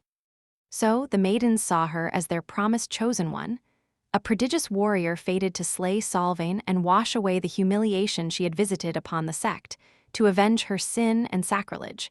So they worked me harder than anyone else." The little girl looked away, then sighed. "The weirdest part was that all the vile crap they did to us was done without any hint of hatred, malevolence, or bad intentions. On the contrary, the older maidens treated us like their little sisters, when they were not torturing and killing us, of course. My teacher, Hilda, I think she thought of me as her own daughter. She cared. A lot of good it did in the end." She hesitated for a moment and then grimaced. "Well, anyway, eventually I was the only one left. Actually, I think they went harder on the other girls because of me. My presence reignited their fervor, I think. After everyone else died and the maidens had nothing else to hold over my head, I started planning my escape. I had no idea if I would survive it, but luckily, before I had the chance to find out, Sunny and Kai came and obliterated the whole sect. Cheers, thanks, by the way." She nodded at them and then stuffed her mouth with another piece of the pie, clearly unwilling to say anything else. Everyone remained silent until Cassie leaned over and put her hand on the little girl's shoulder. She gripped it softly and said, "You did well, Effie. You did well to survive." Effie looked down, sighed, and then said darkly, "Ah, but this time I didn't just want to survive. I wanted to save a few people, too. But I failed. Who cares, though? I am really way too old to be this sentimental. Or maybe that hope already did a number on my brain. This is just a nightmare, after all." Hearing a little girl proclaiming that she was too old to feel grief would have been funny if it wasn't so sad. No one said anything until Kai leaned back and sighed. Then, his grating voice resounded in the stone room, sending shivers running down Sunny's spine. "Well, in that case, I guess it is my turn. My story is not that long, though. I didn't do much." He glanced at his hands, with skin that had been replaced by polished tree bark, remained silent for a bit, and then added, "I only fought a dragon, and lost." Chapter 683, To Kill a Dragon. Kai remained silent for a while, and then let out a heavy sigh. He looked away, picked up his charred wooden mask and stared at it for a few moments, then finally spoke. "I was sent into the body of a centurion of the Sun Legion, the army of the Ivory City. The city, you must have seen it when we entered the nightmare, rising from the ashes as the time flowed in reverse. It is a wondrous place, beautiful, peaceful, and full of life, with people who are warm, kind, and care deeply for their neighbors. Dozens of flourishing islands, all connected into a single whole by the aerial bridges and arching aqueducts built of white stone." The young man paused, grimaced, and took a sip of honey tea to smooth his aching vocal cords. Then, he glanced at the mask again, lingered for a moment, and continued. "At least that was what I thought at the start of it. Looking back, I was terribly naive, but it was so easy to be misled by how the Ivory City, and its people, appeared, especially by the stark contrast between the splendor of that enchanting facade and the barefaced vileness of those who wished to destroy it. The merciless, mad killers, warmongers." Kai shook his head. "The people of the Ivory City are just like those we know in the waking world. They have the same values, the same ideals, the same regard for decency and human life. Ah, now that I say it aloud, I realize they might be doing much better than us in that regard. My point is that they seemed nice." Their city was like a beautiful paradise, like a place that all human cities should strive to be. Was it so unexpected then that in this nightmare there was someone who wanted to destroy it? His eyes grew dim. The followers of the cult of glory, on the other hand, were exactly like what one would imagine the forces of evil to be. Merciless, cruel raiders that worshipped war, slaughter, and bloodshed, killing simply for the sake of killing. Their perverse fate, their zealous belief that by destroying the lives of innocent people they were delivering the gift of salvation to their victims, murderers and madmen, each and every one of them. So, you might understand why I was blinded to the truth for a while. The young man took another sip of tea, then put down the mask and looked at them with a dark expression. In my naivete, I came to believe myself to be a hero of a grim fairy tale. A noble warrior tasked with protecting a beautiful paradise from the tide of evil. I mistakenly considered the fate of the Ivory City to be the true conflict of the nightmare, and so convinced myself that protecting it was what we had been sent here to do. Unable to abandon my duty and reluctant to become a deserter, I remained with the Sun Legion, thinking that sooner or later you guys will join me. Kai looked down and sighed heavily. And so, very soon, I became known as a hero of the Legion. His disfigured face contorted for a moment, but then the young man restrained his emotions and smiled bleakly. I know, that fact might sound surprising. Unlike the rest of you, I have never been a fearsome warrior. I have never been a dauntless leader of men as well. My only real act of bravery was facing the Spire messengers in the shadow of the Crimson Spire, and even then, I only survived because of Cassie. So, I was very surprised to find myself gaining fame and renown as a fearless battle commander. Kai looked at them, lingered for a moment, and then said with uncertainty, "The war between the Ivory City and the Red Colosseum, you see, has been going on for centuries. Its bloody tides come and go, like those of the sea. Sometimes, only small skirmishes and raids happen for decades, and sometimes there are terrible battles happening every day. Sometimes, only mundane soldiers and awakened officers fight each other, and sometimes, ascended champions appear to sow devastation on the battlefield. Sometimes, even the transcendent lords descend." He paused for a few moments, took a sip of tea, then continued in a neutral tone. "At the time, I found myself in the center of a sudden shift from a prolonged period of relative calm to the start of a massive offensive by the warmongers. And very early on, I discovered an unexpected truth." He glanced at them, thought for a second, as though carefully choosing his words, and said, "You see, I was always under the impression that warriors of this mythical era, when gods were still alive and magic permeated the world, were infinitely more knowledgeable, powerful, and proficient in battle than we, humans of the waking world, are. But as it turns out, that is not so. Maybe a long time ago, during what they call the Age of Heroes, they had been. But now, most of them are far less deadly than we have become, at least those of us who had been forged and tempered by the Forgotten Shore." Sunny raised an eyebrow, surprised by that statement. Noticing his expression, Kai tilted his head a little. "Nightmare creatures are nowhere near as numerous here as they are in the future. There is no spell, no nightmares, no trial of the dream realm, no gates. Unlike them, each of us had been forced into a life of bloodshed and conflict, thrown against unimaginable horrors with no choice to retreat or surrender. The spell might be a cruel teacher, but its vile lessons seem to be morbidly effective. Grow stronger or die, there is no other way for us. So, most awakened from the real world would have experienced more strife and battle encounters than an average awakened warrior of this time period."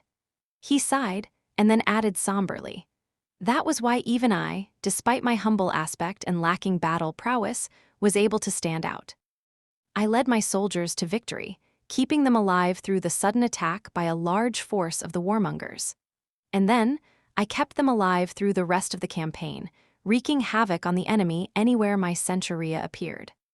Kai grew quiet for a long time, and then added, his ugly voice suddenly sounding especially hoarse and grating, "And that was how I gained the attention of the radiant lord of my city of Severax, the Ivory Dragon.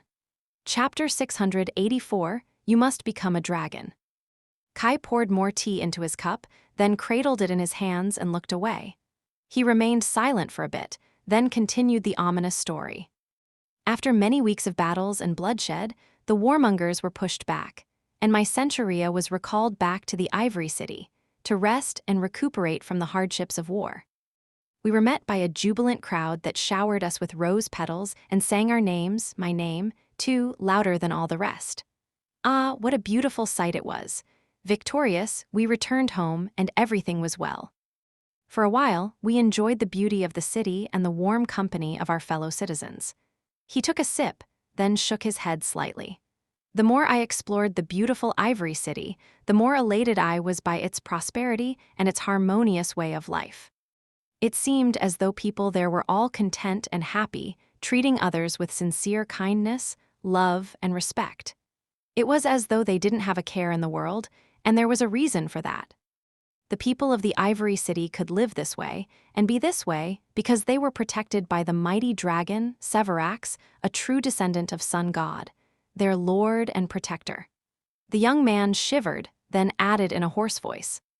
The dragon protected them, provided for them, and guided them with his wisdom. It was because of him that the Ivory City was safe, sound, prosperous, and welcoming, why its citizens were so kind and happy. This was a paradise of his creation. Kai took a sip of tea and smiled sadly. Sounds too good to be true, doesn't it? Ah, but it was. I was just too slow to see it. He remained silent for a bit, then let out a long sigh. At first, I only felt it. A slight, vague wrongness, as if something was off with these kind, happy, beautiful people. As if there was something hidden behind their sincere smiles. I dismissed it, thinking that it was just my prejudice speaking. A mindset that I brought with me from the waking world. But the more time I spent with them, the more strange details I started to notice. And soon, a harrowing suspicion took hold of my heart. Kai looked at them, his face growing dark. A suspicion that there was madness hidden deep in their lustrous eyes. The same madness that the warmongers were infected with, albeit of a different shade. I had never felt as disturbed and afraid as when that thought first entered my mind. I was so afraid, in fact, that for a few days I closed my eyes to the truth and pretended that nothing was wrong. But the suspicion kept gnawing on my heart, and so I decided to investigate. It wasn't hard to confirm it. A bitter grimace contorted his hideous face. You see, as it turned out, the Ivory City was indeed prosperous, safe, and beautiful because of the dragon. Its people were indeed protected and provided for by the dragon. In return, the dragon only asked for one thing in return. The young man clenched the teacup, almost causing it to crack. To feed him, he gritted his teeth for a moment, then said quietly, to feed him with human flesh. 7 sacrifices had to be made to him every month from the ranks of the citizens. And the kind, warm people of the Ivory City were more than happy to provide. Ecstatic, even. Being devoured by the dragon was considered to be a sacred honor, and having a loved one chosen as a sacrifice was a cause for celebration.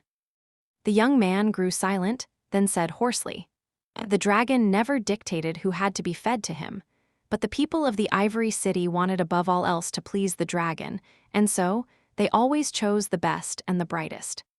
The most beautiful, the most talented, the most innocent, the most desirable.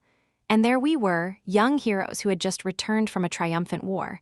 The month was up, and so they chose me and 6 of my most brave and loyal soldiers. Kai smiled bitterly. What a reward! The sight of them was the most disgusting thing I have ever seen.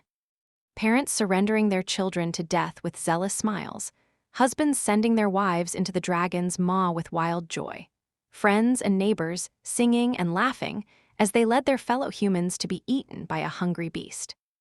Only little children did not share in their glee. They cried when their mothers, fathers, brothers, and sisters were torn away from them, not understanding what was happening. But the crying children were punished and taught a harsh lesson about how repugnant their behavior was. He grimaced, then put his cup down and looked away. The whole city was insane. Perhaps one could argue that a few dozen souls a year are a small price to pay for a paradise. But what is a paradise built on blood worth? Worthless. It's worthless.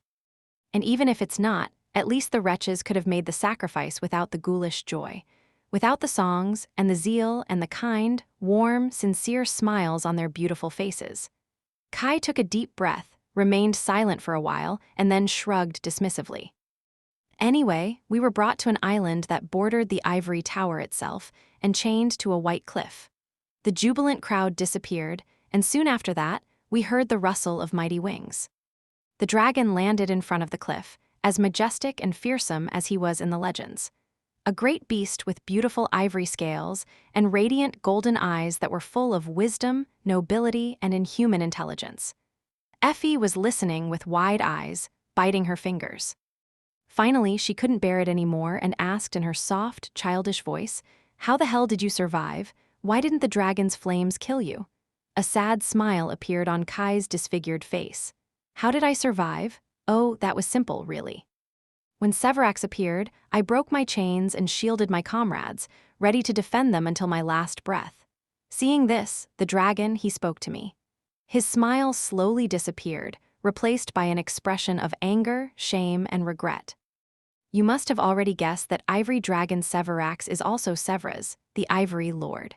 One of the Hope's eternal shackles, a transcendent whose transformation ability allows him to turn into a dragon. He is a human, or at least was a human once, a long time ago." And so he spoke to me. The young man sighed. He was amused by my reaction. We spoke, and what he told me, it broke me a little, I think. You see, I had it all wrong. The dragon, he had never once asked the people of the Ivory City to sacrifice anyone or anything to him. They had invented the story themselves and chose the number of the victims themselves and started bringing him sacrifices of their own free will. Because doing so made them feel as though they were binding themselves to the dragon, that they were becoming a part of the dragon, and so were of the dragon and safe from him. Kai shook his head. Severax, Severas, he had lost a part of himself a long time ago, I think. He told me that in the beginning he wanted to be a good lord for the people, someone whom they could see and whom they could strive to become. And so, he rarely appeared in his transcendent form before them. But as centuries passed, he noticed that people were disturbed by his human face and were only at peace when he came as a dragon. As if they needed him to be something else, something greater than them. And so, after a while, he abandoned his human form completely. And not long after that, the sacrifices began. The young man lingered for a few moments and then continued. I asked him to spare our lives, but he refused. He told me that he had never accepted an unwilling sacrifice and I was free. But the other 6, it was as though they were in a trance or had gone mad. They didn't even try to save themselves. No matter how I begged him to spare them, he refused. This was what his people desired, what they needed. They might have not been bound to him, but he was bound to them, burdened by them. And so, when nothing else worked, I foolishly tried to stop him. He smiled bitterly. But how could I defeat a dragon? I am not a dragon myself, after all. He swatted me to the ground with one swipe of his tail, breaking my ribs and almost killing me.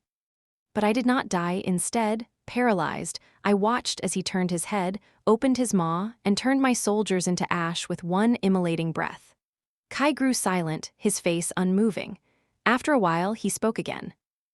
Overwhelmed with anger, grief, and despair, I screamed at him, cursing him, swearing that I will tell everyone the truth, that I will make them realize, that I will make them change. But he just looked at me tiredly and said that I will see. And then, the ivory dragon was gone, leaving me alone on the empty island. He looked down. I was too injured to move and spent the rest of the night in the throes of pain. In the morning, the citizens of the Ivory City came. When they saw that I was alive, a pale smile appeared on his hideous face. They were stunned, scared, and angry, and so they built a pyre, tied me to a stake, and burned me. No matter what I tried to say, no matter how I tried to make them understand, they wouldn't listen. They only grew more scared and hateful. The dragon, he had been right. He had told me the truth. I saw. Kai picked up his tea, took a sip, and looked away. My bindings broke before I died, and so, horribly burned, I shot into the sky like a spark. I flew away from the city and somehow survived. Crippled and heartbroken, I slowly made my way east, finally reaching the Iron Hand Island, and then the sanctuary where Sunny eventually found me.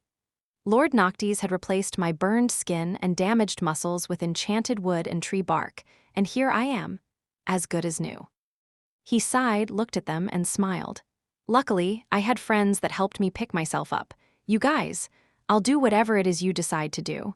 But if there is one thing I want to say, it is this. If Noctis wants to kill Lord Severax and end the dragon's reign, I would be happy to lend a hand. Chapter 685, Temple of the Night. When Kai was finished with his story, everyone remained silent for a while.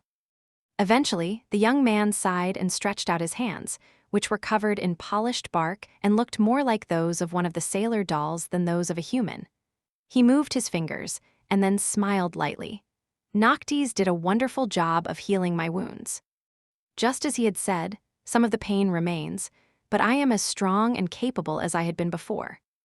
No, even more so, these enchanted limbs he gave me are much more sensitive to soul essence, and so, they are more durable and powerful than my own flesh had been. I also collected a few memories during my time in the Sun Legion. Overall, my battle prowess has increased a lot since we entered the nightmare, not to mention the experience I earned and the lessons I was taught. Whatever comes, I am ready.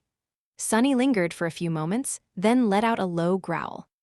What about the other transcendent of the Ivory City, the Sun Prince? Have you met him?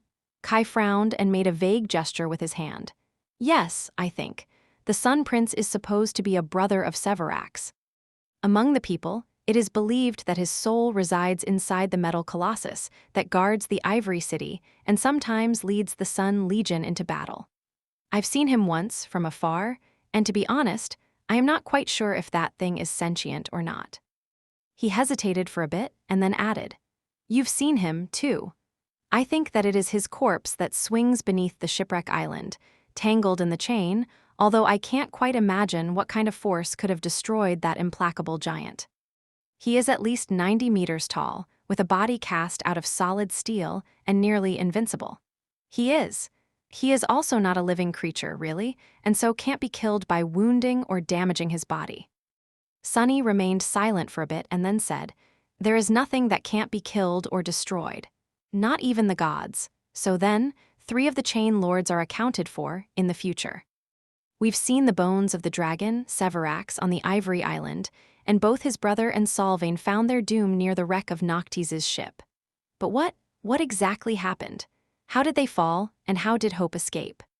What happened to Noctis himself, as well as the one in the north? How was the Ivory City destroyed? How did the tower break free of its chains? No one answered, as perplexed as he was. After some time, Cassie finally spoke. I am not sure what happened. But I know one thing, because of our arrival, it is happening faster. They turned to her, and after a moment of silence, Sunny asked, Yours is the last story left. And to be honest, it is the story I am interested in hearing the most, because it concerns the 5th awakened sent here by the spell. Mordred, he found a way to enter the seed with us, didn't he? Cassie sighed heavily and turned her head away. After a while, she said, Yes, he did. The blind young woman remained silent for a few moments, gathering her thoughts, and then faced them again. Unlike what happened to the 3 of you, my arrival into the nightmare was not too harrowing, at least not at the start. I was sent into the body of a young priestess, whose duty was to tend to the high priestess of the Night Temple, the one in the north. In this era, the Night Temple still belongs to the cult of the goddess of the black skies, of Storm God, the deity of darkness, stars, and guidance, and so no light is allowed on the temple's premises. She touched her blindfold briefly, then slowly lowered her hand. The acolytes spend long years living in the darkness and blind themselves before becoming priestesses. For that reason, they are known as the eyeless. Many of the eyeless are seers and possess powers of prophecy and divination. For most, becoming a blind priestess inside a lightless temple would have been a terrible trial, but for me, it was strangely soothing. To find myself among those similar to me, in a place where my blindness wasn't an aberrant oddity, but instead a choice.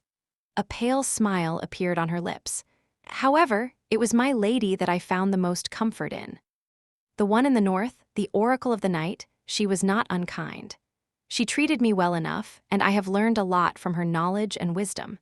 However, just like the rest of the chain lords, she was being consumed by an insidious madness. Hers was the madness of apathy. Over the centuries, my lady grew indifferent to most things happening in the world, or even to herself. That was why she needed attendants, and I was one of them. The smile slowly disappeared from Cassie's face. That didn't mean that she was powerless or without responsibility, though. All of the northern reaches of the Kingdom of Hope were under her authority and protection. There were many villages and several towns full of mundane humans who relied on the Night Temple for safety and guidance. For that reason, the one in the north ruled not only over the blind priestesses, but also over a small but fearsome army comprised of both mundane warriors and awakened. She sighed slightly. Their numbers might not have been as large as those of the armies of the Ivory City and the Red Colosseum, but due to their prowess and my lady's prophetic gift, the North was never attacked by either. The people rarely suffered from the nightmare creatures as well. Cassie grew silent, and a scowl slowly appeared on her beautiful face. But as the one in the North grew more and more indifferent, that slowly started to change. Still, when I found myself in the Night Temple, things were still more or less fine. Her scowl deepened, and her face grew dark and despondent. The blind young woman lingered and then said in a grim voice, "Until they weren't." Chapter 686, Creature of the Fog. It was getting late, and darkness crawled into the stone room, drowning its corners in shadows. Cassie sat motionlessly, the graceful lines of her beautiful face contorted by a deep scowl. Then, a heavy sigh escaped from her lips. It started soon after I entered the nightmare, but no one paid it much attention at first. There were just strange rumors that reached the temple, resembling scary stories that people like to tell each other when the sun is gone and darkness envelops the world. Rumors of a pleasant voice that came from the fog. She gritted her teeth for a moment. Perhaps if my lady's affliction was not as severe, we could have done something then. After all, in this world, scary stories often come true. And this one was more ominous than the rest, because it had to do with the fog. The Night Temple stands at the boundary of the Hollow Mountains, after all, and of the mist that shrouds them. But she was distant and uncaring, and so we have grown aloof too. Cassie somberly shook her head, then continued, her low, deep voice enveloping the room and her three listeners. As time went by, the rumors started to change. They grew more menacing and dire, telling tales of people who listened to the fog and disappeared without a trace. At that point, the eyeless grew concerned, suspecting that a corrupted creature had found its way into their land. Many of them possessed a high affinity to revelation, after all, and they could feel it. Unease, threat, danger. So a priestess was sent to investigate, escorted by a squad of experienced awakened soldiers. And at the same time, it was decided that a divination will be performed. She lingered for a moment. The divination showed no result, and the priestess, she failed to return with useful clues. In fact, she did not return at all. She and her escort disappeared without a trace, as though they had never existed. Just like the people from the rumors, only, by then, no one thought of them as mere rumors anymore. The blind young woman shivered, then said in an even voice, "Finally, we became alarmed. The army was summoned, and many hunting parties were sent out to find the creature. Mundane soldiers, awakened warriors, ascended champions, the eyeless, everyone was determined to catch the abomination. But despite all our efforts, we failed. How could we catch the fog?" Cassie's face darkened. And all the while, people continued to disappear. First 1 or 2 at a time, then scores of them, and then, one day, we found a whole village that stood empty, not a sign of its inhabitants in sight. Everyone there, every man, woman, and child was taken by the fog. She grew silent for a few moments, then added grimly. And then, hunting parties started to disappear too, powerful, experienced soldiers. We even lost and ascended. The worst part, however, was that there was no pattern to the creature's movements, at least none that we could recognize.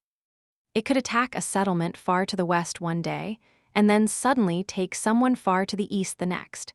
It was almost as if it could be in several places at the same time. Because of that, we couldn't throw all our forces into one location and corner it on a single island. And so, we constructed a trap for it. All we needed was a lure, and I volunteered to become one. The blind young woman shook her head. Of course, back then, I didn't know that the fiend of the fog was far more cunning and devious than any nightmare creature I have ever faced. But I found out very soon, because that was when I met him again. And as soon as I did, I realized that what we thought of as a trap for the fiend was, instead, a trap that the Prince of War lured us in instead. Cassie gritted her teeth. Because while our forces were concentrated to form the encirclement, most of the northern reach remained unprotected. And so, left without defenders, one of the towns was taken by the fog. 1,000 souls gone, slaughtered. A deep scowl appeared on Sunny's face. He leaned forward, piercing her with an intense gaze. What? How? If he was engaged in a battle with the forces of the Night Temple, how did the bastards simultaneously attack the settlement? She lingered for a while, then said with a hint of uncertainty. That Mordred, he was not how he had been in the future. He had grown weaker somehow, as if he did not possess 6 soul cores anymore. But instead, there were 5 strange creatures helping him, like the lesser versions of the one you had killed on the Reckoning Island. While we fought the prince himself, the 5 creatures attacked the town that we had left unprotected, slaughtering every human who lived there. Sunny leaned back, stunned. What? 5 of them, 5 reflections? Did he tear his soul apart to create them, granting each a single soul core? Suddenly, a frightening thought entered his mind. No, this can't be. Divine aspect holders like Mordred and him followed a slightly different path than the rest of the awakened. Unlike those with aspects of a lesser rank, they could create 7 soul cores by absorbing fragments, whether of souls or shadows, didn't matter. But there was still a limit to the number of cores they could create, and to grow more powerful after that, they had to challenge nightmares like everyone else. So, Mordred's slaughter did not make any sense. He had already been a terror in the future, after all. The creatures, however, followed a path that was different entirely and almost reversed. By absorbing fragments, they did not create new soul cores. Instead, they rose in rank, like Saint, for example, who had to consume shadow fragments from memories in order to ascend.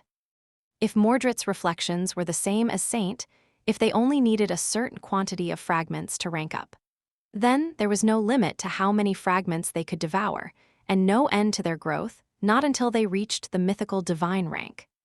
So if the Prince of Nothing sacrificed 5 of his 6 soul cores to create 5 awakened beasts, then what was their rank now, after consuming thousands upon thousands of souls? Chapter 687, Oracle of the Night. Effie and Kai seemed like they had some questions, but they chose to remain silent, at least for now. Of course. They knew who Mordred was and had a general impression of his powers. Sunny and Cassie had described their experience in the Night Temple to them in enough detail so that their friends as well as the Fire Keepers knew what they would be facing should they cross paths with the Prince of Nothing. However, even Sunny himself had only a vague understanding of how Mordred's aspect functioned, and so did Cassie. So hearing how powerful he had grown in the nightmare was a shock to him. The mirror beast was a devil, had it been created as such, or had it earned more cores in battles with powerful nightmare creatures, as Saint did. If it is the former, then does it mean that Mordred was more than a terror once? He had many reflections before Clan Valor imprisoned him, 2 gods, just what kind of a menace Anvil's firstborn was in the past. And, more importantly, just how dangerous was he going to become in the future. His somber thoughts were interrupted by Cassie, who spoke again after remaining silent for a while. In any case, destroying Mordred's body was not too hard. He appeared wearing the body of the priestess who had been first sent to find him anyway. But of course, doing so was useless because he could just take another. In the chaos of the battle, I couldn't explain what dire powers the enemy possessed to the forces of the Night Temple, and more than that, she shook her head somberly. In the moment, I was not sure that it would have been the right thing to do. Was I meant to help the inhabitants of the nightmare slay one of the awakened from the waking world? Were we not supposed to be allies? No matter how vile Mordred was, and despite what had happened between us in the past, here in the nightmare, both he and I were meant to pursue the same goal. The blind young woman sighed. So, after a bloody battle, Mordred escaped our trap and disappeared. Soon after that, We learned of the massacre that had taken place while we were distracted by his deceit. And after witnessing the desolate town that his reflection had slaughtered, I was disabused of the notion that he and I were the same in any way. Sadly, by that time, it was already too late. Cassie lowered her head, then continued quietly. After feasting on the souls of the town's inhabitants, the reflections became much more powerful. Mordred was not bound by the necessity to stay hidden anymore, as well. His attacks grew much more frequent and devastating, and the number of his victims started to grow with chilling speed. The more people he killed, the more dangerous he became. He was not invincible. Of course, among the awakened serving the Night Temple, there were a lot of those who possessed means to contain him. Especially the eyeless, who, like me, were immune to his possession. But Mordred knew that as well. And so, he went after those who could threaten him first. She paused for a moment, her face growing solemn. Eventually, people, those who were still alive, at least, became so terrified that they left their homes and fled to the Night Temple, hoping that the High Priestess would protect them. The army and the priestesses grew desperate, as well. We begged the one in the north to intervene. She was a transcendent and an oracle without an equal, after all, and despite her indifference, my lady promised to face the creature herself.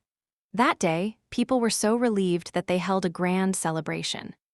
Cassie remained silent for a while, and then continued, her voice growing sad and wistful. While everyone was celebrating, however, my lady summoned me in secret and asked me to deliver a message to her old friend, Lord Noctis, in the east.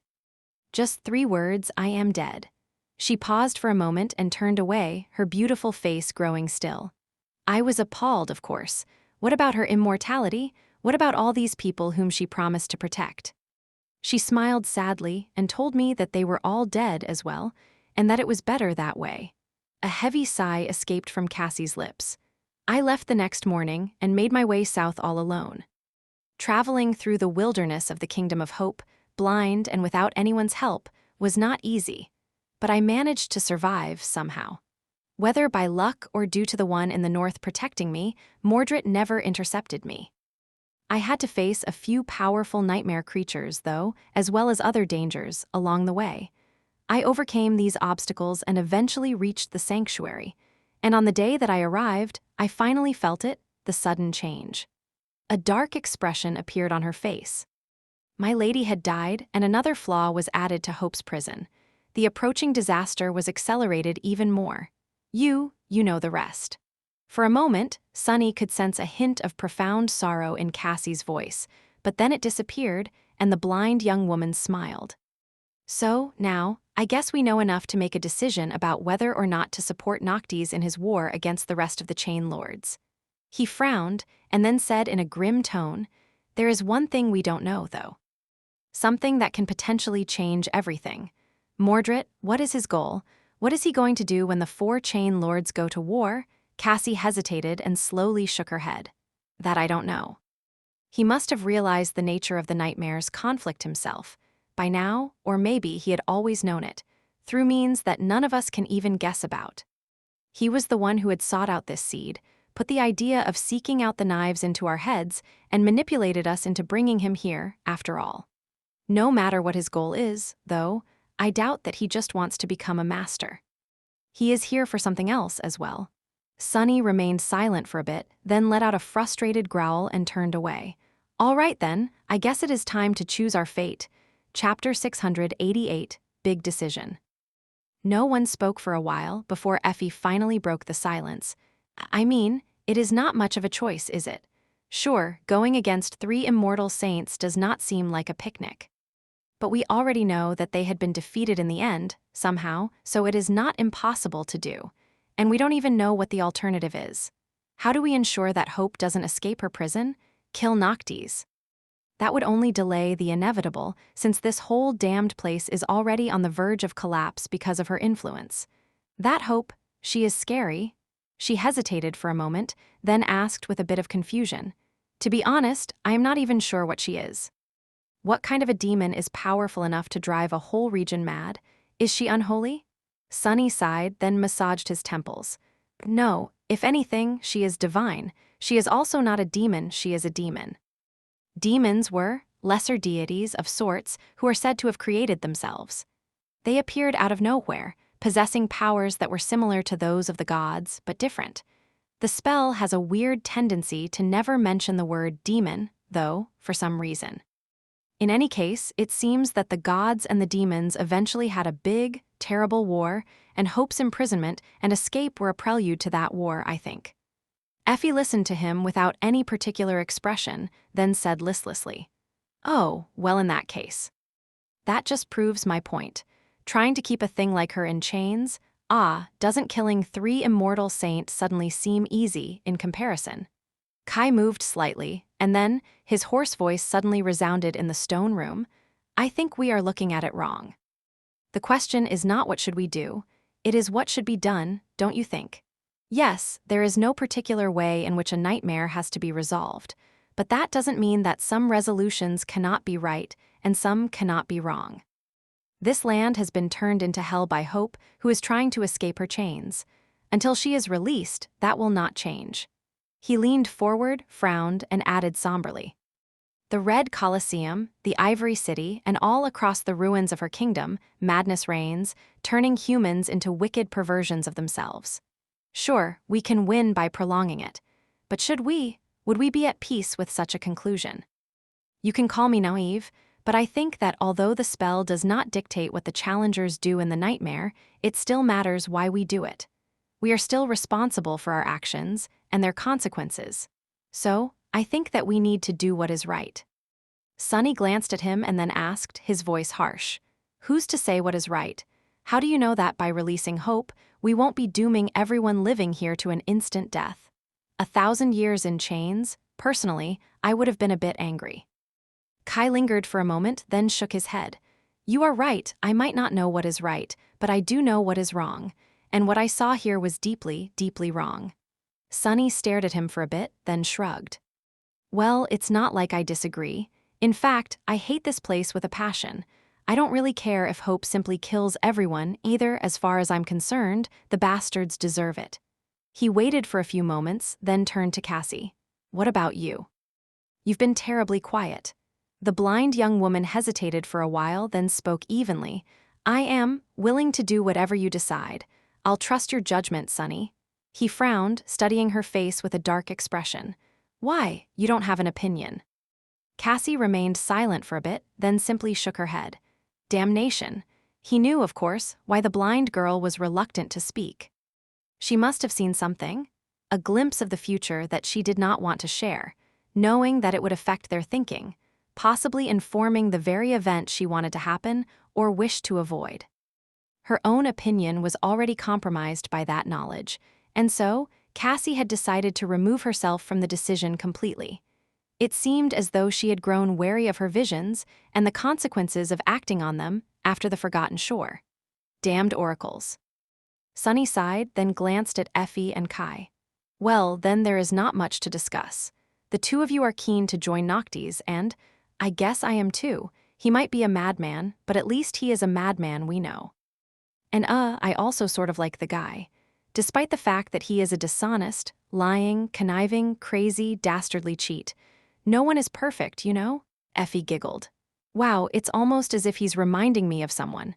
Now who might that be?" Then she grinned at Sunny and asked, "That's settled then. So, should we go and deliver the good news to that dastardly cheat? You know, about how he doesn't need to kill us and put our souls into home appliances." She seemed like she was ready to go, but Sunny stopped her with a hesitant gesture. This next part, he had thought about it a lot, not knowing if it was the right thing to do or a giant mistake.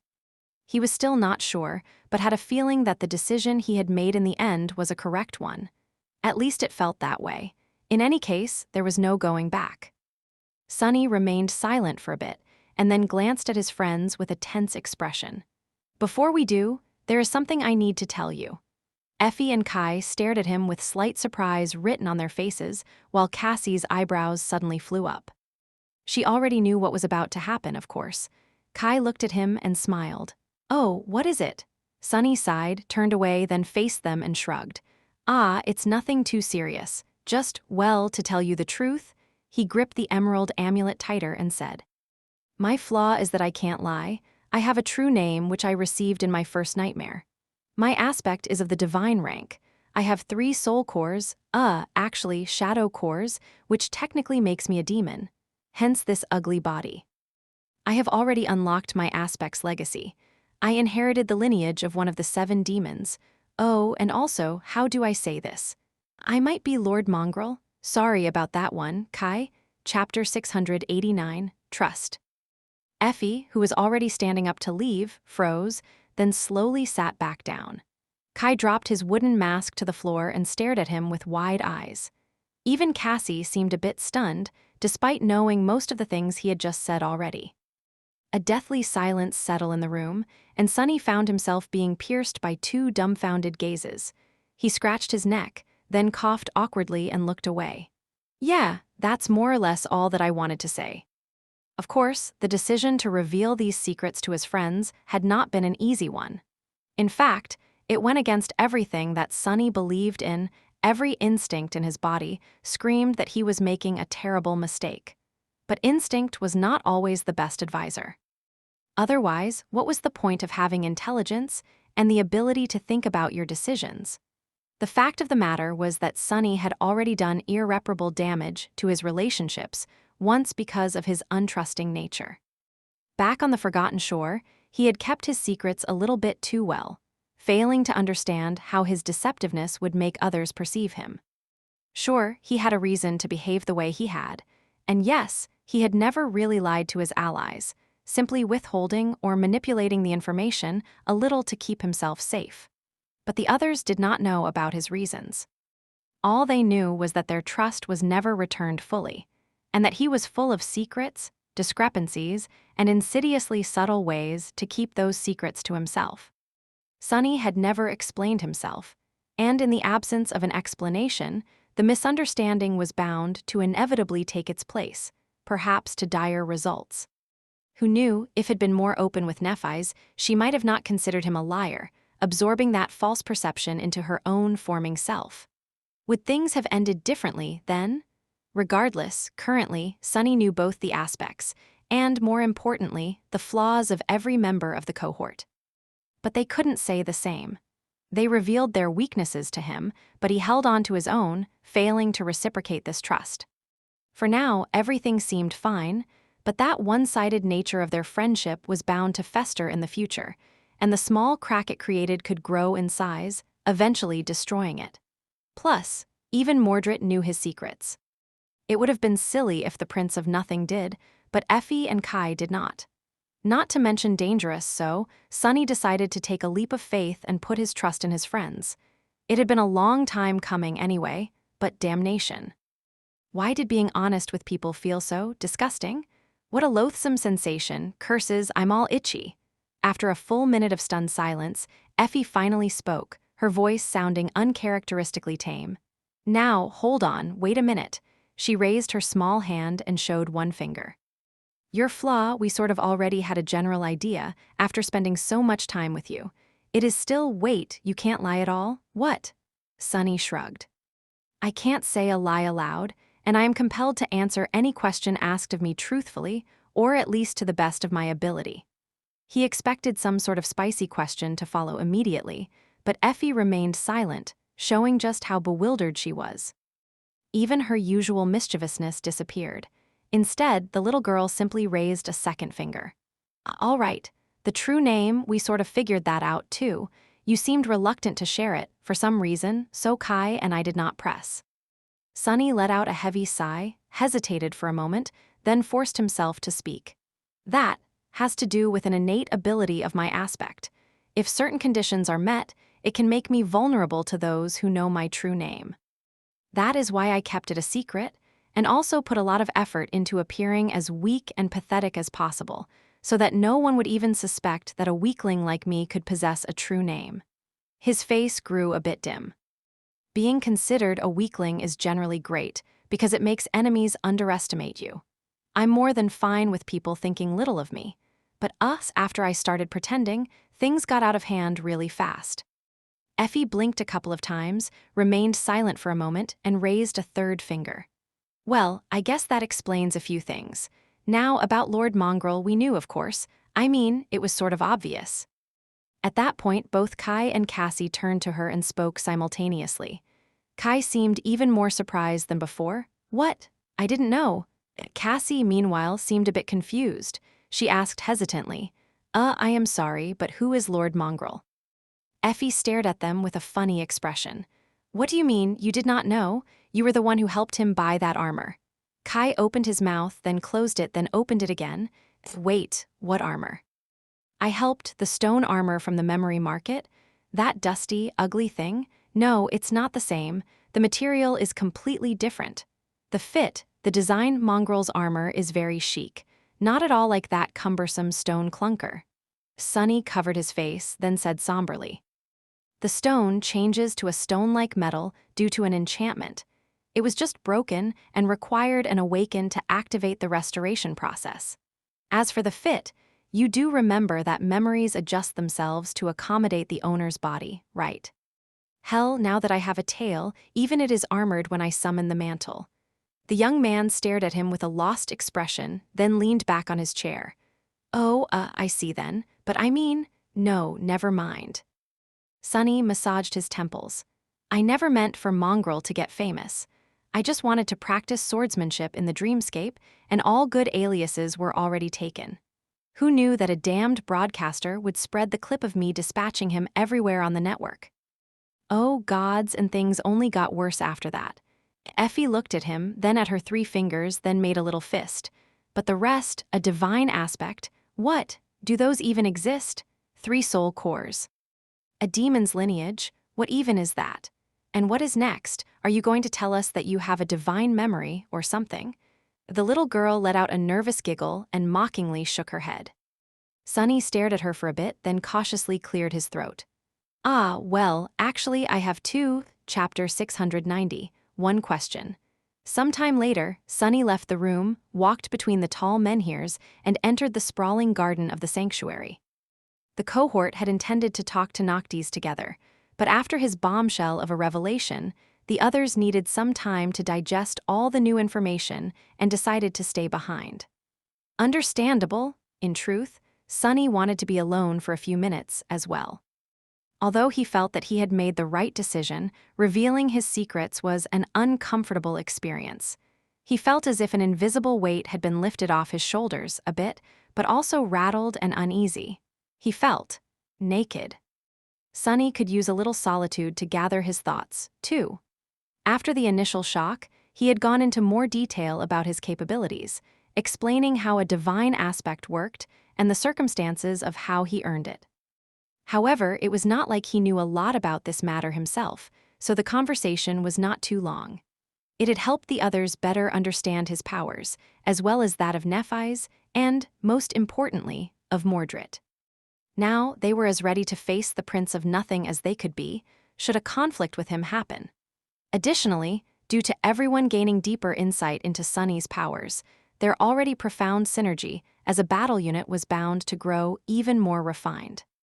Sunny kept a few things to himself as well.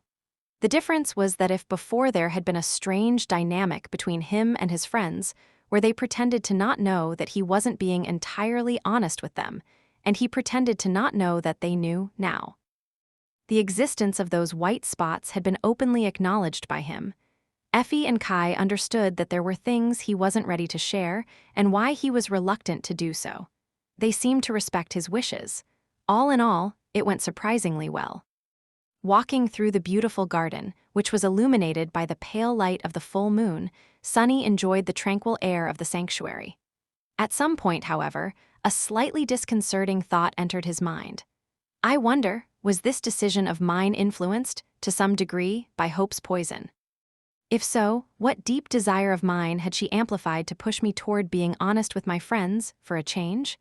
Suddenly thoughtful, Sunny approached the door of the sorcerer's lair, waited patiently for the sailor dolls to open it, and walked inside. Maybe I was always. His eyes suddenly narrowed, and his hand shot to the side, ready to grasp the shaft of the cruel sight. Something was very wrong inside the dark hall. A thick, nauseating smell of blood invaded his nostrils, sending adrenaline coursing through his own. It surrounded him like a suffocating wave, as though a terrible massacre had just taken place in the immortal sorcerer's quarters. But Sunny did not see any corpses. The central chamber was just as he had left it the last time, empty of all furniture, with a vast circle of runes drawn on the stone floor. No, not entirely the same. The floor had cracked in several places, as though something was pushing at it from beneath, exerting devastating pressure on the ancient stones. Noctis was still in the center of the circle. One of his sleeves was rolled up, and there was a deep cut on his left wrist, a stream of blood running down his hand and falling down like a crimson ribbon. In his other hand, he held the diamond sickle. The sorcerer was surrounded by a shallow pool of blood, however, it somehow failed to touch the hems of his garments. Sunny stared at him for a few moments, noticing that the stone surface seemed to be slowly absorbing the blood. Then, he gripped the emerald amulet and asked evenly, "Are you trying to kill yourself?" Noctis slowly opened his eyes, glanced at Sunny, and smiled brightly. Then, acting as if nothing out of the ordinary was happening, he wiped the diamond sickle, hid it in the folds of his silk garment, and stooped up. "What?" "Of course not, I'm too young to die." Sunny gave him a dubious look. "Young? You are at least 1,000 years old." The sorcerer tilted his head, scratched his cheek with a thoughtful look, and then smiled even brighter. "What? Of course not. I'm too beautiful to die." Happy with himself, Noctis somehow made the cut on his wrist close, jumped over the pool of blood, and walked toward Sunny with a relaxed expression. "Come, this place needs to be aired, I think. The garden is nice and chill, though." Sunny threw one last look at the disappearing pool of blood. Did he imagine it, or had the stone floor of the chamber trembled slightly just then? Shaking his head, he turned away and followed Noctis outside. Together, they slowly headed for the altar island. Noctis seemed to enjoy the silence of the moonlit garden a lot. A minute or two later, though, he broke it with a carefree question. "So, what did you want to tell me? Have you and your friends come to a decision?" Sunny hesitated for a moment, then answered. "We did. We will help you free Hope." Noctis grinned. "Oh, wonderful." After that, he didn't say anything else. Sunny waited for a while, a little confused. They had already reached the white altar and sat down on a stone bench, enjoying the sight of the pristine lake, with a pale circle of the moon reflecting on its calm surface. And yet, the sorcerer seemed to lose his ability to speak. Slightly irritated, Sunny hesitated for a moment and then asked awkwardly, "So, do you need me to give you the knives?" Noctis looked at him with an easy smile and shrugged. "Ah, no need, keep them." Sunny's eye twitched. "What do you mean, keep them?" "Wasn't the knives what you were after?" The immortal sorcerer looked at the reflection of the moon, then waved a hand vaguely. "We can deal with them when the time comes. Things will sort themselves out, one way or another." He remained silent for a bit, and then added, his smile slowly disappearing. "Now that the one in the north is dead, things will start moving faster. The other chain lords are probably already in motion." Noctis sighed, then leaned back and looked up at the sky. "We won't have as much time to prepare as I would have hoped. 2 months, perhaps, maybe even less. You and your friends should spend that time wisely. Once the end starts, we won't have an opportunity to relax like this until it's all over." Sunny grew silent, then looked at the tranquil lake. After a few moments, he said, "We will help you, but I have some questions." Amused by that statement, Noctis laughed. "You even have questions on a night like this. Sunless, you should learn how to enjoy yourself from time to time. Take a moment and appreciate the world. Otherwise, what is the point in living?" Sunny glanced at him with a deadpan expression. "Do I look like someone who knows what the point of living is?" "Thanks for the advice, I'll take your words to heart. However, I still have questions." The sorcerer made a dour face and sighed. "All right, one question. I'll answer one question, so think well before asking it." Sunny did not speak for a while, staring at the reflection of the moon. His face grew serious, deep shadows veiling his eyes. After several minutes spent in silence, he finally frowned, looked at Noctis, and said, "Then tell me this one thing. Why did Sun God destroy Hope's kingdom?" The immortal raised his eyebrows, then threw his head back and laughed. "By the moon, of all the questions in the world, you just had to ask this one, didn't you?" He shook his head and then looked away. "Well, a deal is a deal. I'll answer. Like many others who tried to answer this question over the centuries. Some said that it was because she was a demon, others said that it was because she was too powerful. That she had grown too prideful, or that she had grown too radiant, outshining even the Lord of Light. But they were all wrong. In truth, at least what I think is the truth, Hope wasn't punished because she was too powerful, too prideful, or too radiant. He remained silent for a few moments and then sighed. It was because she was worshipped. Chapter 691, Heresy. Sunny remained silent for a few moments, absorbing what Noctis had told him. The altar island was calm and tranquil, the lake surrounding it shimmering in the darkness with the reflected moonlight. The branches of the ancient tree swayed gently above his head. Because she was worshipped, he snorted and looked away, feeling bitterly disappointed for some reason. After a while, he said darkly, "So what, that is all there is? Sun God was jealous?" The sorcerer glanced at him, lingered for a moment, and then slowly shook his head. No, he wasn't. Noctis remained silent for a bit, then sighed. The gods had never shown any animosity toward demons. In fact, their relationship was somewhat friendly. In the battles of the ancient times, they even fought side by side as allies. He frowned. Neither had the gods ever cared about whom or what the mortals worshipped. There were all kinds of silly cults before. There were rulers that proclaimed themselves divine, people who built temples to beasts and spirits, some oddballs even worshipped rocks. Or the corrupted abominations by the moon, can you imagine? But the gods did not mind at all.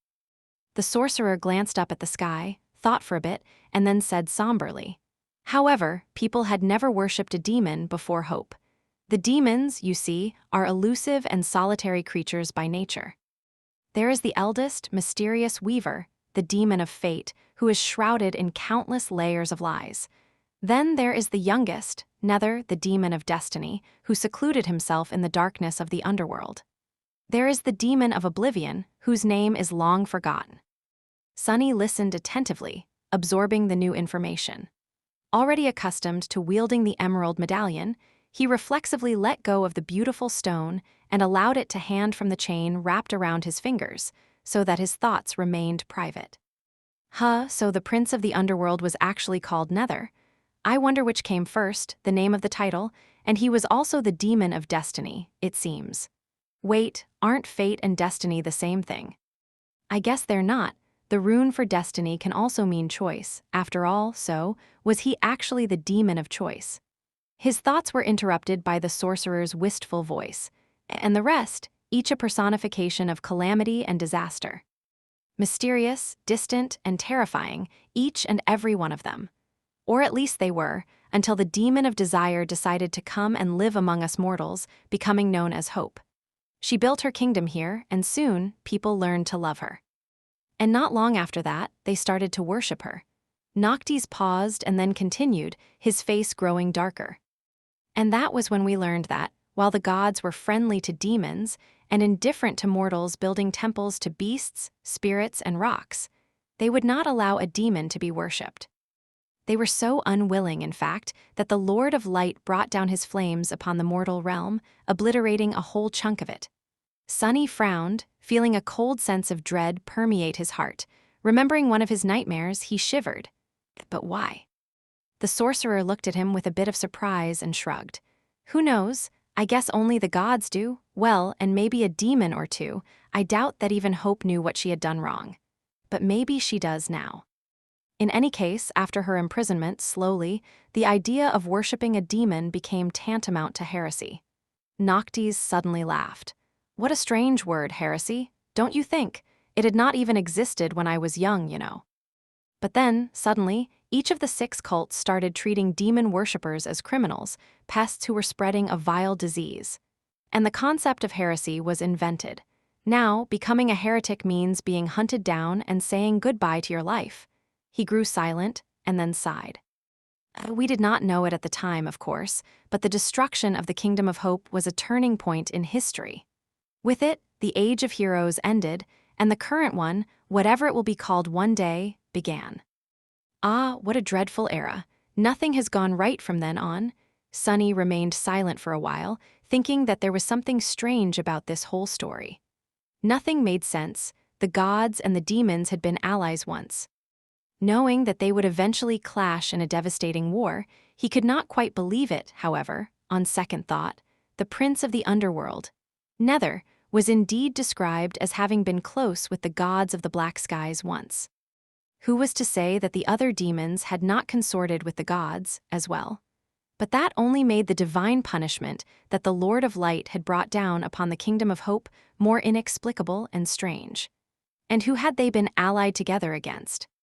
The creatures of the void? What was the exact timeline of all this convoluted nonsense? The Age of Heroes had ended with the imprisonment of Hope, but when had it started? And what had been happening before? Damn, so many questions. Sunny glanced at Noctis, hesitated for a few moments, and then grasped the emerald amulet again. However, the sorcerer was having none of it. He glanced at Sunny and said with a smile, "I feel like you are about to ask me a question." That would be the second question. Wait, no, the second one was whether or not Sun God was jealous. Wicked demon, you tricked me. Noctis shook his head, looked at Sunny with reproach, and stood up. Shame on you, Sunless. Good night. Tell your friends to prepare well in the time that we have left. With that, the sorcerer gave him another hurt look, then turned away and started walking back toward his residence. After a few steps, however, he stopped and said in his usual carefree manner, "Oh yes, I almost forgot, you will have to go and retrieve the third knife too. Don't worry though, it is not going to be hard. Rather easy, really." Sunny, who was staring at the tranquil lake with a dark expression, simply nodded. "Sure, wait, what? Why do we have to do it? Go and get it yourself." Noctis hesitated for a bit, then sighed. "Ah, I wish that I could. But well, I might have said some nonsense about how my friend should only give the knife to someone of pure thought and heart, or something like that. And sadly, while I am the most outstanding person in all of the Kingdom of Hope in many regards, purity is not my strong suit. You and your friends, however, you reek of purity, well, one or two of you at least for now."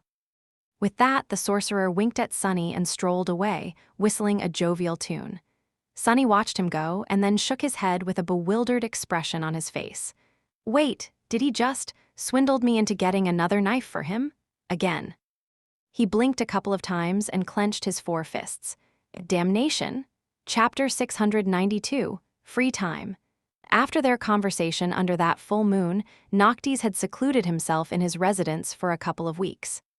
Sunny tried to talk with the eccentric sorcerer a few times, but the silent sailor dolls refused to open the door and just stared at him with their crude wooden faces. There was, of course, the option of simply using Shadow Step to get inside, but somehow, Sunny suspected that intruding upon the immortal transcendent would not have been the best idea. There were real souls trapped inside these sailor dolls, after all. In the end, he and the other members of the cohort had no choice but to follow the advice Noctis gave him to rest and prepare for what was about to come. Luckily, there were a lot of preparations they had to do. While all four had trained themselves extensively before entering the nightmare, many things happened since then. There were a lot of lessons they had learned in these 3 terrible months, most of them bringing the four awakened to the very door of death. Now that they had time, they could go over everything they had learned, revisit it, and truly absorb it into their bones, connecting the new knowledge and skills to their foundation in a solid manner. For Sunny, that meant several things. The first one was shadow dance. He had found himself in a strange situation, having made the recent breakthrough inside of a nightmare. That he did not really remember.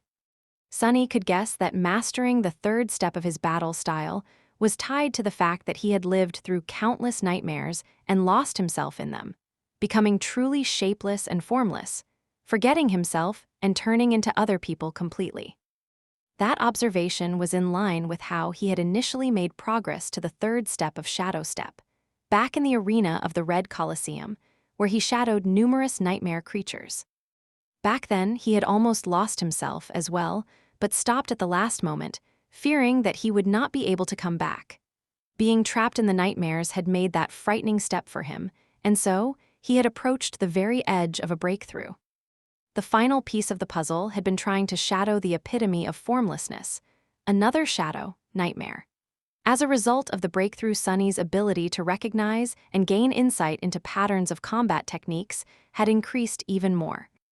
now allowing him to understand and predict not only the movements and behavior of his enemies, but also intricately sense the flow of essence through their bodies, as well as, almost but not quite, being able to predict their very thoughts. However, there was one glaring flaw in this miraculous ability, one that he didn't know how to solve. For the first time since Sunny had created Shadow Dance, the elusive battle art was starting to seem dangerous. Not only for his enemies, but also for himself. What was the point of being able to kill something if he ran the risk of losing himself and becoming that thing forever? To kill a dragon, one had to become a dragon.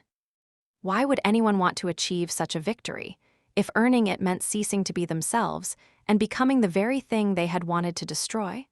For now, he didn't have a solution, and that made him more than a little bit nervous. So, Sunny decided to temporarily concentrate on other things. He spent a large part of his days practicing archery with Kai.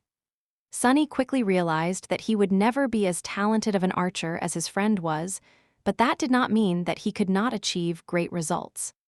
In fact, his aim and skill with the bow were increasing at a steady pace. Still, there was a question of distributing the tools the cohort possessed in the most efficient manner, so Sunny reluctantly tried to lend Morgan's warbow to Kai. It was for naught, though, because of the unbending enchantment of the bow, his friend was simply not strong enough to draw it. When their training sessions were over, Sunny would usually return to his room and spent the rest of the day fruitlessly practicing weaving.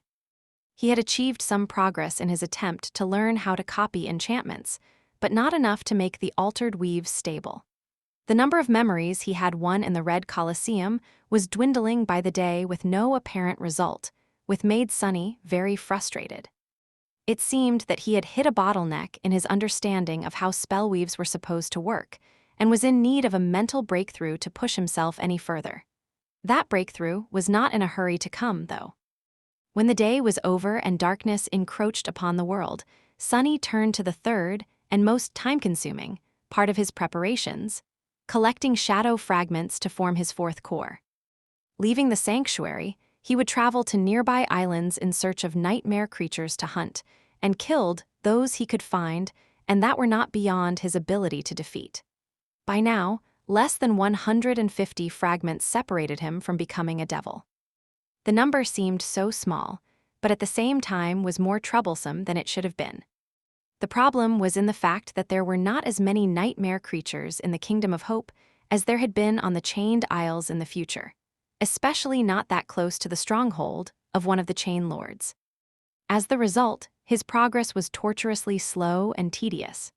To accelerate it somehow, Sunny had made a frightening decision to leave the surface of the islands and take his hunting to their underside, where the true horrors of this land dwelled. Luckily, his new body was somewhat fit to do so. With his sharp claws and talons, he was able to climb any surface, no matter how steep, or even remain mobile while hanging entirely upside down. And if he made a mistake, the heavenly burden was always at hand. In combination with his swiftly improving archery skill and determination to form a new core before the culmination of the nightmare arrived, Sunny was able to slay many dwellers of the dark side. There were indeed terrible and morbid creatures, and more than a few left scars on his body. But it was still not fast enough. By the end of the first 2 weeks, he was still not even halfway to his goal. And on that day, quietly and without any fanfare, something else happened. Somewhere out there, in the wild reaches of the dream realm, Changing Star of the Immortal Flame Clan had finally become a tyrant. Chapter 693, Knowledge of Everything. Sunny was in his room, watching as a memory disintegrated into a whirlwind of shimmering sparks, a dark expression on his face. He didn't need the spell to inform him to know that he had just lost another one, and yet the ever-helpful spell still whispered into his ear, "Your memory has been destroyed." Sunny snarled, then shook his head bitterly and summoned the runes, intending to check on how many expendable memories he still had left. It was then that he decided to check on Neff's progress, which had long ago become a deeply ingrained habit of his. Seeing that Changing Star was still alive and fighting brought him both relief and grim motivation. Already sensing what he was about to see, Sunny stared at the runes and read, Name, Nephi's, true name, Changing Star, rank, dormant, class, tyrant, Shadow cores 5/7. Shadow fragments 0/5000. He looked at the runes for some time, then sighed and dismissed them. Just a few days ago, she was still far away from reaching the fifth core. After the Red Colosseum and his battle with Nightmare, the gap between them had shortened even more, but now, Neff had gone and done something crazy again, making it grow vast and infuriating once more. He stared at the walls of his room darkly. It was as though the two of them were constantly playing an insane game of tug-of-war, fully knowing that one wrong move meant death, but equally unwilling to let the opponent win. And from the very start of it, he had never been in the lead. How tiresome. Sunny shook his head, realizing that he was in no mood to blindly throw himself at the impregnable barrier of weaving anymore. At least not today.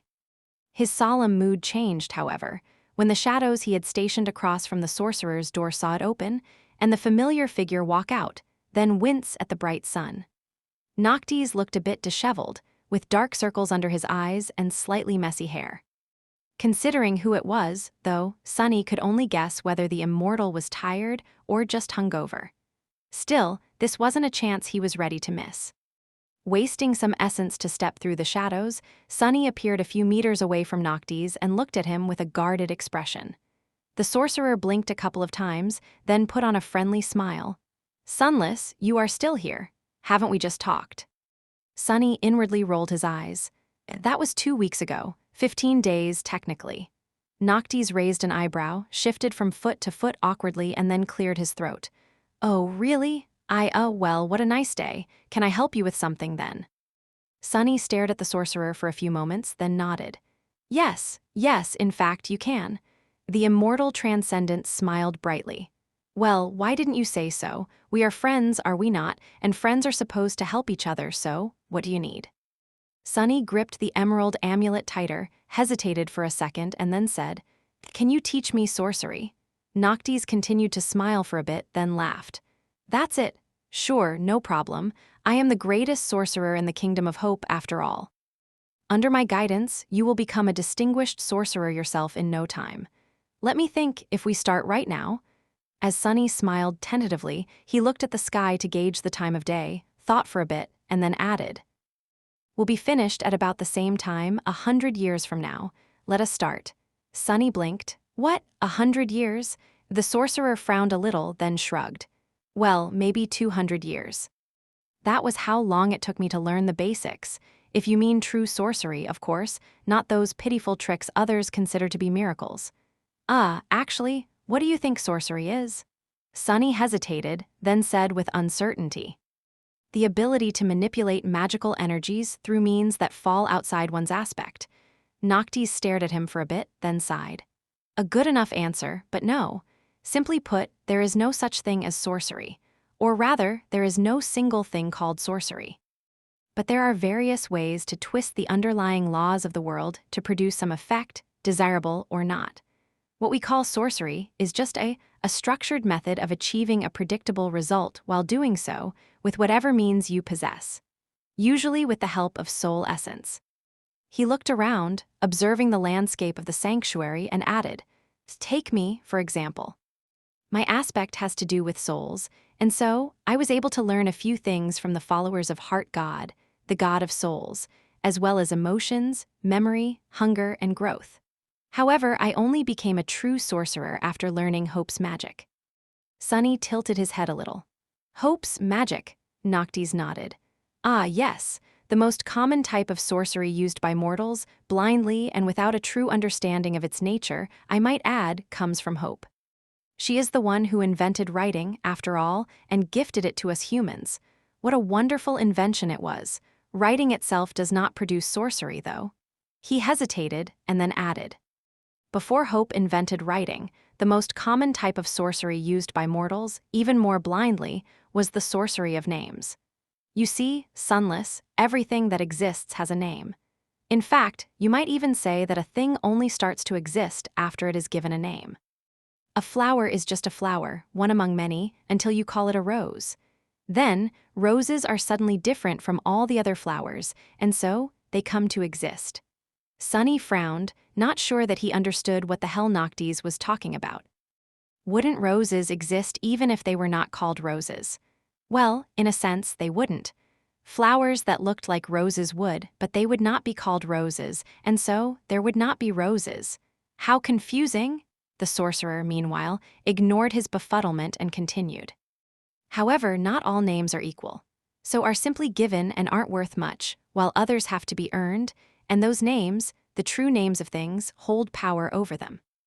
Names are a powerful thing, sunless, and so, a long time ago, people who learned those names could share in that power. However, their authority was obscure and fleeting, since it was only invoked when someone said the names aloud, and saying them with a mortal mouth was not an easy feat. He suddenly smiled. But that was what made Hope's invention so ingenious, you see. Once writing appeared, one with enough knowledge could connect the names to material objects, granting the invocation permanence. Of course, it is not that simple, in fact. Knowing the names of things and how to shape them into songs and phrases is incredibly hard, because with the knowledge of names comes the knowledge of everything. Noctis let out a heavy sigh. Simply scribbling a rune without understanding its meaning would not do anything. So, it takes centuries to learn the very basics of runic sorcery.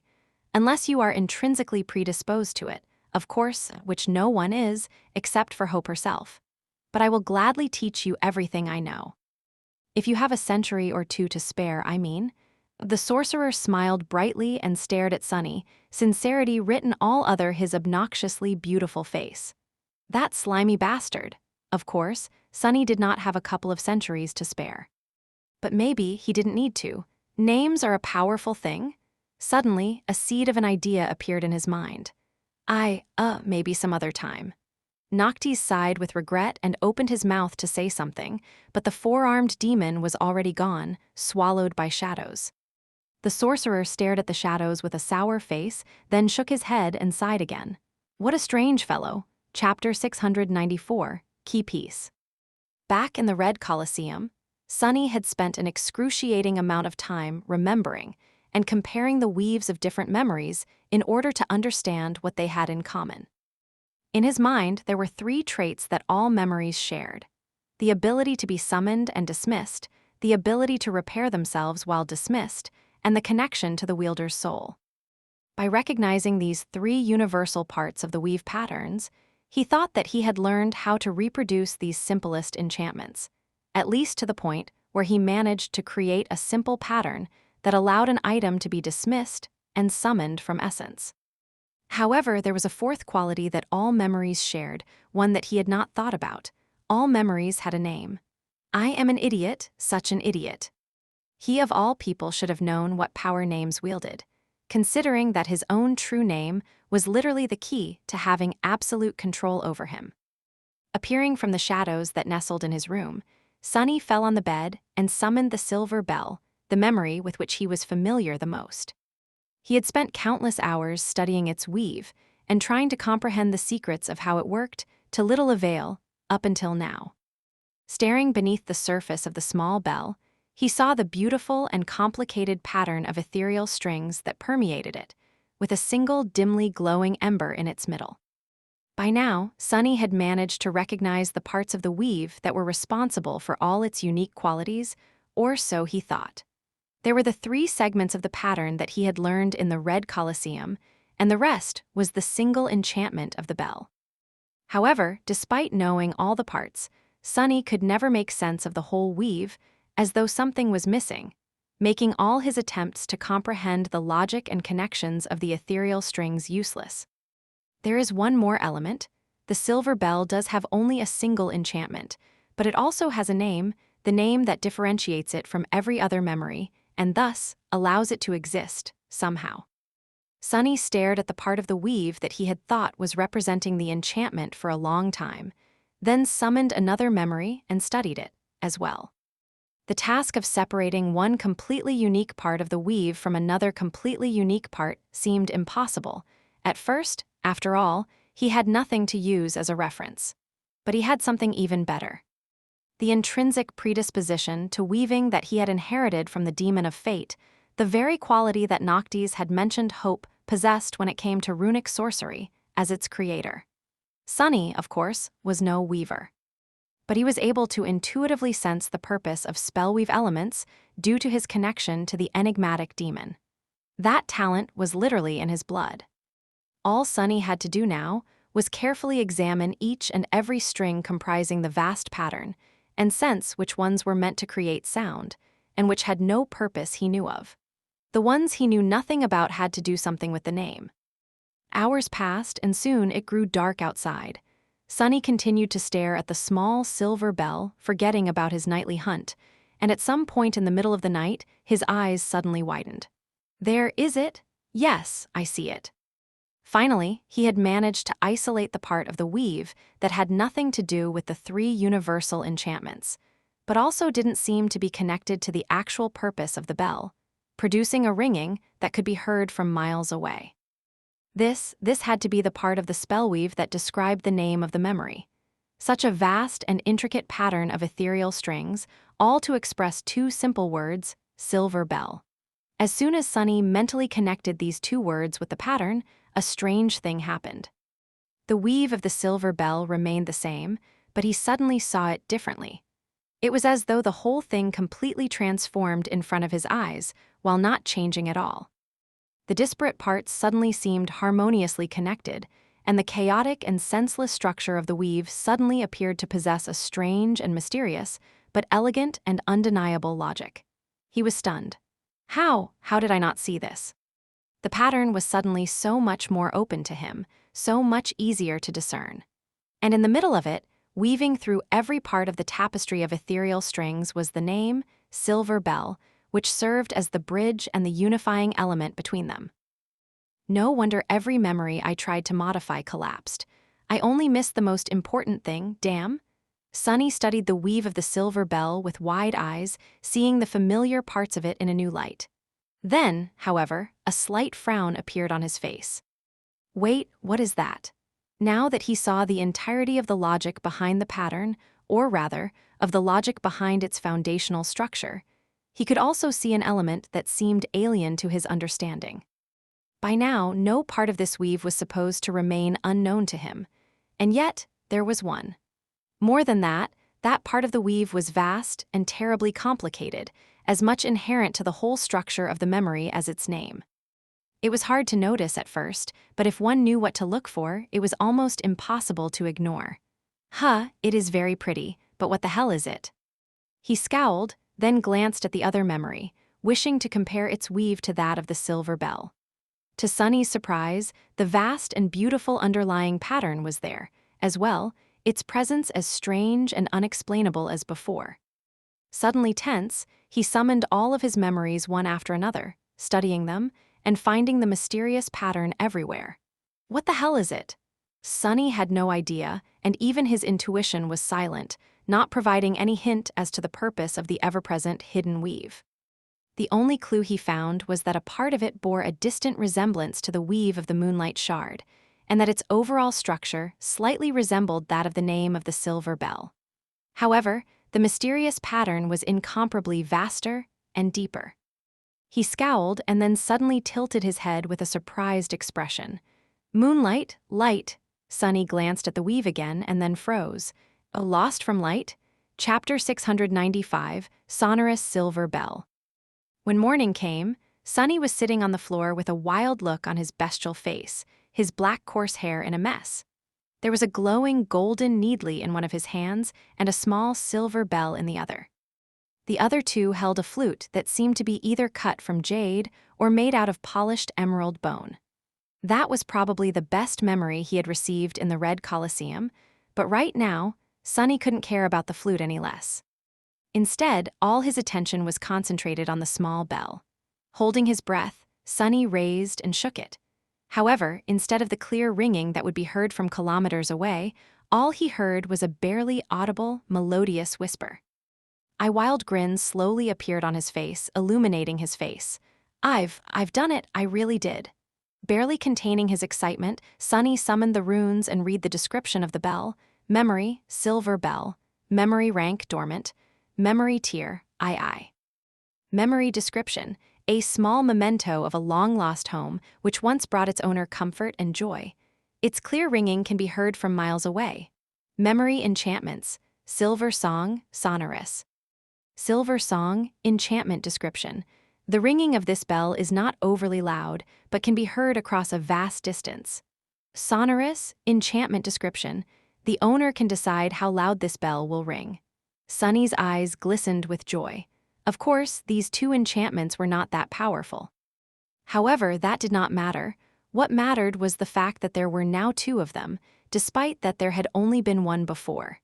He had finally managed to successfully copy and transplant an enchantment, albeit a simple one. He had studied the emerald bone flute, painstakingly recreated the weave of the sonorous enchantment, and integrated it into the weave of the silver bell without destroying it. He had done it. He added a new enchantment to a memory.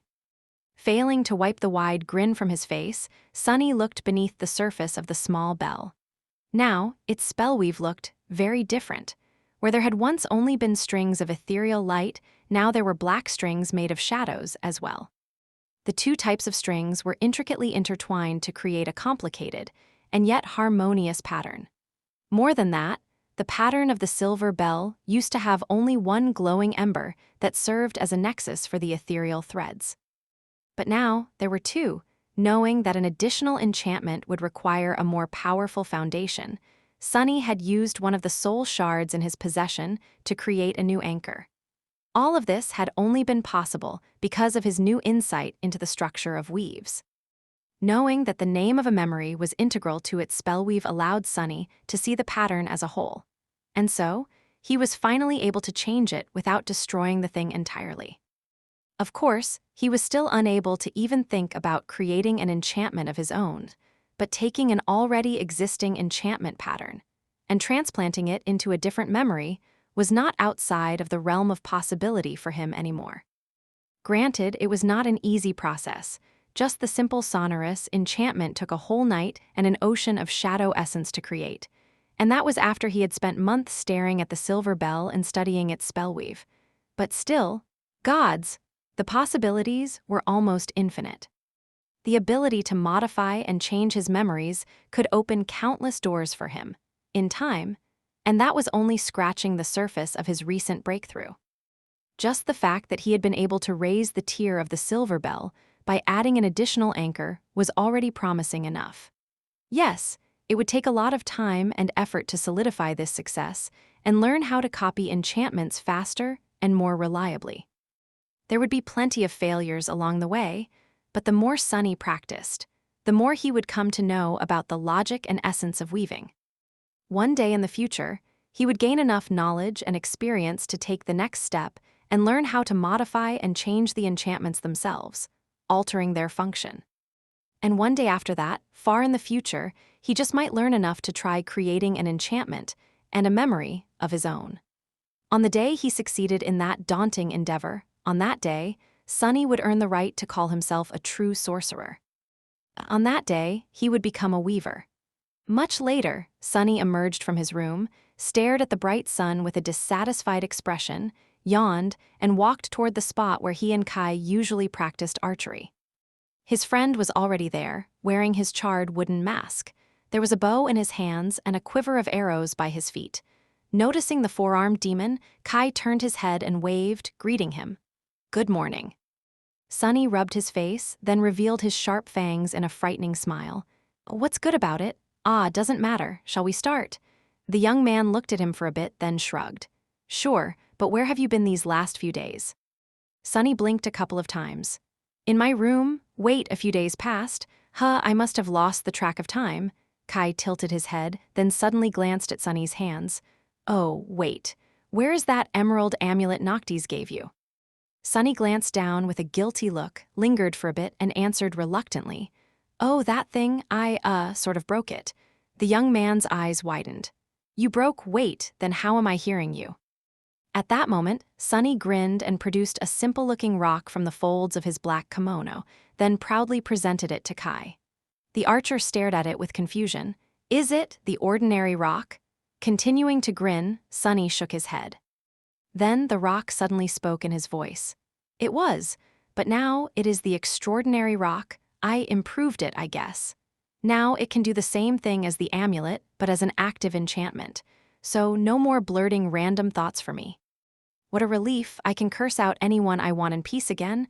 Can have some mental privacy again. It can also be really, really loud.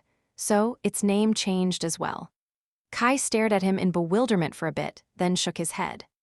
Well, this is great, but sadly, we don't have time to discuss it in detail or practice archery for that matter. Sunny raised an eyebrow. Really? Why? The young man sighed, then stood up and picked up his quiver. It's Noctis, he wants to see us. Chapter 696, Extraordinary Rock. Sunny remained silent for a few moments, then sighed and followed Kai through the garden. He felt a little uneasy about meeting Noctis. Surely, he won't be mad at me for breaking his amulet? Well, who cares anyway? That slick bastard owes me too much, already. Destroying the emerald amulet had not been his plan. Sunny just really wanted to find a more efficient method of expressing himself, and the sorcerer's gift was the only thing in his possession that had a suitable enchantment. The problem was that the enchantment was made with runes and not a weave, so Sunny had no way to reproduce it. He could, however, try to turn the amulet into a memory. Sunny had already achieved something similar back in the Red Colosseum by weaving a basic enchantment of summoning into his slave collar. However, the process had never been completed because the enchantment was destroyed in the clash with the collar's own magic, lasting only long enough to allow him to escape the cage. Now, however, Sunny had plenty of time to make another attempt. This time, armed with his new knowledge, he had a far better chance of success. Of course, it was not guaranteed, so he started by experimenting with a beautifully crafted wooden chair in his room. Slowly and tediously, he created countless strings of the essence and weaved the 3 basic enchantments into the piece of furniture, only to see them, and the soul shard he had used as an anchor, disintegrate into a rain of ethereal sparks. After thinking for a while and replenishing his essence, Sunny repeated the process, but this time with one additional step. He also weaved his true name into the pattern, using it as the beacon for the enchantment that was responsible for connecting the memory to the owner's soul. And so, the chair became a memory of sorts. Now there was in the list of memories he owned, with a description that stated, this chair was turned into a memory by Lost from Light, for reasons unknown. The chair could be summoned and dismissed at will, and even repaired itself while stored within his soul. It could also be fed to Saint, increasing her shadow fragment count by 0.5 point, since the single soul shard Sunny had used to create the weave was of the awakened rank. Satisfied with that, Sunny waited for his cores to regenerate enough essence and repeated the process once again, now with the emerald amulet itself. Sadly, the result was not the same. He did manage to make the amulet into a memory. What was more, in the process, the spell itself transformed the enchantment of the amulet from runic to a weave, showing just how ingenious Weaver's creation was. However, the resulting pattern turned out to be unstable. Perhaps because of the alien nature of the amulet's magic, or perhaps because Sunny did not know its name, or how to name it using strings, it began to slowly unravel almost immediately after the transformation. All Sunny could do was feverishly study the weave of the swiftly decaying memory before it completely fell apart. Soon, the amulet destroyed itself. But Sunny still managed to copy its enchantment onto the ordinary rock, as well as adding a new anchor to the weave of the rock, thus elevating it to the 2nd tier. He also went ahead and copied the sonorous enchantment onto it as well.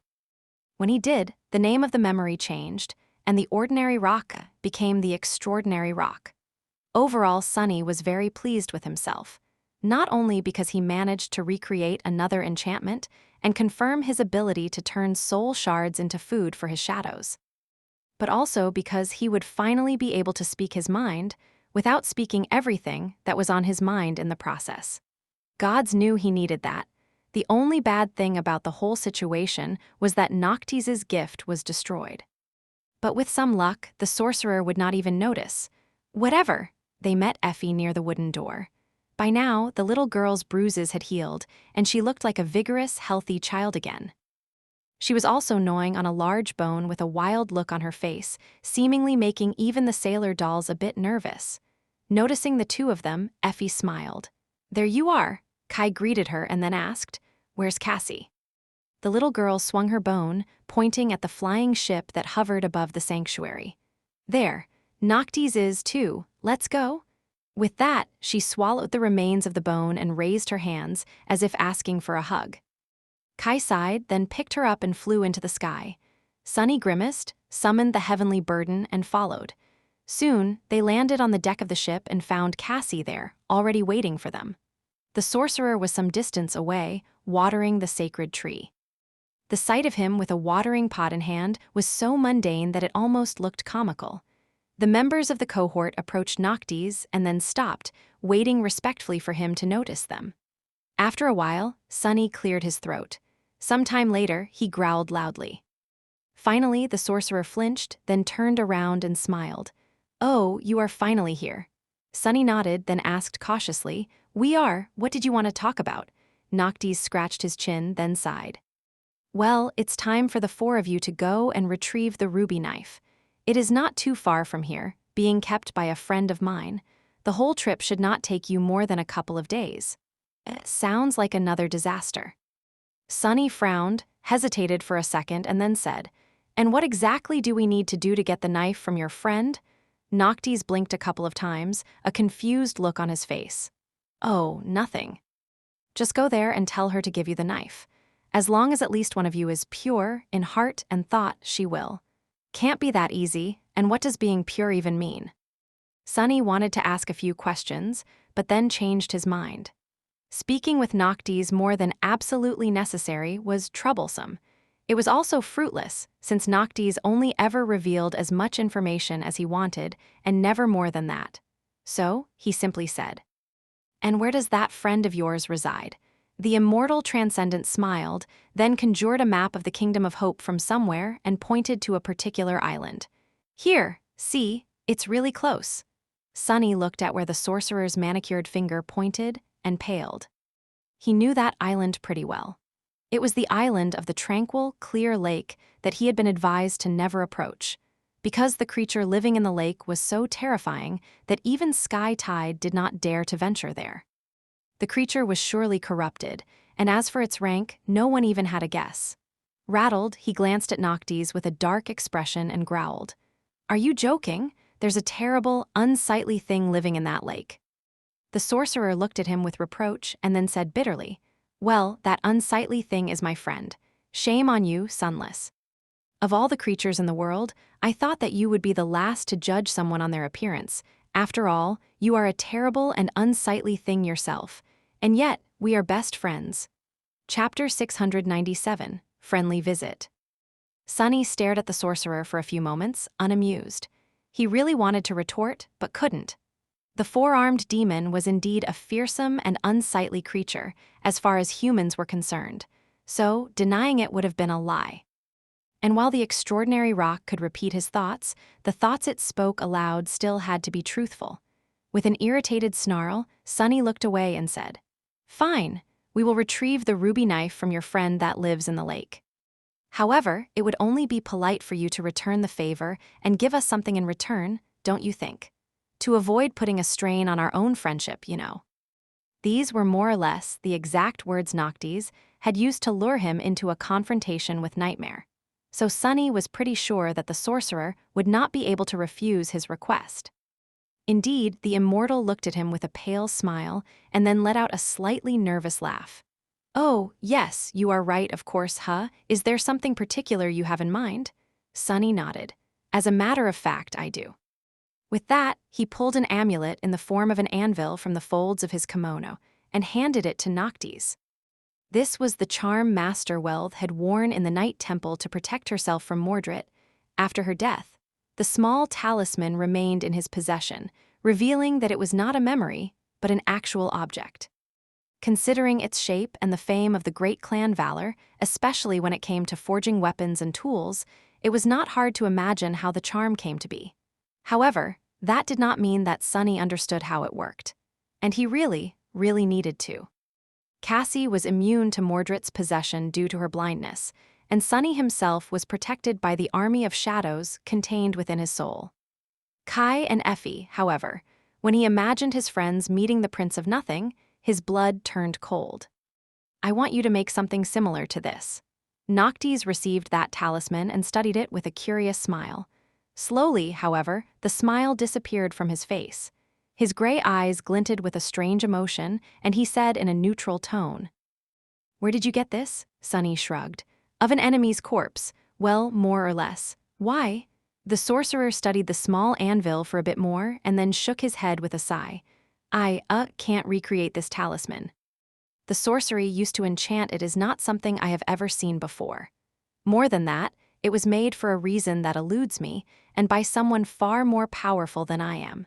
Which is a real feat, mind you, considering how mighty and talented I am. In any case, I can't do it. Think of something else." Noctis glanced at the anvil amulet with a frown and then returned it to Sunny. "Someone far more powerful?" Sunny blinked a couple of times. Had Mordred's father created the talisman to ward off his son personally? Just how dreadful the sovereigns were to impress even an immortal saint of the bygone era. He lingered for a bit, then hid the little anvil and sighed. "All right then, I'll think of something else. We will discuss it after the ruby knife is in our hands." Noctis waved a hand and turned back to the sacred tree, then continued to water it. "Fine, fine, just don't let your imagination run too wild. I am but a humble sorcerer, not an actual deity, I only look like one." "Ah, yes, my heavenly beauty is indeed divine," Sunny sighed, then gestured to the other members of the cohort and turned around. It was time to visit another of the humble sorcerer's friends. 4 awakened were walking across the giant chain that swayed lightly, suspended between 2 skies, one blue and full of light, the other black and devoid of it. Well, to be more precise, only Sunny and Cassie were walking. Kai was levitating above the links of the ancient chain, while Effie was sitting comfortably on Sunny's shoulders. In fact, the little girl was fast asleep and drooling on his head. In other circumstances, Sunny would have been outraged and shaken the fiendish child awake, but right now, he was too preoccupied with grim thoughts. He wasn't even thinking about the creature they were about to face, no, his mind was still on the anvil talisman. Since Noctis was unable to create a second one, someone in their cohort was going to have to remain without any defense against the Prince of Nothing, and now, Sunny had to decide who. Was he going to give the charm to Kai or to Effie? As if reading his thoughts, the little girl suddenly shifted, then yawned and opened her eyes. "Gods, Sunny, stop grinding your fangs so loud, will you? I can't sleep. What has gotten you so tense anyway?" He hesitated for a few moments, then shared his concerns. Both Cassie and Kai listened, as well, their faces turning as grim as his own. Effie, however, seemed unconcerned. "What, that's it? How is this a problem? Just give it to Kai, you doofus."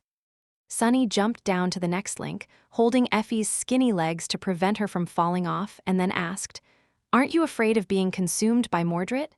The little girl grimaced. "You guys overestimate that Mordred guy a lot. He's not that dangerous." Everyone grew silent, looking at her with doubt. Not dangerous? The 100 lost warriors, 2 ascended knights, and the whole of the northern reach of the Kingdom of Hope begged to differ. She shook her head. What made him dangerous were the 6 cores he possessed. Inside the Soul Sea, that guy can mirror the aspect of his enemy, correct? He can use the same abilities, but charge them with the power of multiple cores. Effie snorted. Well, he doesn't have 6 cores anymore. He only has 1, maybe 2 or 3, if he was very diligent and managed to create new ones. Doesn't really matter. Point is, he sacrificed his personal power to create 5 mirror monsters, which made the overall threat he represents far greater, but the danger to one's soul far lesser. She thought for a bit, and then added thoughtfully. In fact, I would even say that what truly makes him dangerous are not his cores, but instead his skill and talent, his genius, even when it comes to combat. The ability to mirror someone's aspect sounds terrifying, but think about it. How long did it take you to get a grasp on how to properly use your abilities? That guy has to fight someone with their own aspect seconds after coming in possession of it, which is not an easy feat. The little girl yawned again and then settled into a more comfortable position. More than that, he also inherits the person's flaw. So actually, it's just a question of skill and experience. Let him invade my soul sea, I'll teach him some manners. With that, Effie fell asleep once again. Sunny remained silent for a bit, then sighed and handed the anvil amulet to Kai, who received it with a doubtful expression on his face. Effie was not wrong. Now that Mordred did not possess an overwhelming advantage in raw power, this facet of his aspect was less dangerous. It all came down to the nature of the victim's abilities and their skill. Effie was far more skilled in combat than Kai was. More than that, her own aspect was all about physical might and melee combat, and he had never seen anyone more comfortable in their physicality than Effie. Even Mordred would find it difficult to utilize her aspect better. But still, looking ahead, he scowled and said, "Let's hope we won't have to find out whether you are right or not. There is still a chance that we will not become enemies with Mordred in this nightmare." Effie shifted slightly, then said in a sleepy voice, "Of course I'm right, now let me nap in peace." However, instead of doing that, Sunny shook her awake. The little girl sighed with irritation. "What?" He simply pointed forward. "We're here."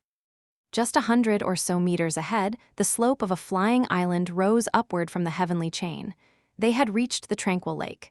Chapter 698, Creature of the Lake. Sunny landed on the very edge of the island and froze there, looking forward with a dark expression on his bestial face. The others remained silent, too, feeling his unease and tension. The land in front of them seemed tranquil, beautiful, even. There was an expanse of vibrant green grass, and some distance away, it made way for the calm waters of a vast lake. Its surface was perfectly still and reflective, making it seem as though a piece of the blue sky above had somehow gotten embedded into the ground. A gentle wind caressed their faces, and nothing broke the peaceful silence except for the rustle of grass and the distant rattling of chains. And yet, Sunny couldn't help but feel a sense of imminent danger. He sighed, and then glanced at his friends with uncertainty. "Should we summon our armor and weapons?" Kai hesitated for a moment, then said, "Wouldn't that be seen as a sign of distrust and hostility? Pure heart, pure thoughts, whatever that means, does not seem to fit with being armed and ready for a fight." Sunny grimaced. "Yeah, however, what if we do have to fight?" Effie smiled. "The four of us should be able to at least retreat safely, should things go wrong. I mean, how terrible can that thing be?" Sunny shivered, then shook his head. "Terrible enough for saints to fear it. I've been to this island a few times in the future, but stuck to the edges, never approaching the lake. So I don't actually know what kind of a creature lives in its depths. However, I did see bones laying on the shore. And just those bones alone looked like they had belonged to things I would not want to meet." He hesitated for a while, then glanced at Cassie. "What do you think?" The young woman tilted her head a little, then said calmly, "I don't feel any danger." Maybe Noctis was honest this time. Sunny sighed. Cassie's intuition had guided each of them through countless dangers unscathed. If she felt that it was safe, there was a good reason to listen. That didn't mean that he had to be happy about it, though. All right, no weapons or armor for now. Just pure thoughts. Together, they crossed the stretch of land between the edge of the island and the shore of the lake, stopping just a few steps away from the calm water. Because of how still and reflective it was, no one could peer beneath the surface, however. Sunny could feel something deep beneath the water. A vast and sprawling shadow, ancient, deep, unfathomable, he shivered. Sunny lingered for a bit, then cleared his throat and, feeling extremely stupid, addressed the lake. I am here to retrieve the ruby knife. Please give it to me." There was a gust of wind and nothing happened. Is it because of Harper, or all the things I've done to survive in the outskirts? A few moments later, Effie laughed. "Oh, I guess you're not pure, Sunny, who would have thought?" He gritted his teeth, then growled at her angrily. "Go and try yourself, then." The little girl shook her head vigorously. No one has ever accused me of being pure, I think. Although." She thought for a bit and then shrugged. "I guess I am in the body of a child." The girl climbed down from Sunny's shoulders, approached the water, and stretched out a hand. "Can I please have the knife, Auntie from the lake?" Once again, nothing happened. Effie remained there for a few moments, then sighed and took a step back. Figures. Finally, both of them turned and stared at Kai. The young man hesitated for a few moments, then shook his head. "I think Cassie should try." Sunny and Effie glanced at each other, a little surprised. then shrugged and made way for the blind girl to approach the water. There was no harm in trying. Anyway, Cassie lingered for a few moments, then sighed and walked toward the shore. Stopping mere centimeters from the calm water, she lowered her head and said simply, "I am here for the ruby knife." At first, Sunny thought that she had failed as well, but then, the young woman suddenly paled and took a step back. There was a ripple on the surface of the lake, and although the vast shadow hidden within it did not move, something suddenly appeared from beneath the water. A pale, white hand that held a long knife, which seemed to be made of solidified blood. The hand rose from the water and offered it to Cassie, who suddenly trembled with her whole body and took another step back, shaking her head with a panicked look. Then, however, she stopped. Her bloodless lips turned into a straight line, and, gritting her teeth, the young woman returned to the shore. There, she knelt and leaned forward, taking the ruby knife from the deathly white hand. The hand let go of it easily and disappeared back into the water, and soon, nothing but a slowly dissipating ripple remained to remind them of its existence. Sunny observed all of this in shock. It didn't move, the shadow did not even move. He was about to say something, but then the water rippled again, and another hand emerged, this one black as coal and holding nothing. It slowly moved toward Cassie, then rose and softly caressed her cheek. The young woman flinched when the black flesh touched her, but remained in place. A few seconds later, the black hand retreated back into the lake as well. Cassie only moved when the ripples were gone, standing up and turning to them with a distant expression on her beautiful face. In the spot where the black hand touched her cheek, her skin turned gray and opened, drops of blood rolling down her chin. She was holding the ruby knife in her trembling hands. Sunny finally found himself able to speak. What the hell was that?" Cassie remained motionless for a while, then suddenly shivered. I don't know, let's just get out of here. Please?" He frowned but did not object. To tell the truth, Sunny couldn't wait to get away from the lake himself. As they were walking away, he briefly turned and looked at the tranquil water one last time. Was it an illusion, or did the reflection of the sky on its surface seem darker? As they were walking back across the chains, he looked at Kai and asked, a bit of curiosity finding its way into his voice, "How did you know that it will give the knife to Cassie?" The blind girl turned her head slightly, as if equally interested to hear the answer. Even Effie seemed stumped. The young man glanced at them and shrugged, smiling beneath his wooden mask. "Pure heart, pure thoughts, all of us wondered what that means, right? Well, I think we all made a mistake, because it didn't really matter how we understood it. The only thing that mattered was how Noctis had understood it, centuries ago, when he entrusted the knife to the creature." He grew silent for a bit, and then added, "He gave the ruby knife away after finding out that Hope was driving the chain lords mad, fearing what he might do with it should the worst happen. So to him, purity of heart and thought meant something very specific, the ability to remain of clear mind, true to his oath, and loyal to his sacred duty. And while none of us is perfect, Cassie is the most clear-headed and dutiful person I know." Sunny tilted his head, not sure if he agreed with that statement. The creature of the lake had, though, which meant that Kai was at least partially right. Or it had all been just a coincidence. As he was remembering the past with a dark expression on his face, the young man suddenly spoke again, his voice hoarse and somber. "That was why Noctis had sent us to retrieve the knife instead of coming himself, I guess. Because he has gone mad, betrayed his oath, and abandoned his duty. And we are helping him walk even further on that path, walk further into the madness until he reaches its end." Chapter 699, Reverse Scale. The journey back was, sadly, uneventful. Sunny had hoped that they would stumble upon a few nightmare creatures, but this close to the sanctuary, there weren't many, except for those too powerful for the cohort to attack without a serious reason and thorough preparations. Come to think, these powerful abominations were probably the reason why the weaker ones kept away. Perhaps that was why Noctis had not eradicated them.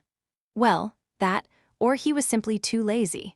They returned to the sorcerer's stronghold at dawn and went to find him without wasting any time.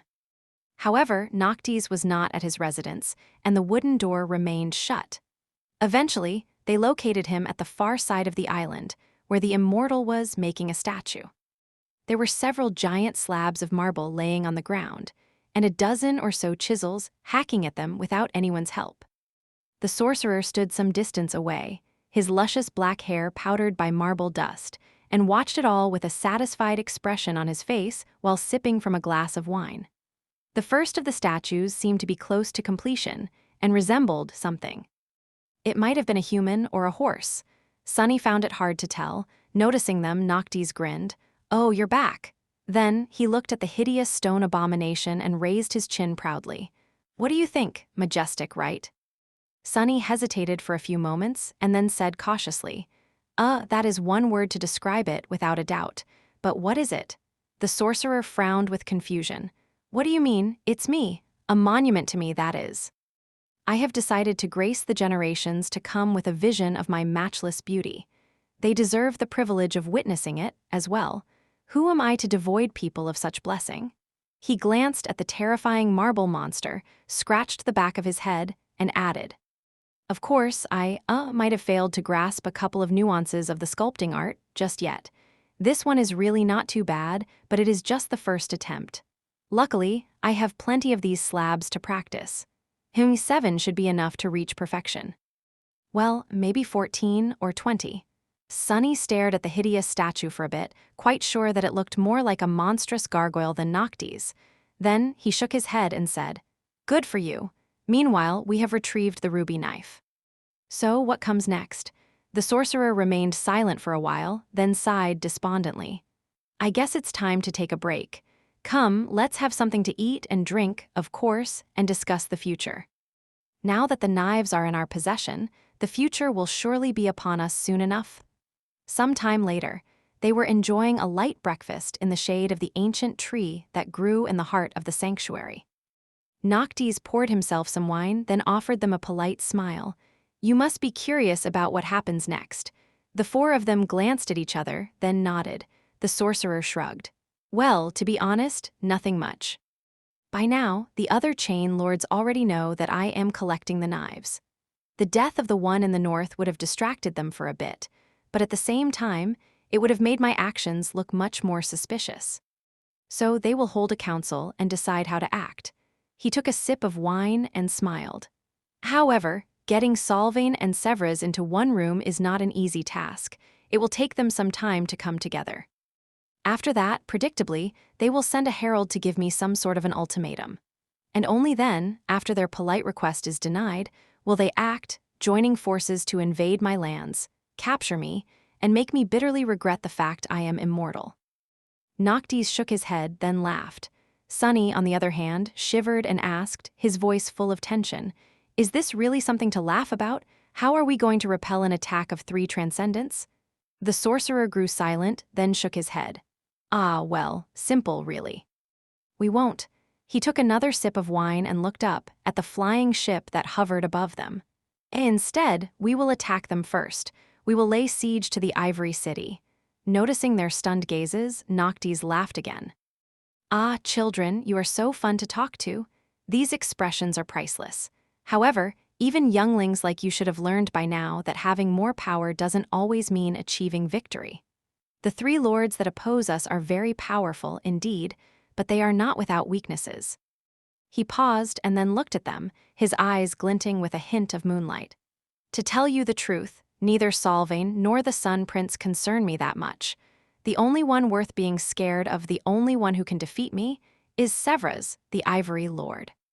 That dreadful dragon, because between all 7 of the Chain Lords, only he and I belong to divine bloodlines. Only the 2 of us trace our lineage to gods." Sunny frowned. "Wait, aren't Severus and the Sun Prince brothers? How come he is the only one with a divine lineage?" Noctis shrugged. "All kinds of strange things happen when it comes to gods. Who knows? In any case, he is the only brother who inherited the fire, and he is formidable for it beyond words. So we won't be able to defeat Severus unless we strike at his flaw." Sunny froze. "You know his flaw?" The sorcerer smiled gingerly, then chuckled. "Of course, we immortals spent more than 1,000 years bound together. I know all of their flaws and they know mine, but Severus, that guy is rather special. In a sense, he actually has 3. Noctis grew silent for a few moments, taking a sip from his glass. Then he sighed and said with a hint of sadness, "One is his actual flaw, the other is his brother, and the last one, the direst of them all, is his city." He looked at the beautiful garden of the sanctuary, his face turning cold and ruthless. "By using all three, we will destroy him." Chapter 700, Blood of the Moon. No one dared to speak for a few moments, unnerved by the sudden change in the sorcerer's mood. After a while, though, Effie tugged on his sleeve and asked, care to elaborate, Grandpa Noctis?" Noctis looked at her absent-mindedly, then flinched and jerked his sleeve away, wiping the spot where the little girl touched it with a repulsed look. "Gee, Grandpa, who are you calling a grandpa, you critter?" He moved his chair away from Effie and stared at her menacingly for a moment, then threw a hurt look at Sunny. Sunny shrugged. "You are 1,000 years older than her." The sorcerer opened his mouth with a deeply offended expression, then puffed and looked away. After a long and poignant pause, he continued, "Anyway, as I was saying, Severus has 3 weaknesses. The first one is his flaw. He is incredibly powerful during the day, but nearly powerless during the night. The second one is his brother. Surprising, I know, considering what he did to the poor guy. But the Ivory Lord still genuinely cares about his younger sibling.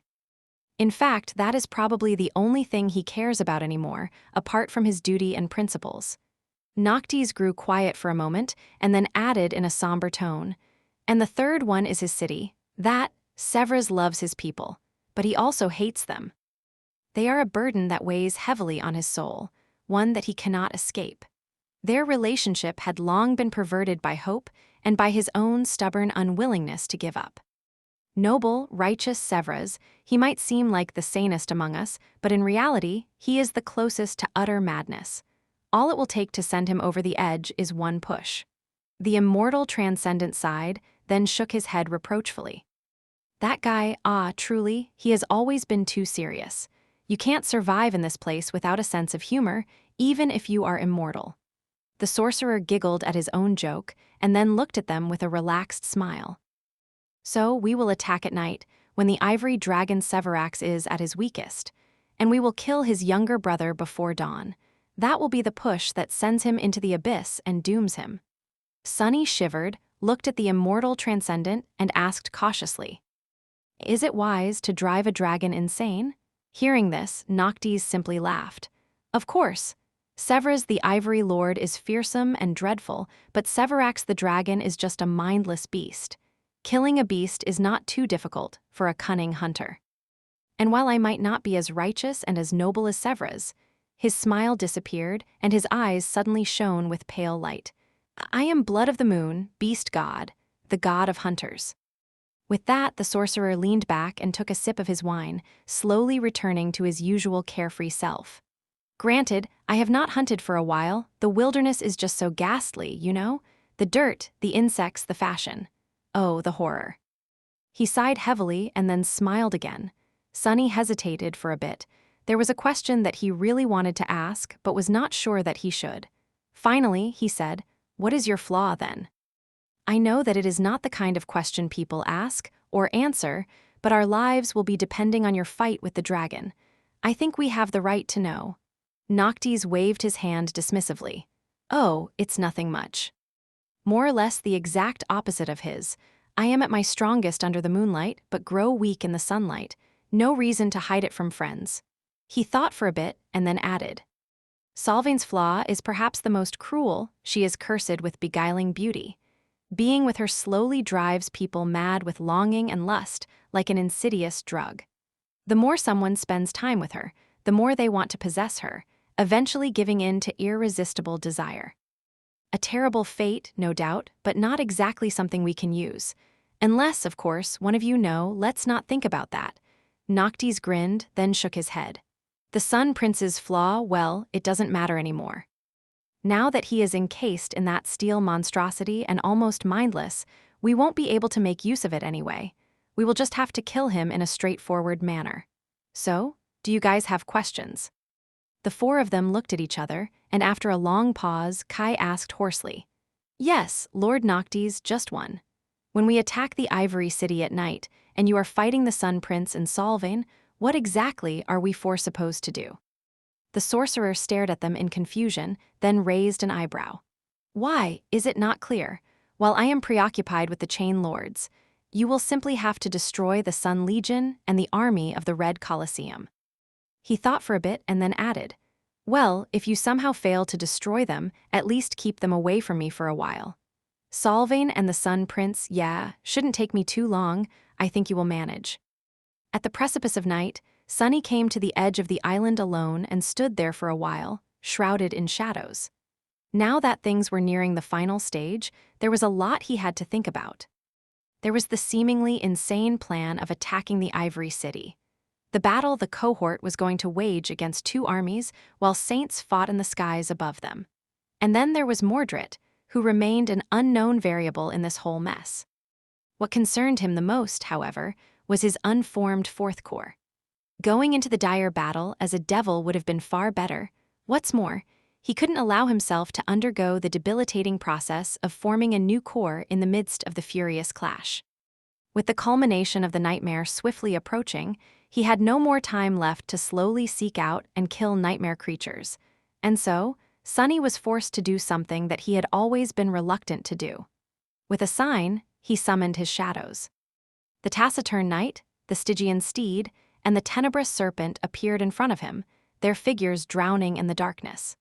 Two of his shadows slid forward and wrapped themselves around Nightmare and the Soul Serpent, with only the gloomy one remaining at his feet.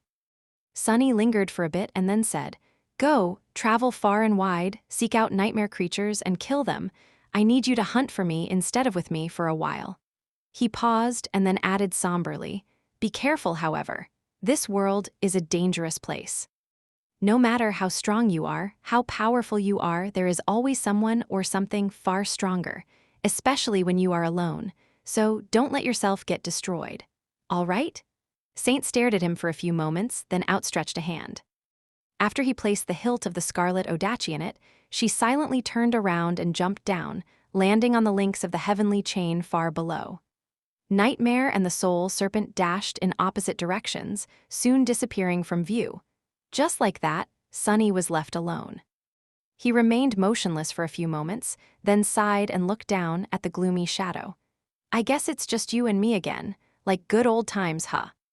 The shadow stared at him darkly for a second and then raised a hand, clearly unsure what good times he was talking about exactly. Sunny smiled. "Yeah, love you too, buddy."